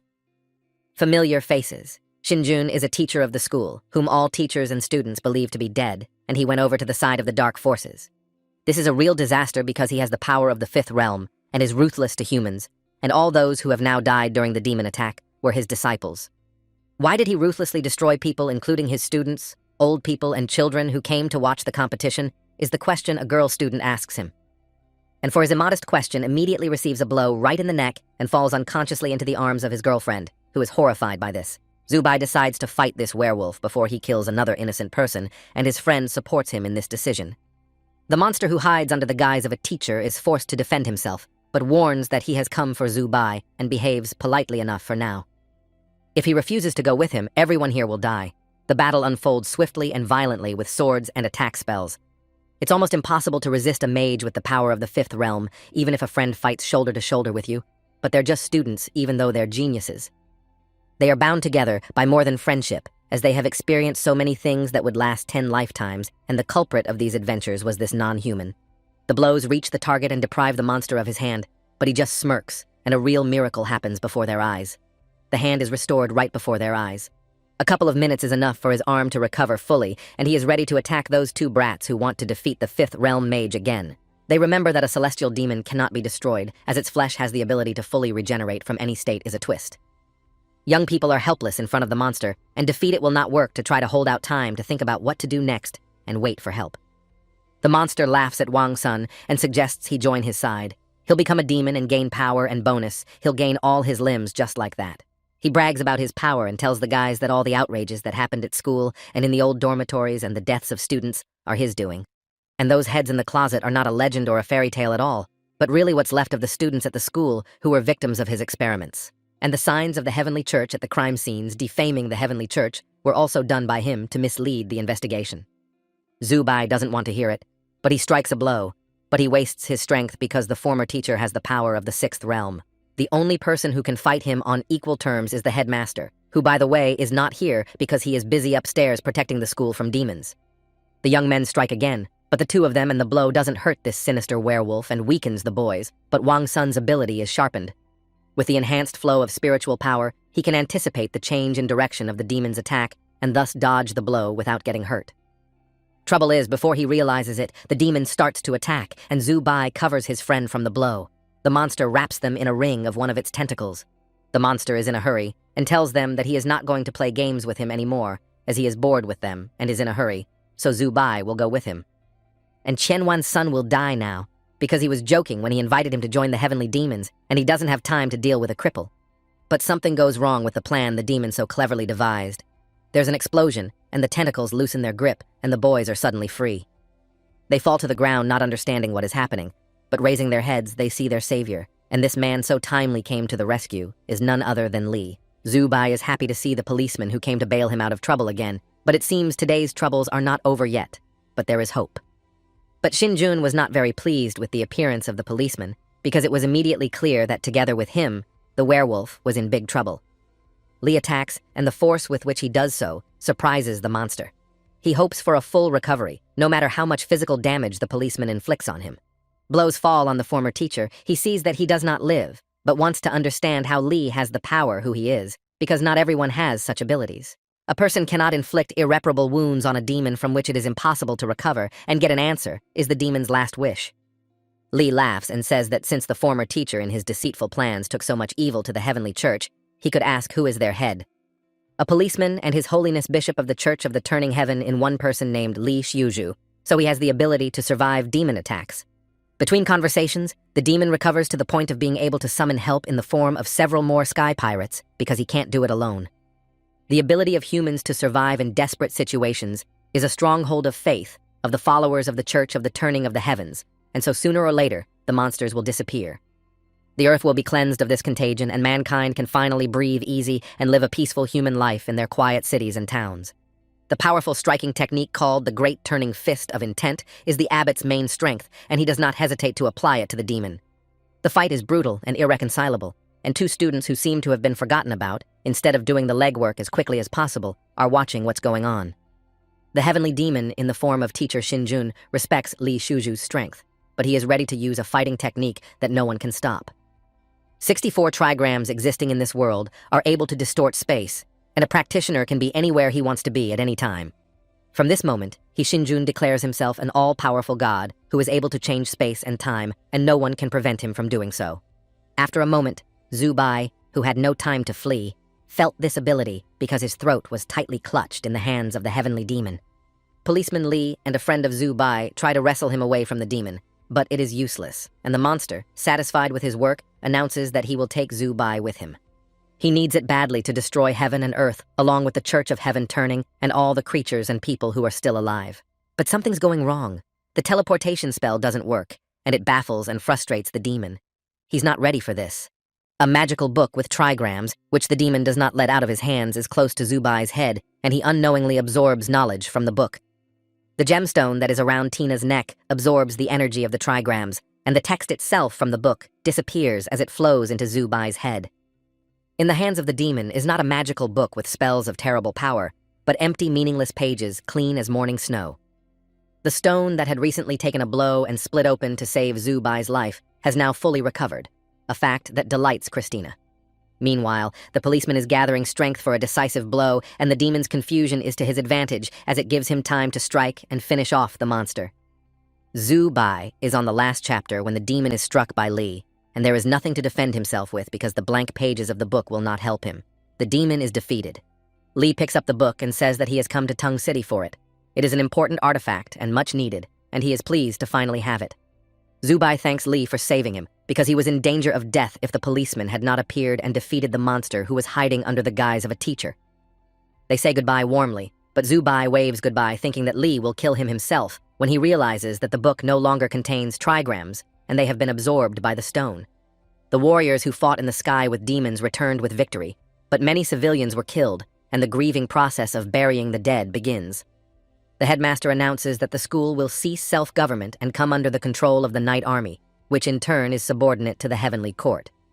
The school authorities and the army commander shake hands, and now the army and the school fight the heavenly demons together, and the incident with the werewolf teacher is over. Few of the students survived, and Zhu Bai laments that this time he didn't help anyone but himself to survive, even though he put so much effort into it. He approaches the group of survivors and sees Jing Shu holding an angry little girl who can't stand Zhu Bai and is on the verge of life and death. She fights for life by freezing an artery with an ice spell, and now there is hope for recovery. A strong-minded girl nearly dies fighting demons. While the survivors bury the dead and help the injured, Shinjun is brought before the Demon Queen. He must answer how he failed the mission. Not only did he fail to deliver Zhu Bai to the Queen, but he also irretrievably lost the magical book with trigrams, which is now in the hands of the enemy. But Shinjun is optimistic and tells the Queen that he has a plan to wipe out the city and bring Zhu Bai back to the kingdom. But it takes time. The school has its own man who is ready to do any task, and now he is preparing to beat up Zhu Bai so that he will be afraid to leave the school and lose his defense. This magical protection is provided by the school's teachers with magical protection spells, and once Zhu Bai leaves the school, he can be taken with his bare hands. Fortunately, the Taoist monks and the army of the Heavenly Court resisted the heavenly demons. The invasion did not cause a larger disaster in the city. All educators are involved in the restoration work, and it looks quite ordinary as the residents of the city have long been accustomed to life and death and destruction. The debris of buildings suitable for reconstruction is used. With the help of spells, the monks rebuild the buildings, and the city gradually regains its former appearance. From the wreckage of buildings not suitable for reconstruction, they created a monument in memory of the heroes who died for the city, on which the names of those who gave their lives in battle are inscribed. Zhu Bai goes to the monument to honor the dead. He's standing there thinking, and he hears someone approaching him. It's his final opponent, Zuo Dao. He doesn't understand why Zhu Bai came to the monument, and says that for 2 months he will train hard and won't lose to Zhu Bai again. Zhu Bai argues that after surviving the demon invasion and the number of citizens who have fallen in battle for the city, it's not important who wins the exams. The names of the thousands who died for the city are inscribed on the monument, and Zhu Bai hopes that Zuo Dao is so strong that his name will never appear on the monument. They must fight together for the city and the people, not against each other, and only then will they be able to help the monks of the school fight the heavenly demons. They decide not to compete anymore, but to move in the same direction and always be at one with each other in training to fight the celestial monsters. Luai reads up to them in a wheelchair and tells them that the school principal has ordered the 3 of them to report to special education classes next week. For winning the exams, Tsu Bayu got a decent amount of points. The problem with Aisha's feeding has been solved, you cannot worry about it, and quietly study. He devotes a great deal of time to increasing his spiritual strength and endurance. He realizes that the mountain-lying technique is not flawless and does not give absolute protection. Discovering another light point of strength called defense within will increase the resistance of internal organs and the brain to shocks and concussions. He decides to activate the next point of defense within, which scares the hell out of Aisha, who was peacefully eating her first 1,000th meal because of the terrible pain. Neither hiding nor tolerating this pain is impossible, and Zubai screams so that the poor doggy threw the food and jumped aside away from this crazy guy. But Christina tells her not to worry, and that it's just training and it's no big deal. He'll yell and stop, just like he always does. Zubai is getting so bad that it's scary to watch, but his girlfriends Tina and Aisha are watching the process with interest and laughing while waiting for the end of the cultivation. After half an hour of torment is over, you can calmly breathe and try to understand the sensations that came along with the activation of protection. But it seems that only he is interested in it, and his girlfriends are sleeping peacefully, and it's useless to wake them up. The best friends in the world? That's the only way to put it.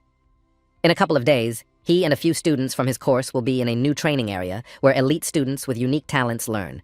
A school teacher named Young-hoo visits this part of the school and finds a student named Jang-ran there and gives him a special assignment to test the new recruits. Young-hoo asks his apprentice to teach the newcomers a lesson by showing them his skills so that the newcomers will realize how weak and helpless they are in the face of real power. He agrees to fulfill the teacher's request and is glad that he doesn't have to think of a reason to beat up Zubai since this student is Shinjun's man. He hears the exact same request from Shinjun a little earlier, and he's already thinking about how to fulfill it, but everything resolves itself, and there's nothing to worry about. A week later, the three friends meet at the gate of the special training area. They are happy to see each other again and can't wait to start training.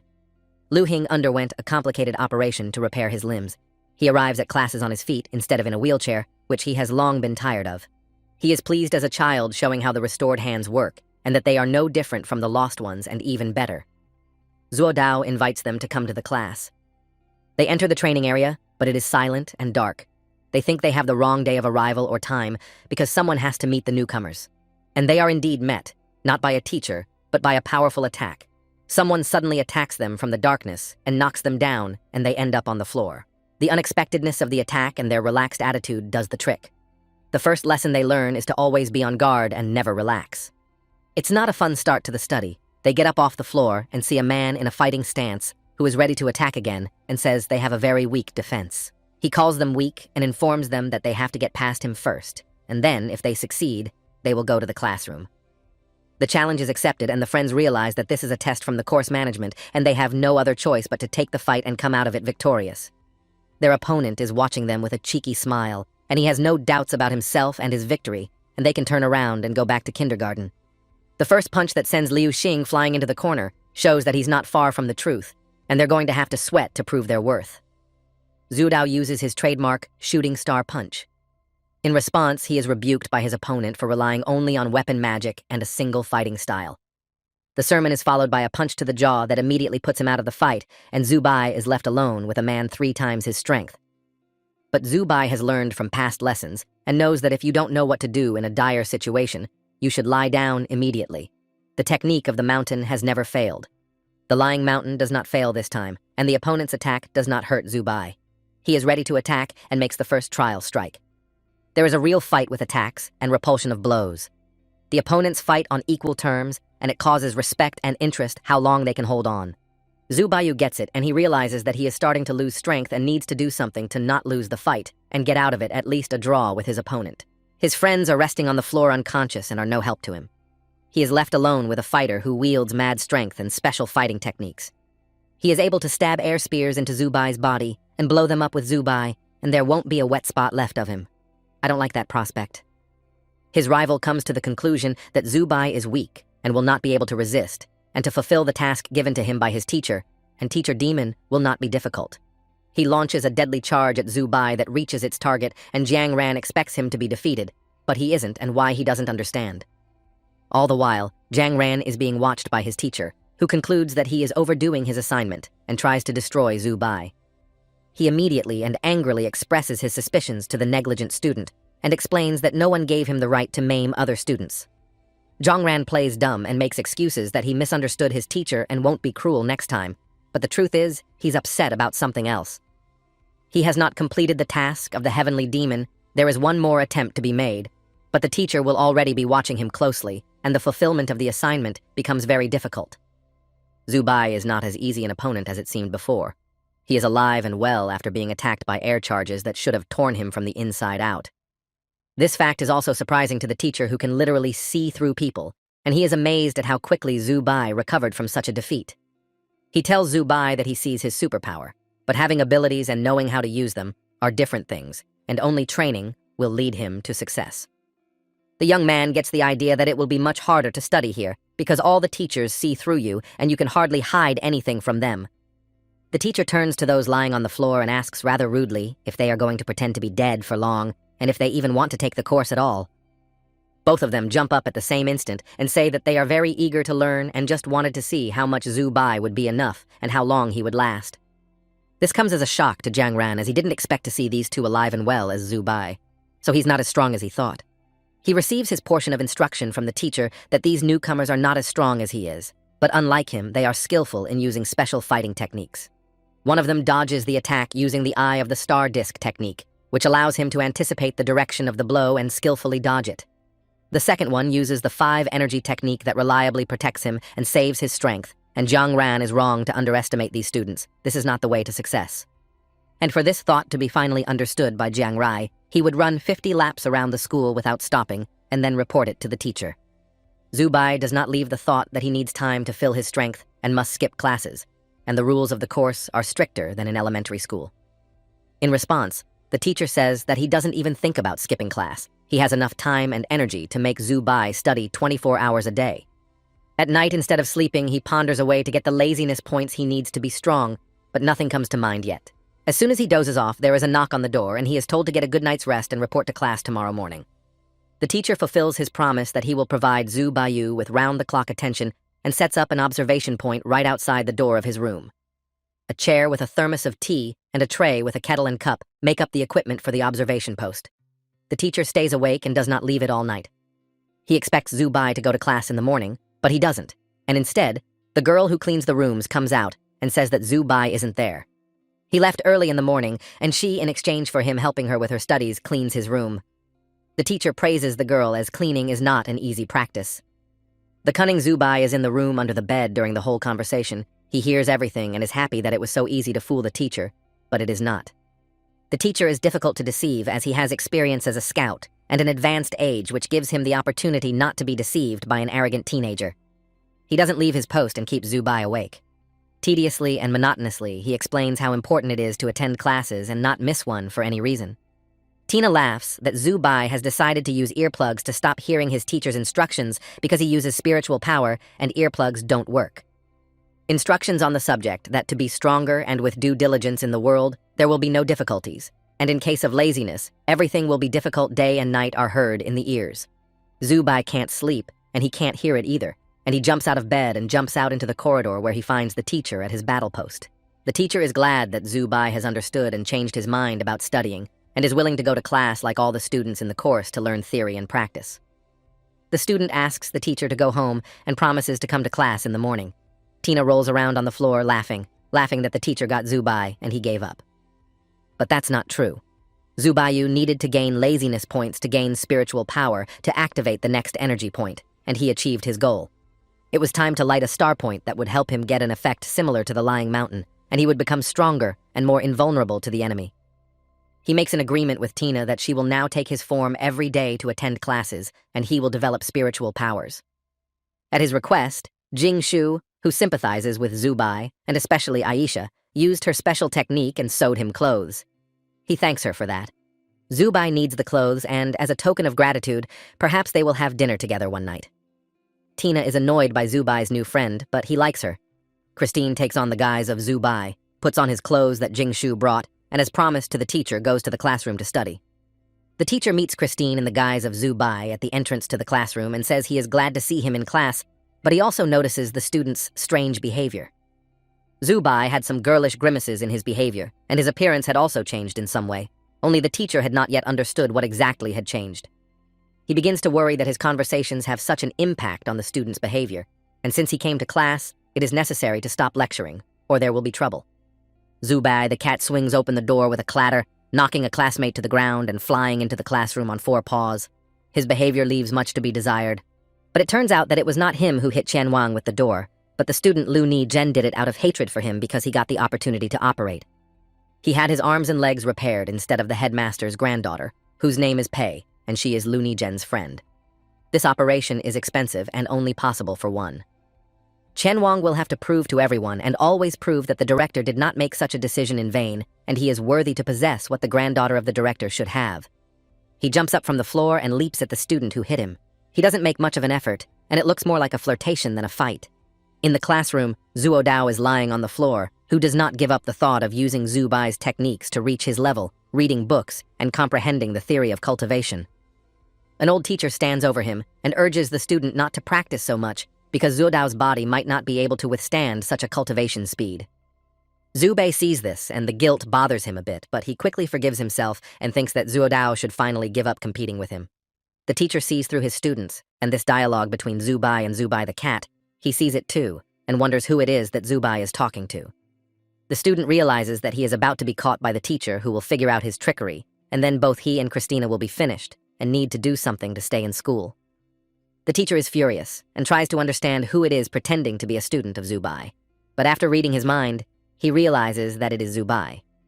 He comes to the conclusion that the guy has a split personality, which occurred against the background of stress during exams and the attack of heavenly demons on the school. He agrees with the teacher about his split personality, but there is an old teacher who could not be fooled, and he realized the secret of Zhu Bai. He promises not to give away this secret to anyone, and you can quietly go on living and developing your power through the system and not be afraid of being caught in the act. The teacher invites him into the classroom to review the study plan and study the first topic. He tells the student about a fighting technique called the toadstool. But Zhu Bai listens inattentively as a fly flies into the classroom and gives him no peace. His feline instincts compel him to immediately catch and destroy the fly. Zhu Bai is grouped and ready to jump and thinks about the fly, but he hears the teacher's words explaining the technique and doesn't notice the strange behavior. The jump is made and the fly is caught, but the teacher is furious because it is no longer possible to ignore such behavior, and it is necessary to apply some measures to the student. He yells at the student for unworthy behavior against the teacher, but gets the answer that Zhu Bai understood the topic of the lesson and is ready to prove it. The teacher wants to see this bratty boy embarrass himself and challenges him to a fight to demonstrate what he has learned in class. They come to a gymnasium with rings and tatami to compete. The teacher throws off his white robe to make it easier to move around. Students come to the ring because they see that something very interesting is going on. Teacher-student fights don't happen every day. A stray thought, as it would be great to defeat the teacher, flashes in the mind of the young man, but immediately leaves it, because as they say, tame your pride and you will be useful. If after the fight he leaves on his own feet, it will be a success, so you have to do what the teacher says. Zhu Bai takes the toad stance and accumulates energy. The teacher makes a test throw and sees that Zhu Bai easily stops the attack, and this is a perfect result for the first use of the technique. This technique is very good, but it is not suitable for a long fight, as she is immobile and can become an easy target for the enemy, and the teacher makes another strike. He wants to teach a lesson to the arrogant student, because to hold the toad stand for a long time is impossible. It is a very energy-consuming element, and the student is not able to. The second blow, as well as the first one, Zhu Bai reflects easily and effortlessly, and the teacher can't believe in such strength because it's just a careless student. The teacher thinks he has taken pity on his student and hit him too weakly, so he decides to hit him with all the strength he can muster. If anything, he'll take Zhu Bai to the hospital himself. He gathers maximum energy in his hands to attack. Terrifyingly powerful blobs of energy fly at the young man and may be the last thing he sees in this life. But the toad that is Zhu Bai is not slumbering either, and suddenly makes a leap towards the attacker. Instead of defense, the teacher was unprepared for the attack. At the last moment, he was able to regroup, but the blow directly to his chest was not weak, and he barely stood on his feet, although he did not show any sign of pain. This place is full of students, and he will lose the prestige of a teacher if he loses the fight to a student of the initial course, and that's why he has to keep on his feet. For Zhu Bai, the attack on the teacher was not without consequence either. He slammed into the teacher with all his might as if against a wall, and a huge bump appeared on his forehead. The teacher is made of steel. The bump hurts so much that it feels like the head is going to burst and shatter into small pieces in different directions, and so it is better to hold it with my hands. He may be made of steel on the outside, but he definitely has a good heart, because the teacher praised Zhu Bai. He said the student was not bad, and that praise was worth a lot. On this happy note, Zhu Bai leaps out of the room, forgetting to put on his clothes, and his friend runs after him, shouting for him to take his clothes. The teacher watches them. The students disperse, whispering that the teacher seems to have lost to the student, although he keeps a good face in a bad game, and return to class. The teacher, barely waiting for the students to disperse, goes to the hospital because he needs treatment after the fight, which the students don't need to know. Before Zubai leaves the room so beautifully, the teacher recommends him to take the next stage of training called Sword Image and not procrastinate. At the speed at which he left the ring, Zubai bursts into the building of the second training ground and sees an old man sitting alone. Apparently, it's the watchman. Zubai politely addresses him and realizes that he is the keeper, and he is waiting for an explanation of why the newcomer came here, and after listening to him, says that he has heard about Zubai. The old man speaks slowly. As if thinking of something else, he gives Zubai the keys to the training room and let Zubai go there. He needs to think of more important things, in particular, what sword he should make for his favorite disciple Liu Bingqin, who is completing the transformation. In terms of ability and strength, she is superior to all the students in the special course. She is the strongest and is therefore provided with the best of everything. Zubai tries to understand why such a young student has so many privileges and even has her own personal teacher who deals only with her. But there's a big plus. Zubayu doesn't have to go to classes with this teacher and doesn't have to trick someone into not attending lessons. In order to be further trained, he must regain his head and become just Zubai again, not Zubai the cat. We have to make a deal with Tina. Tina is a true friend and easily lets Zubai go. He hurries to learn the wisdom of the cultivation stage that became available to him after fighting with the teacher. First, Zubai learns the theory that is very important to pass each stage, and now the room at number 5 reveals its secrets to him. Zubai had undergone training before entering this room, and so everything went easy for him. The hallucination in the form of a water monster doesn't scare him. Just as easily, he passes a room with volcanoes, geysers, and other high-temperature contraptions. He decides he's glad to be in a bathhouse and get a little sweaty. The next room does not reveal its secrets to him so easily. It is home to many crawling and flying creatures. The creatures are trying to get into his mouth, nose, and eyes, and a poisonous snake has climbed on his chest and is ready to bite him as soon as he gets scared, but Zubai withstands it. In the next room, hundreds of swords stabbed into Zubai's chest, causing unbearable pain, but even here he has the willpower to hold back the thought that this is a hallucination. He realizes that it is necessary to finish the practice, and it gives him strength to continue without paying attention to the strong pain and read trigrams without stopping. A walkthrough after each room is followed by an examination by the medics of the practicing student, and they meticulously, almost under a microscope, do their thing. The phenomenon that Zubai passes stage after stage so quickly and yet clearly does not cause any harm to his physical and spiritual health amazes them.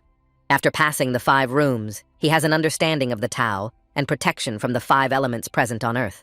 He wants to pass the next room of understanding as well. Medics are against it and warn him against rushing into it, which can cause irreparable damage to his spiritual and physical health. Going crazy is not a good idea. But Zubai will not be persuaded, and he decides to take the next step, and the teachers ask him not to lock the door, so that in case of trouble, they can take him out of the room. Zubai lies down on the floor and starts reading. The trigram says that everything in the world can become mixed up, and the sky becomes rigid, and the earth pliable and calm. These words spoken aloud become a spell, and movement begins all around. The ground heaves and turns into moving piles of sand. They change shape and take the form of human figures that begin to attack Zubai, coming closer and closer to him. The transformation continues with the sand figures becoming recognizable and very similar to Zubai's friends who died at the base, along with Dr. Chong. Zubai recognizes them. Alice and Bendo greet Zubai and say that they have not seen him for too long and are very happy to see him again. Cold sweat breaks out on Zubai's face. Emotions overwhelm him. He throws the book as no reading is out of the question and gets up and walks towards them. The visions are so realistic that Zubai loses control of himself and can't see the line between reality and hallucination. There is hope that they are alive. Alice throws herself into Zubai's arms and says she has always waited to meet him and is glad she did, and Zubai no longer doubts the reality. He hadn't realized how much he missed his friends he thought were dead. Tears of joy rolled from his eyes and he hugged Alice warmly. Bando asks what kind of bunker they're in now, or if it's the doctor's tricks again. They've been cloned again and survived the explosion. The figure of a professor emerges from the darkness, and he says that there is no more cloning because there is no one to clone because the human race is dead. After the deadly explosion of the base was left only ruins, and not a single inhabitant survived when it was attacked by celestial demons, and only Zubai survived. He is the stronghold and hope for the rebirth of humanity, but Zubai cheerfully informs the doctor that he is wrong, and there are cities where people live. For example, the city of Tung, which has a large population. The doctor asks a skeptical question about the inhabitants' ability to resist heavenly demons. This question makes Zuobai remember the recent monster attack on the school, and all people could do was only seek to save their lives by fleeing. The doctor's right. The only thing that torments him all this time is that he can't understand how the monsters found their base, because the camouflage was perfect. This is the question on the minds of everyone in the room. Alice Bando and Dr. Chong are waiting for Zubai's answer, because if they don't know the answer, he should. They want to know who showed the base to the sky demons, and the reason why they and all the inhabitants of the base were mostly children tragically killed. The room is crowded. Zubai is surrounded on all sides by the children he saw at the base, and they all demand answers to the question of why they were killed. Zubai Khan no longer tolerate this interrogation. He falls to his knees, wraps his arms around his head, and tearfully says that he called the rescue team then. He remembers how he and Alice go to the surface bringing a radio transmitter, and he tunes the wave and sends a radio message to the rescuers. He hopes that the rescuers will find them and free them, but things turn out differently. On the radio signal, they are found by celestial demons destroy the base and all its inhabitants. The blame for the death of the population hiding in the base lies solely on him and has kept him from breathing freely all this time, and now he can't even take a breath. Hundreds of hands reach for him to squeeze his throat and stop him from breathing, and he realizes he's going to die and remembers that he and Aisha were the only ones left alive then. It's good to have friends. Zuobai also has two friends, and they are Aisha, a former girl, and now after the transformation, a dog and a cat, Tina. She sits on his chest, shaking him with terrible force, trying to bring him out of unconsciousness, and screams that he is a fool if he is going to die. Screaming doesn't help. Tina sees that this cretin is choking himself with his own hands on his own throat, with such force that it's probably impossible to do without help. Christine remembers that the door should be open, and with an energy charge, she sends out a call for help. If only Sensei were there. Sensei is just finishing his tea and about to go into the garden when he sees Tina's pink sword. He drops the mug and runs to rescue the clueless teenager. He runs into the room and sees an oil painting of a helpless Zubai choking himself into unconsciousness and needs help before he gives up. Help has arrived in time and Zubai can be saved, which is what the teacher plans to do. It's a good thing he finished his tea. It's going to be a long story. After a while, Zubai continues to be strangled by guilt for the people who died at the base. Not literally, but figuratively. Sensei saved his life. But his teacher can't save him from remorse. All Zubai can do now is sit in bed with Aisha for days on end and suffer. Even Tina, who always makes fun of him, understands how hard it is for him and sympathizes with his friend. As time goes on, it doesn't get any easier.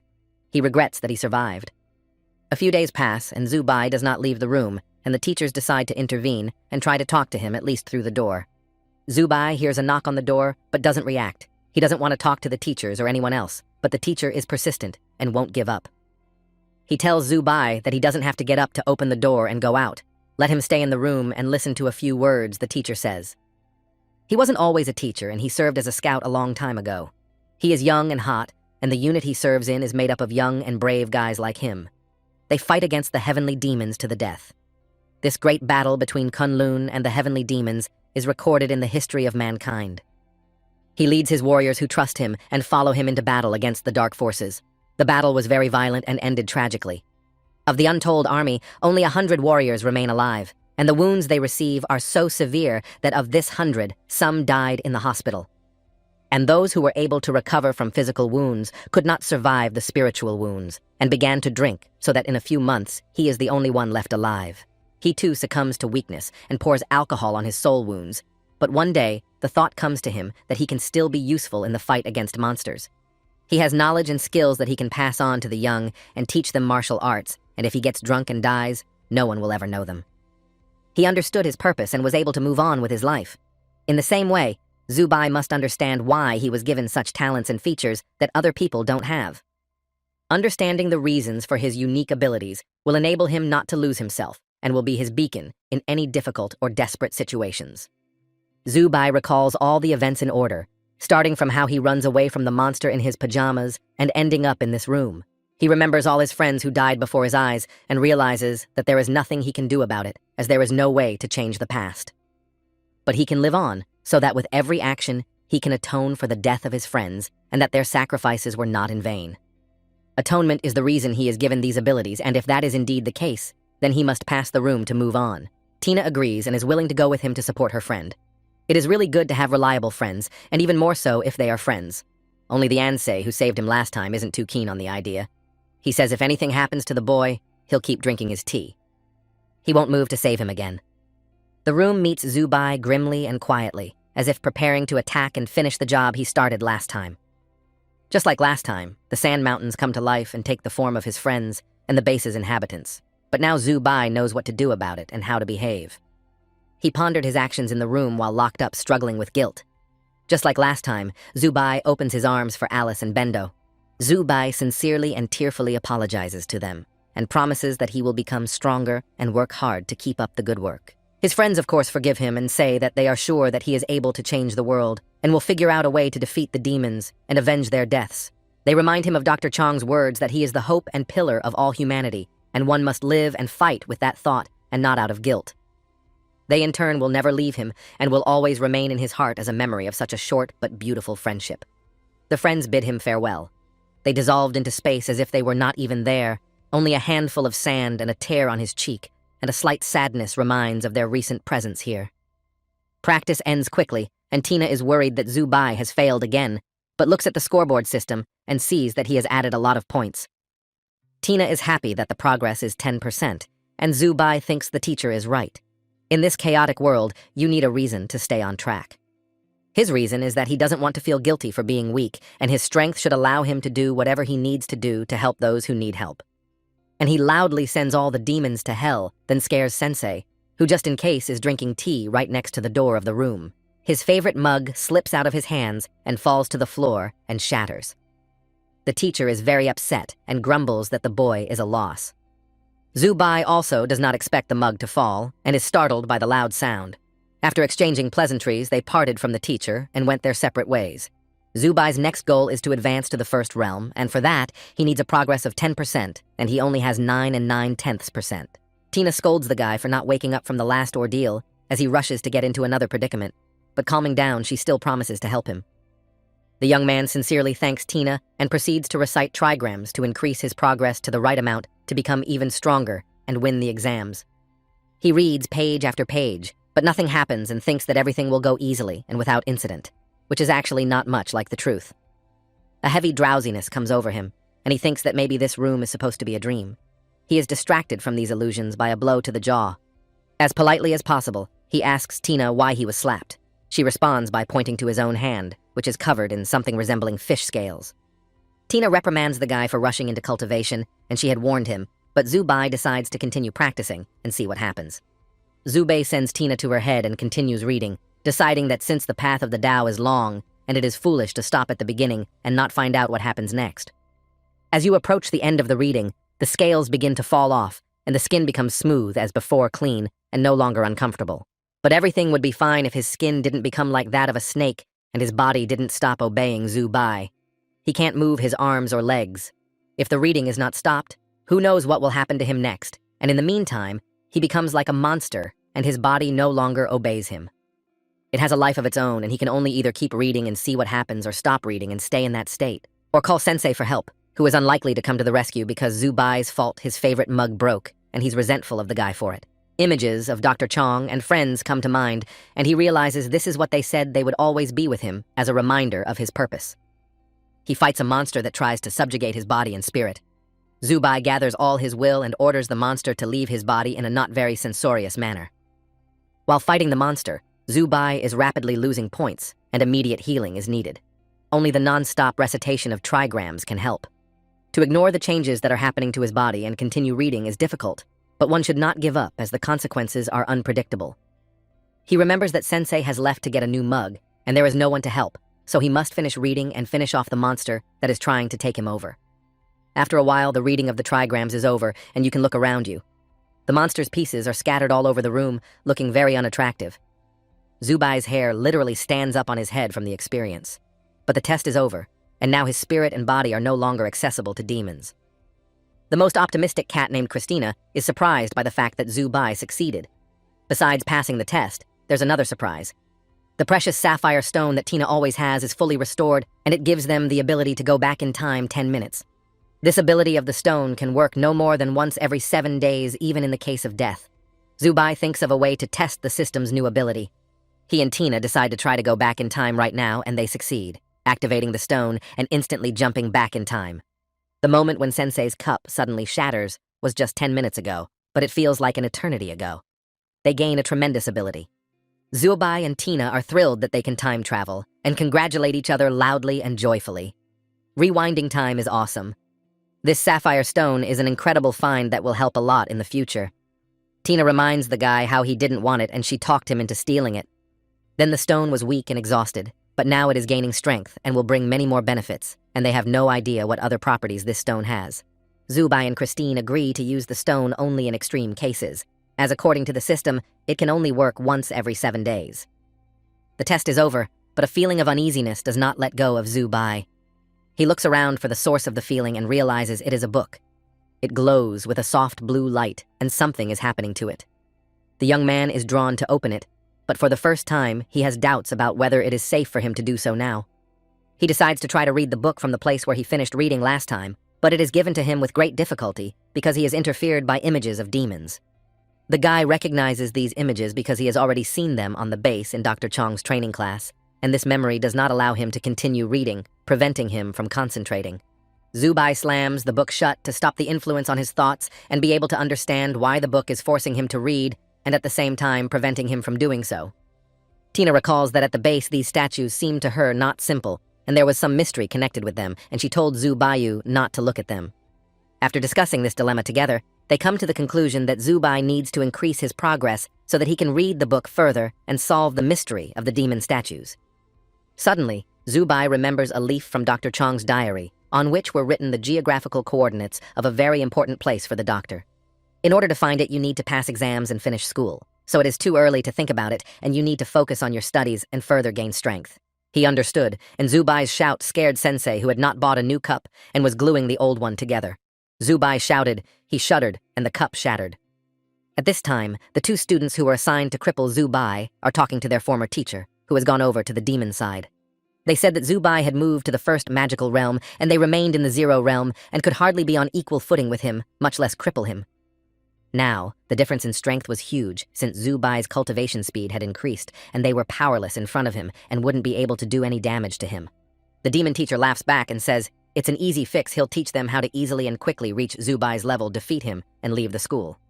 To one of them, he gives a method of instant disintegration that will allow one to instantly gain the strength to strike with a force far exceeding that of the first realm. The second one obtains the heavenly demon chi hidden power technique, which will allow them to hide the enemy's cultivation and defeat them. By applying the techniques, they would be able to win. The demon teacher promises them that when they complete the task, they will have the power to leave the human form and turn into demons.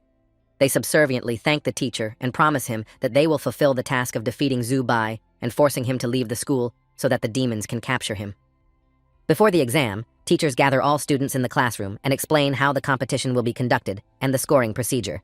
The results of the exams determine the allocation of cultivation resources, so educators ask students to take the exams seriously.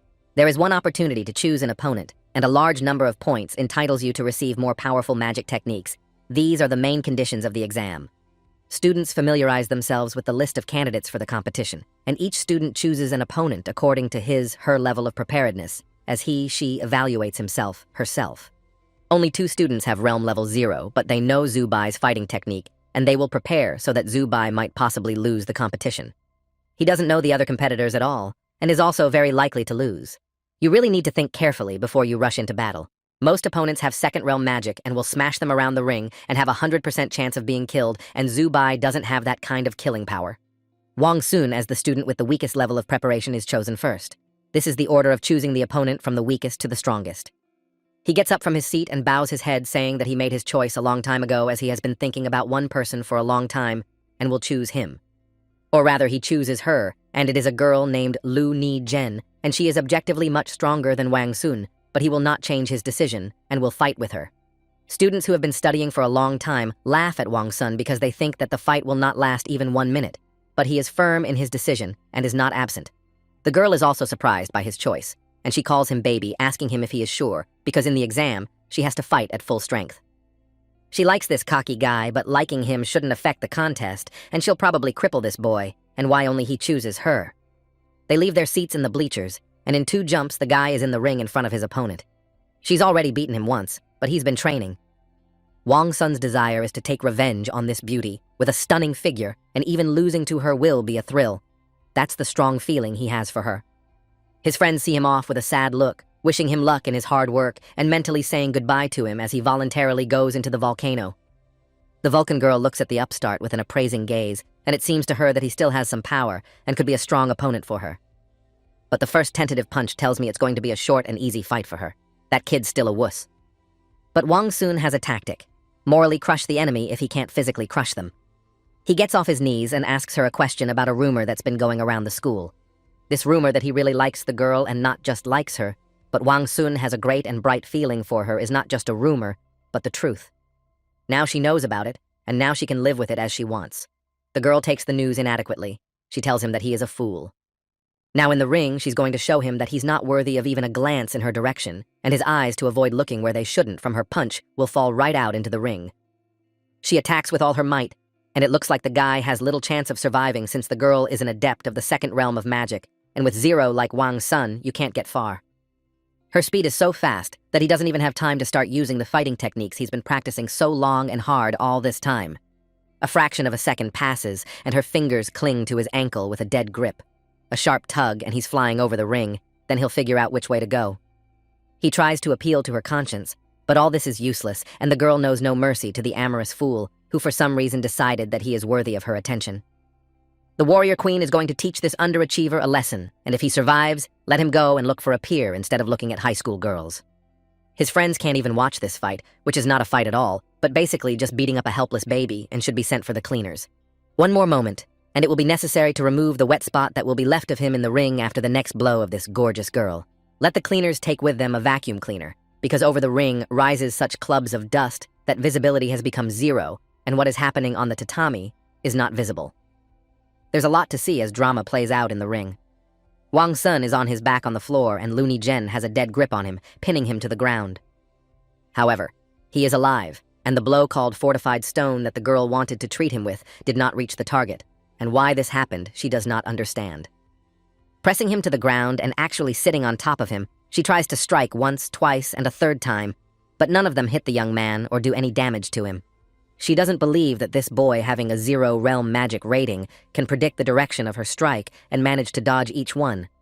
Wang Sun's friends are surprised that the percentage of evasion of blows he has almost 100%, but he spends a lot of energy, and it is given to him more and more difficult. The girl's strength is inexhaustible. She hits without stopping, and Wang Sun decides to retaliate. It may be the last one, but she won't forget it. He throws her off her lightning-fast grouping leaps forward towards the warrior and reaches his goal with dizzying speed. The goal he had been thinking about all the time that had passed since the last fight, and that had been dragging on for so long, and he thought this moment would never come. But he advances, and Wang Sun kisses the girl. The coveted goal is achieved, and before Looney Jen, stunned by his insolence, comes to her senses, she has to do the legwork.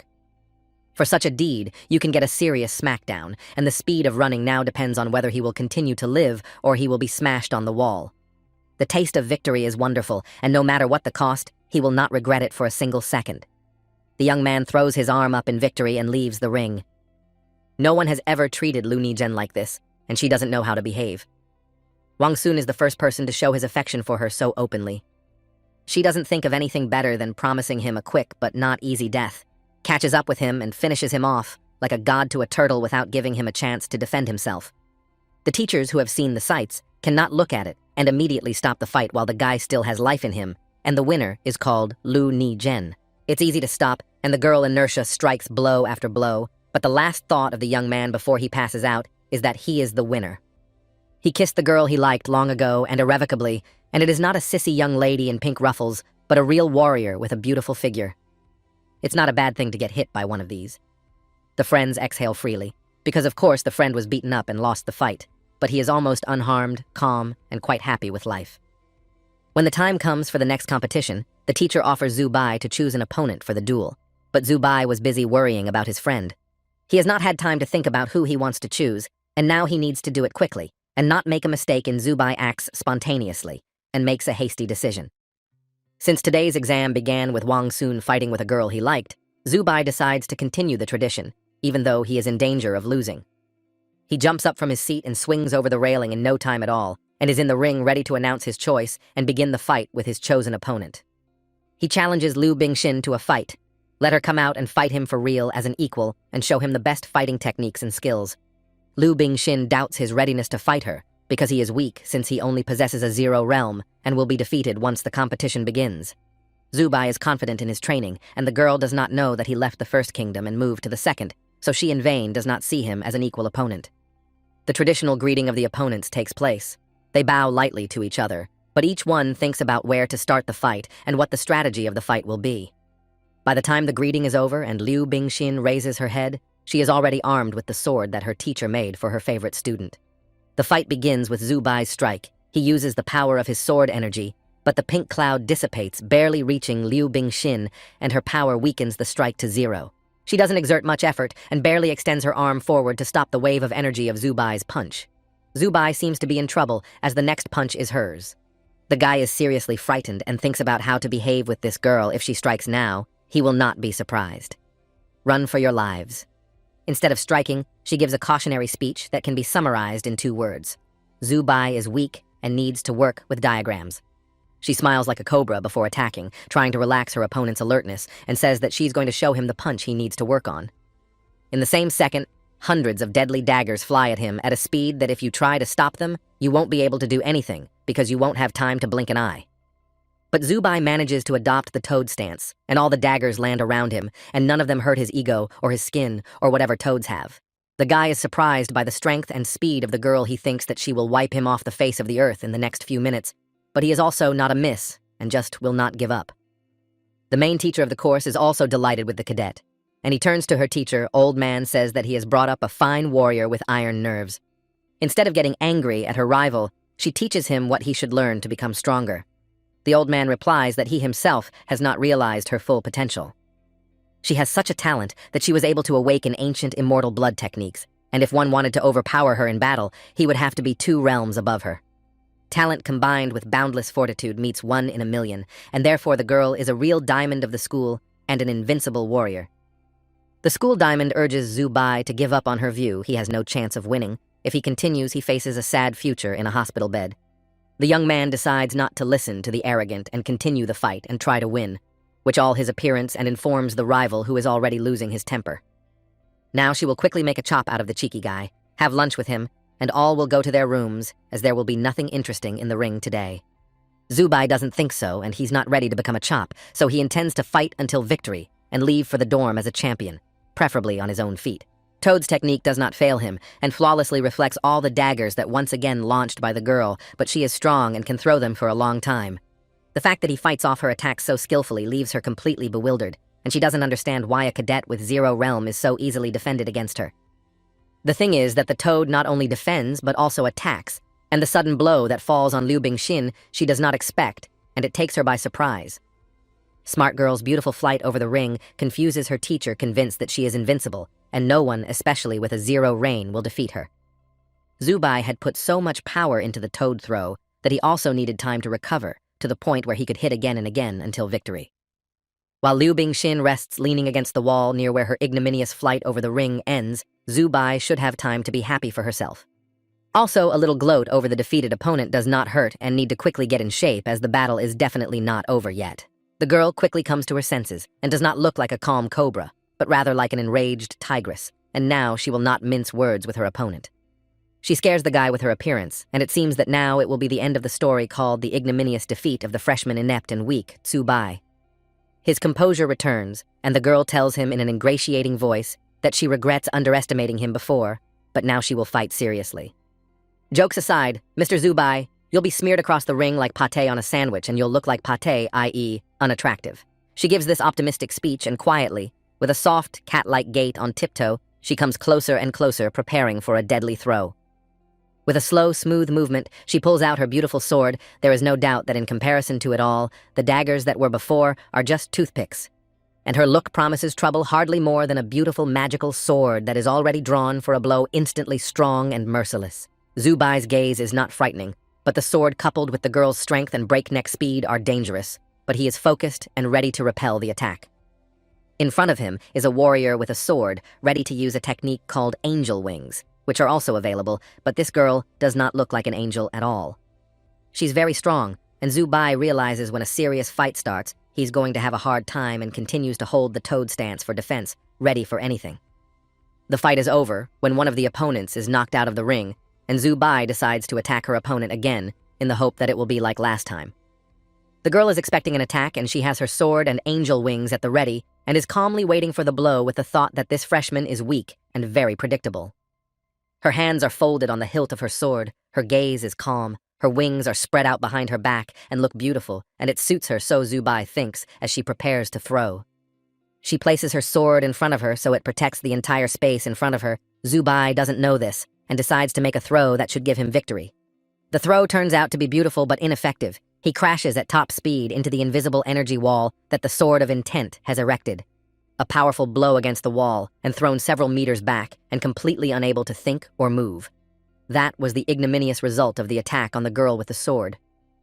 The old pedagogue strokes his beard with a satisfied smile as he is pleased with his work, because he is the one who made such a powerful weapon as the Sword of Intent, Taishu. He is even more proud of the student in whom he has invested his soul and her strength, which even her rival students recognize, and they say it out loud with respect. No one wants to face her in an open competition, much less in a dark alley, and everyone sympathizes a little with Zubayu, even though many dislike him. Immobile Zubai decides to make lemonade out of lemonade, i.e., turn the situation in his favor. Since he can't move, he will lie down and gain strength. Liu Bingxin sees that he is not moving, decides that he has surrendered, and asks him a question about his willingness to surrender or intention to fight, and he gives a positive answer. There's a fight, and swinging her sword, she warns the guy that she has the sword recently and doesn't quite know how to wield it, so there may be consequences. The ashes that are left of him are collected in a dustpan and carried out of the hall in a matchbox, but he's tired of the threats and waiting, so he yells at her to let her attack. Liu Bingxin is kind today and can't refuse the young man's possibly last request, especially since it's late and time to go to their rooms. In the final part of her speech, she apologizes, but it's not her fault that Zubai made such a decision, and finally swings and delivers a powerful punch. Sly old teacher, standing on the podium and looking at the destruction that is now happening in the ring, laughs in his beard. He is proud of himself and his student. The head teacher of the course rushes into the arena to save Zubai's life, although he is unlikely to be able to heal from the injuries Zubai has sustained. As soon as he lands in the ring, he sees that apparently nothing bad happened to Zubai, and he is alive and well, but the ring is damaged and destroyed quite a bit. The floor is completely destroyed and a palm-wide crack runs across the ring, but the young man in the toad pose is focused and doesn't move a muscle. Do not hesitate until the girl and the director of the course come to their senses after what they have seen, and it will happen quickly. Must attack before you fall through a crack in the floor. Gathering energy into the power of a single leap, Zubai makes a dash and with the speed of a cannonball fired from a cannon, flies towards her opponent and reaches her in an instant. Girls are emotional, and Liu Bingxin is no exception despite being a warrior. She misses the attack because she's still surprised he's okay. He would someday tell her how it turned out, but right now the exam comes first, and a lightning-fast attack reaches its peak in the face of Liu Bingxin's face. The teachers are in a position to run to the girl's rescue, and they are both on standby to do so immediately if there is a dire need for magical help. If Zubai were to see himself from the outside now, he would probably like himself so bold and determined he hardly knows himself. One word for handsome. Everything flies in different directions, and the wings and all the 100 daggers and the main sword intent of Tuixue and Liu Bingxin, losing his composure and missing the strike, also flies. The toad energy tends to attack in front of Zubai, clearing his path, and his fist is only raised to strike, but soon he will come to meet Liu Bingxin. Millimeters and moments left, and his fist would land on the girl's face, so beautiful, but now scared to death. It's a shame to ruin such beauty. She squeezes her eyes shut, waiting for the blow, her whole past and future life flashing before her eyes, and even a picture of how she will walk around with a black eye. All the stands have fallen silent, as if no one is in the hall, and the spectators are watching the outcome of the fight in a dumb daze. This fight is a real spectacle, and it is beautiful. Unlike the girl who doesn't know how to operate the new weapons, Zubai is perfectly in command of himself and his fortitude, so he stops the fight. His fist stops at the very last moment before touching the girl's beautiful face. Zubai is a man and does not hurt children or women. He's a well-bred man with manners that dictate that he behave properly around girls, especially since he likes her. Liu Bingxin bows his head to the winner and admits his defeat, and says that he is a strong opponent, and they had a great game that was fun and interesting. At the podium where the teachers are, there is an interesting conversation between the course director and the old man teacher who trains Liu Bingxin. The course director scoffs at the way he praises his student who so ignominiously lost the competition to a freshman novice. He tries to understand why Zubai needs the sword technique if he has such a powerful, impenetrable defense, because he can see how the toad technique works. Opinions on Zubai's victory were divided not only on the teacher's podium, but also on the benches where the student spectators were sitting there, were also arguments. Very unhappy with the victory are the two students tasked with crippling Zubai, as they now see his ability to both defend and attack. They fear that he is the one who will cripple them, and they will have to live out the rest of their lives in the school's hospital wing under medical supervision. Zubi is so tired from the fight that he wants to rest and allows Tina to guide his body so that he can disconnect from what is happening. But the thing is that Tina is also very tired and she can't deny herself a rest, so she jumps on Zuodao's lap, curls up, and falls asleep peacefully. Zubai, who is now Tina, says through sleep that he is tired because his opponent is so strong and it was very difficult to defeat her, so he will sleep a little. Zuodao seriously fears for his friend's psyche and thinks that it has suffered irreparable damage during the battle, and it will be very difficult to restore it. After resting, Zubai heads to the dining hall to see his friends and talk to them about the exams and get their opinions on how they went. There he meets Wang Sun, who is looking at the plate of rice in front of him, and there is nothing on it but a mound of rice, and he doesn't understand what there is to eat. You can't eat rice alone, and he loudly proclaims that this rice is very similar to dog food, and there is nothing healthy and tasty for humans. Zubai knows that the rice lunch is given to students who have 0 points on their card, and his friends like him are forced to eat so sparingly. Zuodao doesn't listen to his friend's discontent, but he is from an honorable family, but he lacks the money that his family gives him. A friend asks him how come he has to take only free food in the canteen, and Zuodao replies that he studies a lot. With his mouth full, he says all the points he earned and the ones he gets from his family go to cultivation materials, and he hasn't eaten in days. Zubai is surprised that so much money is going to cultivation materials and decides to treat his friends to dinner. He received a decent bonus for winning. He offers a hearty lunch to his friends, because Wang Sun had once helped him in a situation where Zubai had no money on his card and nothing to feed Aisha. They eat leisurely, and on a full stomach can talk about girls, and Wang Sun notices Zubai that Li Bingxin does not take his eyes off him. But Zubai objects that it is impossible to think that such a girl could like him, as they are on completely different levels. Although he is very pleased that the best girl in his course pays attention to him and finds something attractive in him. Zuodao suggests that they don't discuss nonsense but continue with dinner, and if they don't want to eat, he can easily handle their portions if they don't mind. Li Bingxin not only looks at Zubai but also waves a graceful hand at him, leaving the young man completely confused. He's liked the girl since the first fight when she cut him to pieces, but her beauty hasn't left his mind all this time. Wang Sun can draw beautifully, and his favorite subject is girls. He jokes with his friend that he is so inexperienced and does not understand female beauty. A girl's figure is good when it has certain proportions, and if they meet the standard, then the girl looks flawless. So says he is a connoisseur of female figures and a connoisseur of girlish beauty, and let the boy named Zubai remember this, as he will not repeat it again. He has a notebook in which he draws girls, and if these two ask, he'll show them what beauty is, or they'll remain ignorant. This humorous lecture is watched by Wang Sun's recent rival, who has crippled him badly and now needs a long rehabilitation. But friends do not want to see the unearthly beauty in his notebook and amicably refuse to watch. Let them better remain ignorant in this matter. If they ever need his advice on this issue, they promise that they will definitely turn to him and no one else. But Wang Sun says that won't happen for a long time, because there's no one to look at on the course except Lu Niezhen, who is the only one with a stunning figure. While saying this, he did not see that Lu Niezhen got up from her seat and quietly walked over to stand behind him, listening to his speech and hearing everything he said about her. Landing face first into a plate of rice was a complete surprise to him, but he barely begins to realize what's going on as his head lands on the table. The boy is very badly behaved and says all sorts of silly things, so he will now go with Lu Niezhen and she will teach him good manners. The friends stay and continue their dinner as if nothing had happened. They talk about how he's definitely said something unnecessary, and now he's going to get hurt. He shouldn't reason with the girl if she can hear, and it's a good thing his blood didn't get into their food, or they'd have to order a new one, and that's expensive. The figures of the characterization of female figures lead Zubai to recall the figures in the doctor's diary that he had written on the last page.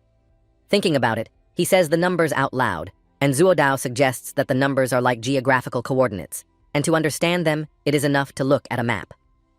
When Zuodao used to fight and saw on old maps such a designation of coordinates and all this, he tells without stopping the absorption of lunch for a minute. He knows that such maps are not used now, but the school library must have them and you can look for them there. Zubai jumps up from his seat like a scalded man, thanks his friend, says goodbye to him, and runs to the library to see where the doctor was pointing. Zudao cannot get used to the change in the behavior of his friend and a long and sad look at him, and then returns to his dinner. The maps in the library are found quickly, and Zubai spreads them out on the table trying to find a place by the given coordinates, if only it was in this hemisphere. He tries for a long time to figure out where latitude and longitude are, but finally, he manages to figure out the coordinates, and his finger stops at the corresponding point. Now you have to read the name of the area his finger is pointing at, and it's written in very small print, but he could find it and read it.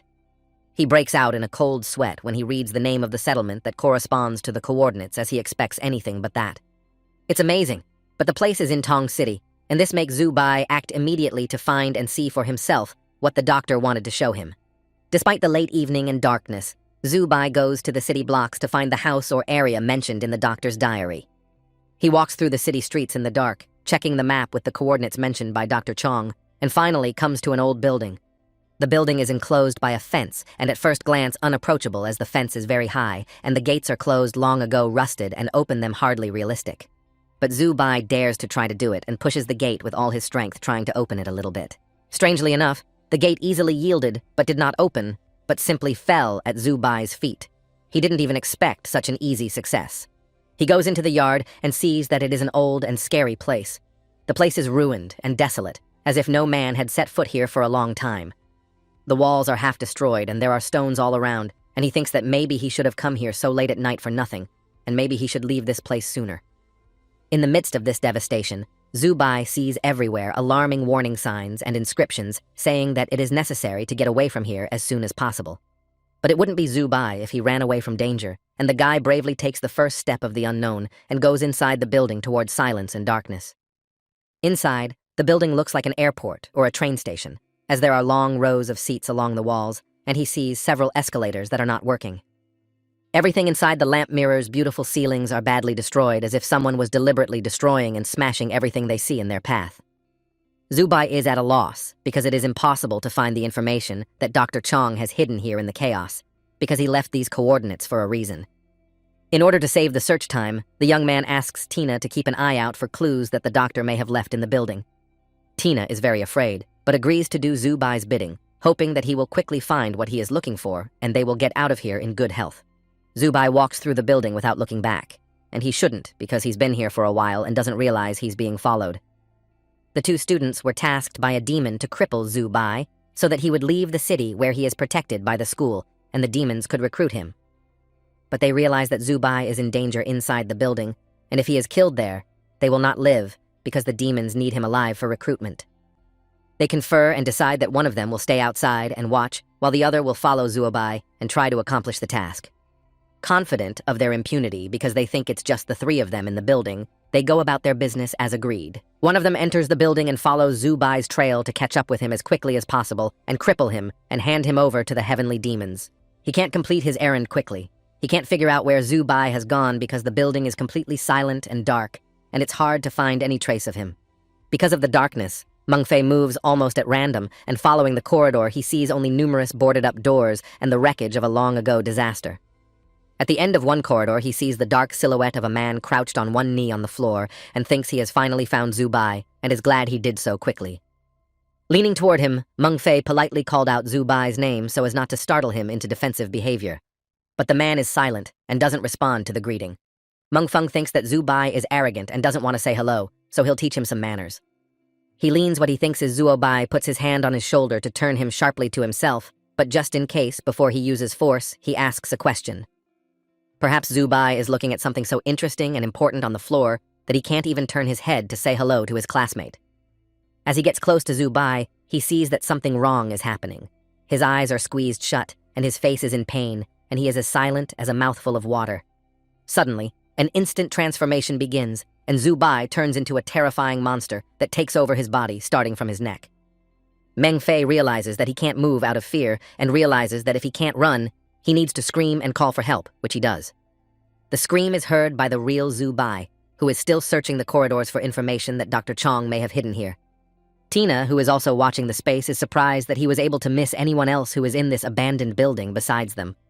But Zubai reassures her and says it's probably an auditory hallucination, since no one else can know about Dr. Chong and his diary.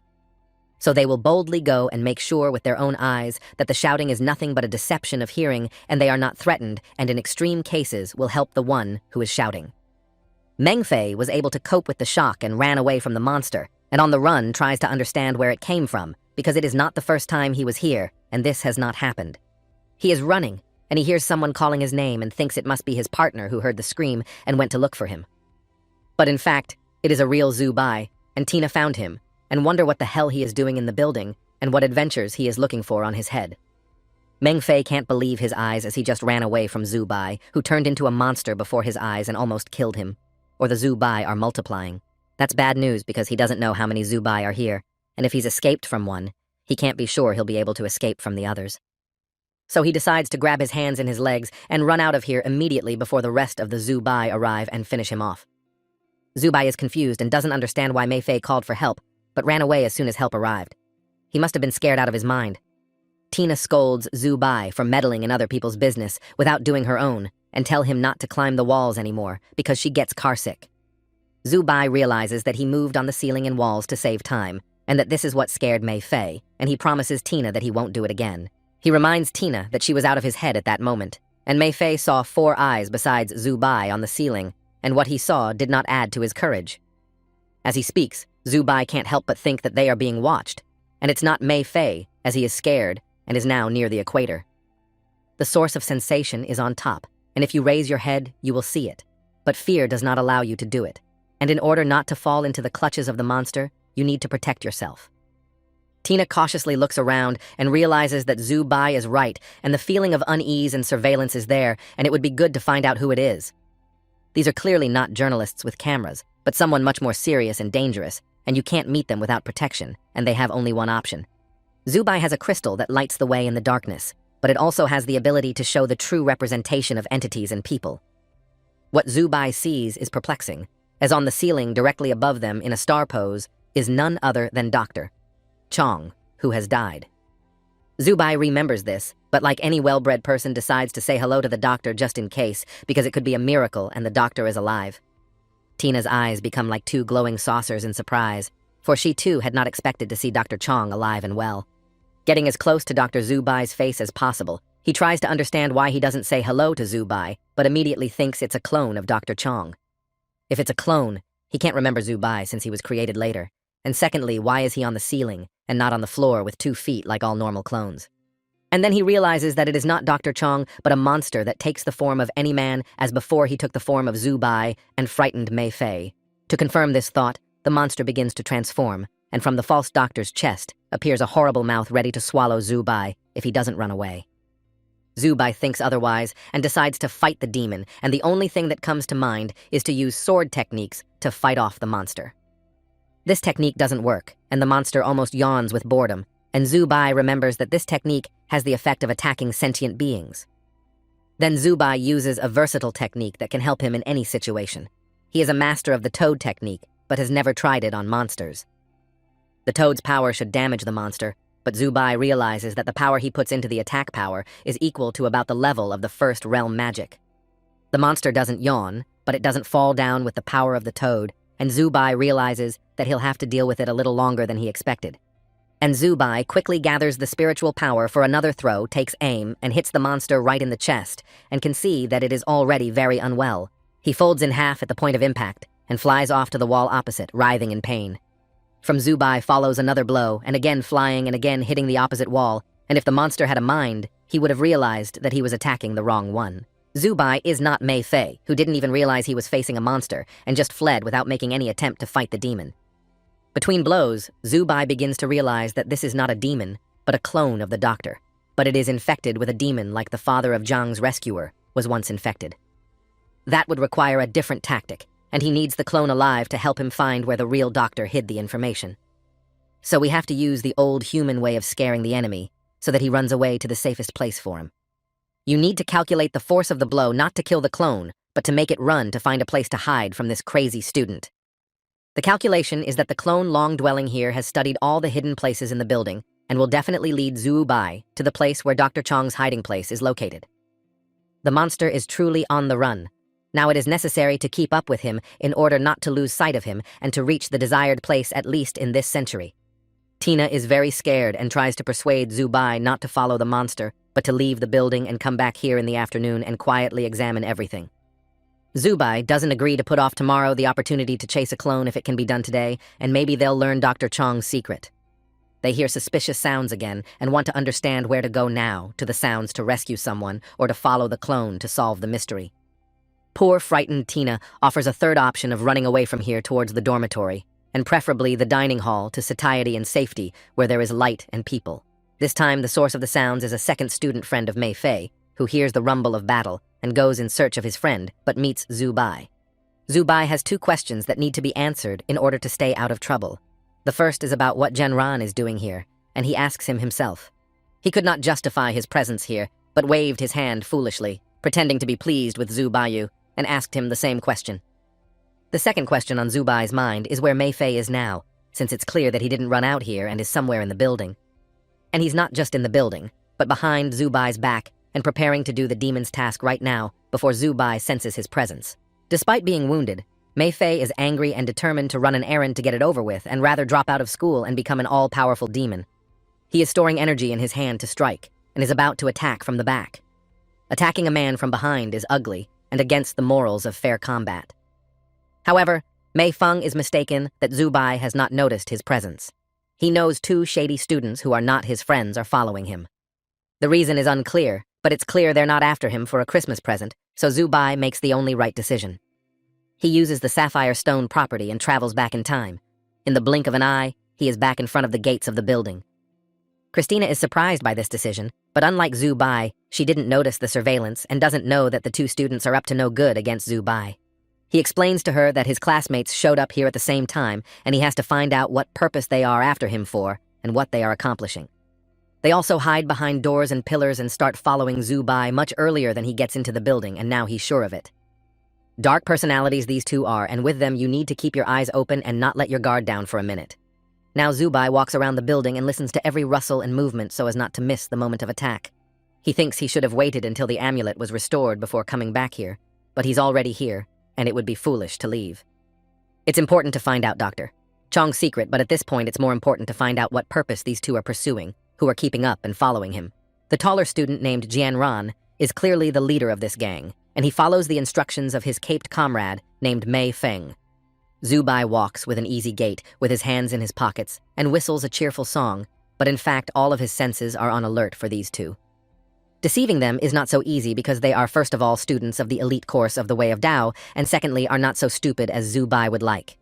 One of them, named Jiangran, chose the path of the Bao diagram and specializes in tracking techniques and can remain undetected in any conditions. Here we need a simpler way out of the situation, because just start using magic spies at once. Calculate Zubai as magic always leaves a trace. The idea is underfoot, and Zubai decides it's an excellent way to trick these two malcontents into getting behind him and taking a long look. A sewer manhole turns out to be the perfect tool for someone who wants to escape from pursuers and leave no trace behind, or vice versa. It is necessary to leave as many traces as possible to confuse the enemy's head and let him follow a false trail. The two students who want to cripple Zubai quickly find this well and see that the lid is open, and they conclude by their shallow minds. They think that Zubai has hidden in the well because the lid is open, and it is pointless to follow him because the strong odor makes it difficult to find him. He probably noticed them watching him and thought of nothing better than to jump into the sewers. Now he'd soak the smell right through. The two are discussing how to proceed, because the assignment is not completed and they have nothing to return to their teacher with, as they have again screwed up. They will have to answer and will most likely be punished, because this is not the first time they have missed Zubai, and they realize they are helpless in front of him. Time passes, and they are still standing near the open well and can't think of anything, but after a while, they come to the right solution as they think. One of them will go to report to the teacher demon as the meeting is scheduled and cancel it cannot be, and still have to answer. The other will stay and continue to search for Zubai, and if he finds him, he will complete the task alone. It's a risk to split up, but it's the only way out. The time is late, and so it's dark, cold, and deserted. But they don't realize that while they are following Zubai, they are also being watched. A small gray cat sits on the window of the second floor and watches the meeting of the two villains, and it not only peeks, but also eavesdrops on what is going on. She keeps an eye on these two because she has an important mission to help her friend get rid of his pursuers and not get caught by them. One of the thugs comes to an abandoned factory in Donghuacheng to negotiate with his handler. He must report back and receive new instructions. You can see that no one is here, and it's a great place for dark deeds because no one will catch them at the most inopportune moment. He is mistaken if he thinks he is alone and no one knows about this place because the brave cat follows him around and keeps an eye on him. Behind closed doors, dark things happen, and they are not for the eyes of outsiders, and no one should look behind these doors and may not return from there.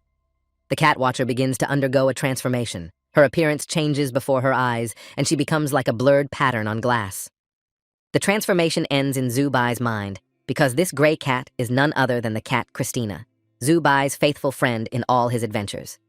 And on this abandoned factory, they arrived together, but the young man does not particularly shine, and on the cat, no one will pay attention. Now he's trying to figure out what this place is and what the purpose of this soul killer is, who took it upon himself to follow him, but dropped everything and rushed here. Tina tearfully asks Zubai to leave for home quickly, as she urgently needs a relaxing bath after disguising herself as a gray, dusty cat. The precious sapphire hasn't recovered yet, and they have no right to get in trouble now and then rewind time like nothing happened.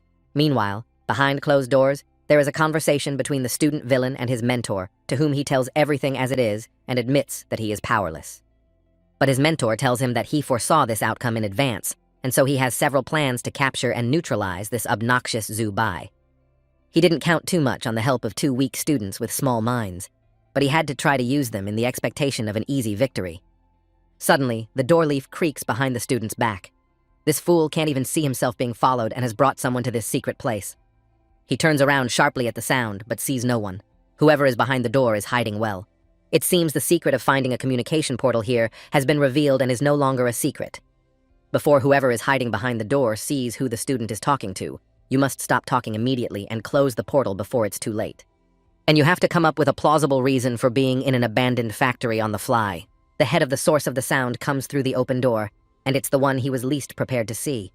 It's the sweetest woman, the cook from the school cafeteria.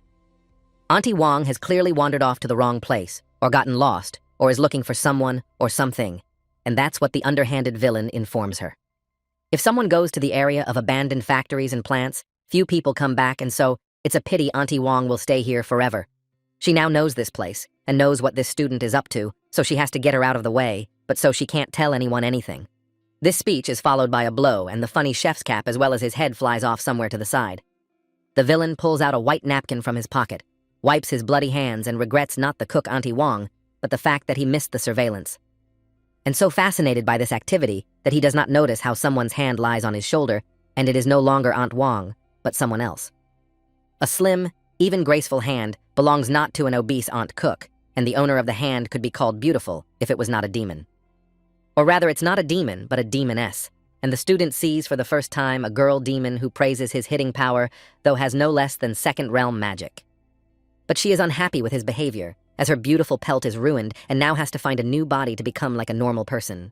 She is a mole spy who was sent by the werewolf teacher Shin Jun while he was alive so that she could tell the demons about the events in the city. Her name is Hong Swan, and she is a demon transformer of the third realm of magic, so she will handle Zubai by herself.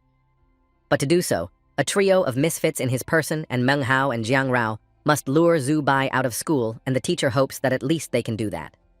The ghost of the demon teacher hopes that they will not fail this time, because this time it will be the last and more chances to complete the task he will not provide. The former teacher is not kidding, so there is something to think about and finally fulfill his task while they are still alive. Tina's lamentations multiplied by the voice of reason force Zubai to leave the building and return a week later when the amulet has regained its strength. Wherever he goes, he sees two students following him in that building, and it seems they are plotting something against him because they are keeping an eye on him. While the stone is recovering, it has no right to act irrationally or rashly, so the plan to return to the building needs to be well worked out and thought out. As soon as he decides to act like a goody-goody and not get involved in the stories, he is immediately approached by a boy he doesn't know, wearing a striped t-shirt. He holds a picture of Zubai in his hand, and it is clear that he has been waiting for him for a long time, asking about him to everyone he meets near the school, and when he finally sees him, he calls his name. Zubai sees this boy for the first time and thinks that he is mistaken and does not need Zubai, but still responds and hurries to find out why the boy needs him. The child is called the brother of Zhang Idao's rescuer, and says that Zhang's mother urgently needs help and no one can help them except Zubai. In Zubai's memory, Jang's mom remained a grief-stricken, crying woman who had lost her entire family in a short period of time. In the battle with demons, her son died, in the memory of which remained only a blade given by his father, and from the infection of monsters died her husband, and she was left alone. Common sense in the form of Tina, the cat tells Zhu Bai that this is another demonic plot and not to fall for the complaining words of an outsider boy. There are many who want to trap Zhu Bai, and it looks like this is another deception to fulfill someone's devious plan. The amulet hasn't rested and can't be used now, but somehow it lived until the stone appeared and found solutions, and you have to think hard. Weeping, the boy tells Zhang's mother that Zhang is sick, but he can't get treatment because, according to the rules, the hospital can treat relatives and friends of the school's students. The cheerful lifeguard Zhang helped Zhu Baiyu a lot with school enrollment, and who gave him his clothes, and also kept Aisha alive and helped. Zhang's old man father took him in when he had nowhere else to go, treated him like his own son, fed him delicious breakfasts, and wished him good luck before his exams. Even if it's a trap, Zhu Bai can't ignore the request for help, since it means being ungrateful to the family that has done him so much good. The decision on what to do comes instantly, and Zhu Bai asks the boy to wait a few minutes while he goes into the dormitory to get his things. The boy is clearly happy that Zhu Bai promises to go with him to the hospital and help get Zhang's mom into treatment, and thanks Zhu Bai heartily for it. Sometime after talking to Zhu Bai, the hospital administration agrees to treat the woman. Zhu Bai and the boy go outside. The boy, with tears in his eyes, tirelessly thanks Zhu Bai for probably the 1,000th time, but it is very important for him not to lose another family member. The young man answers him that it is nothing, as it was not difficult to do, raises his hand in a farewell gesture, and leaves the hospital. Despite the white day and bright sunshine, the city blocks inside are dark and deserted. Zhu Bai wonders why nothing is happening to him. Apparently, he's too cautious to expect demons to trick him even in the most innocent of events. He suspected the boy of being sent by heavenly monsters. Turns out the woman really needs help. He thinks so deeply that he crashes into an obstacle that has grown out of the ground in his path. A tall policeman grows up in front of him and says very strange things about Zhu Bai being suspected of a crime against the people of Tung City. He shows a police officer's ID card and demands to go with him to the police station so that Zhu Bai can officially answer the police's questions. From surprise, Zhu Bai is confused and does not know what to say and how to act in front of him, the representative of the authorities accusing him of collusion with demons. He tries to explain that he has nothing to do with a former teacher who became a demon, but the policeman doesn't want to hear any excuses. He advises the young man not to resist and to cooperate with the police, or else he will have to use force and bring Zhu Bai to the station by force. Without waiting for any reaction from the guy, he wrings his hands and uses force to try to take him away in an unknown direction. The frightened young man tries to call for help in the hope that someone will hear him, but all is useless, and he is immobilized by the iron grip of the policeman. And he, grinning quietly but eerily, tells him in his ear that resistance is futile and pointless, and the guy has no chance to escape from the hands of the police. And only now Zhu Bai begins to suspect something wrong, that he fell into the hands not of a policeman, but of a demon, because policemen do not behave like this with suspects. The pseudo-cop still holding the guy tells him that even though he's a genius, he shouldn't try to resist a demon who has level 3 magic. The realization that in the city in human form roam monsters in unknown numbers dumbfounds the guy, and they cannot be distinguished from civilians. During these difficult reflections, Zhu Bai does not realize that now there is some terrible magic and demon policeman hides Zhu Bai right in his body. It would take another second for him to completely hide in the demon's body, and no one would ever find him if even all the teachers of the school gathered to search for the student. At the last moment before his disappearance, Zhu Bai sees that he has been found and the school teachers are already there, and help has arrived in time. The first to arrive is a young man who taught him at the initial course, and the demon has nothing to do but to part with the guise of a policeman and expose his true face. To fight and hold the guise of a policeman and keep Zhu Bai in his body, a monster of even the 3rd realm of magic was not even able to do so. The teacher half-jokingly expresses surprise that Zhu Bai was attacked by a monster, and that this is a complete surprise to the school, and that's why all the teachers are here. He scans the monster, trying to figure out what kind of demon is in front of him, so he knows how to take it down faster and head back to school to rest. For a celestial demon, or rather demoness appearance of the teacher, is a surprise, so that she was confused and for a moment thought about what to do. She is surprised that a mage of the 6th realm of magic has arrived to rescue Zhu Bai, but she is only a level 3 mage, and she is unable to defeat such an opponent. So she decides to quickly teleport Zhu Bai and self-destruct so as not to fall into the hands of the police and leave behind no evidence. Demoness's thoughts are interrupted by a rather rough push in the back, and it is not a friendly pat on the shoulder, but a rather weighty slap. This is the director of the course where Zubai is studying also came to rescue a talented student in trouble, but the demon does not know about it yet. Zubai feels uncomfortable in the demon's body, as the teleportation has not finished and he is roughly in the middle between the human world and the demon world. The senior teacher to attack the demon uses a technique that allows you to stun the demon with one swing of the hand, but not to kill it, but to throw it to the ground. If the goal is to take the demon alive for interrogation and testimony, then hit must be sudden, because in the case when the demon feels threatened, it explodes itself. Such an important lesson is taught by director Zubai in combat conditions and says that he is glad that Zubai invited him to back him up in the city. The thing is that when the boy asked Zubai to help Zhang's mother, he immediately suspected something wrong because the demons were taking an unhealthy interest in him. Also tense are the two students constantly following him, and Zhang's family needs help, so he goes to the teacher's lounge and tells the teachers everything. The teachers take his words seriously and decide to help Zubai by secretly following him on the streets to protect him from attack.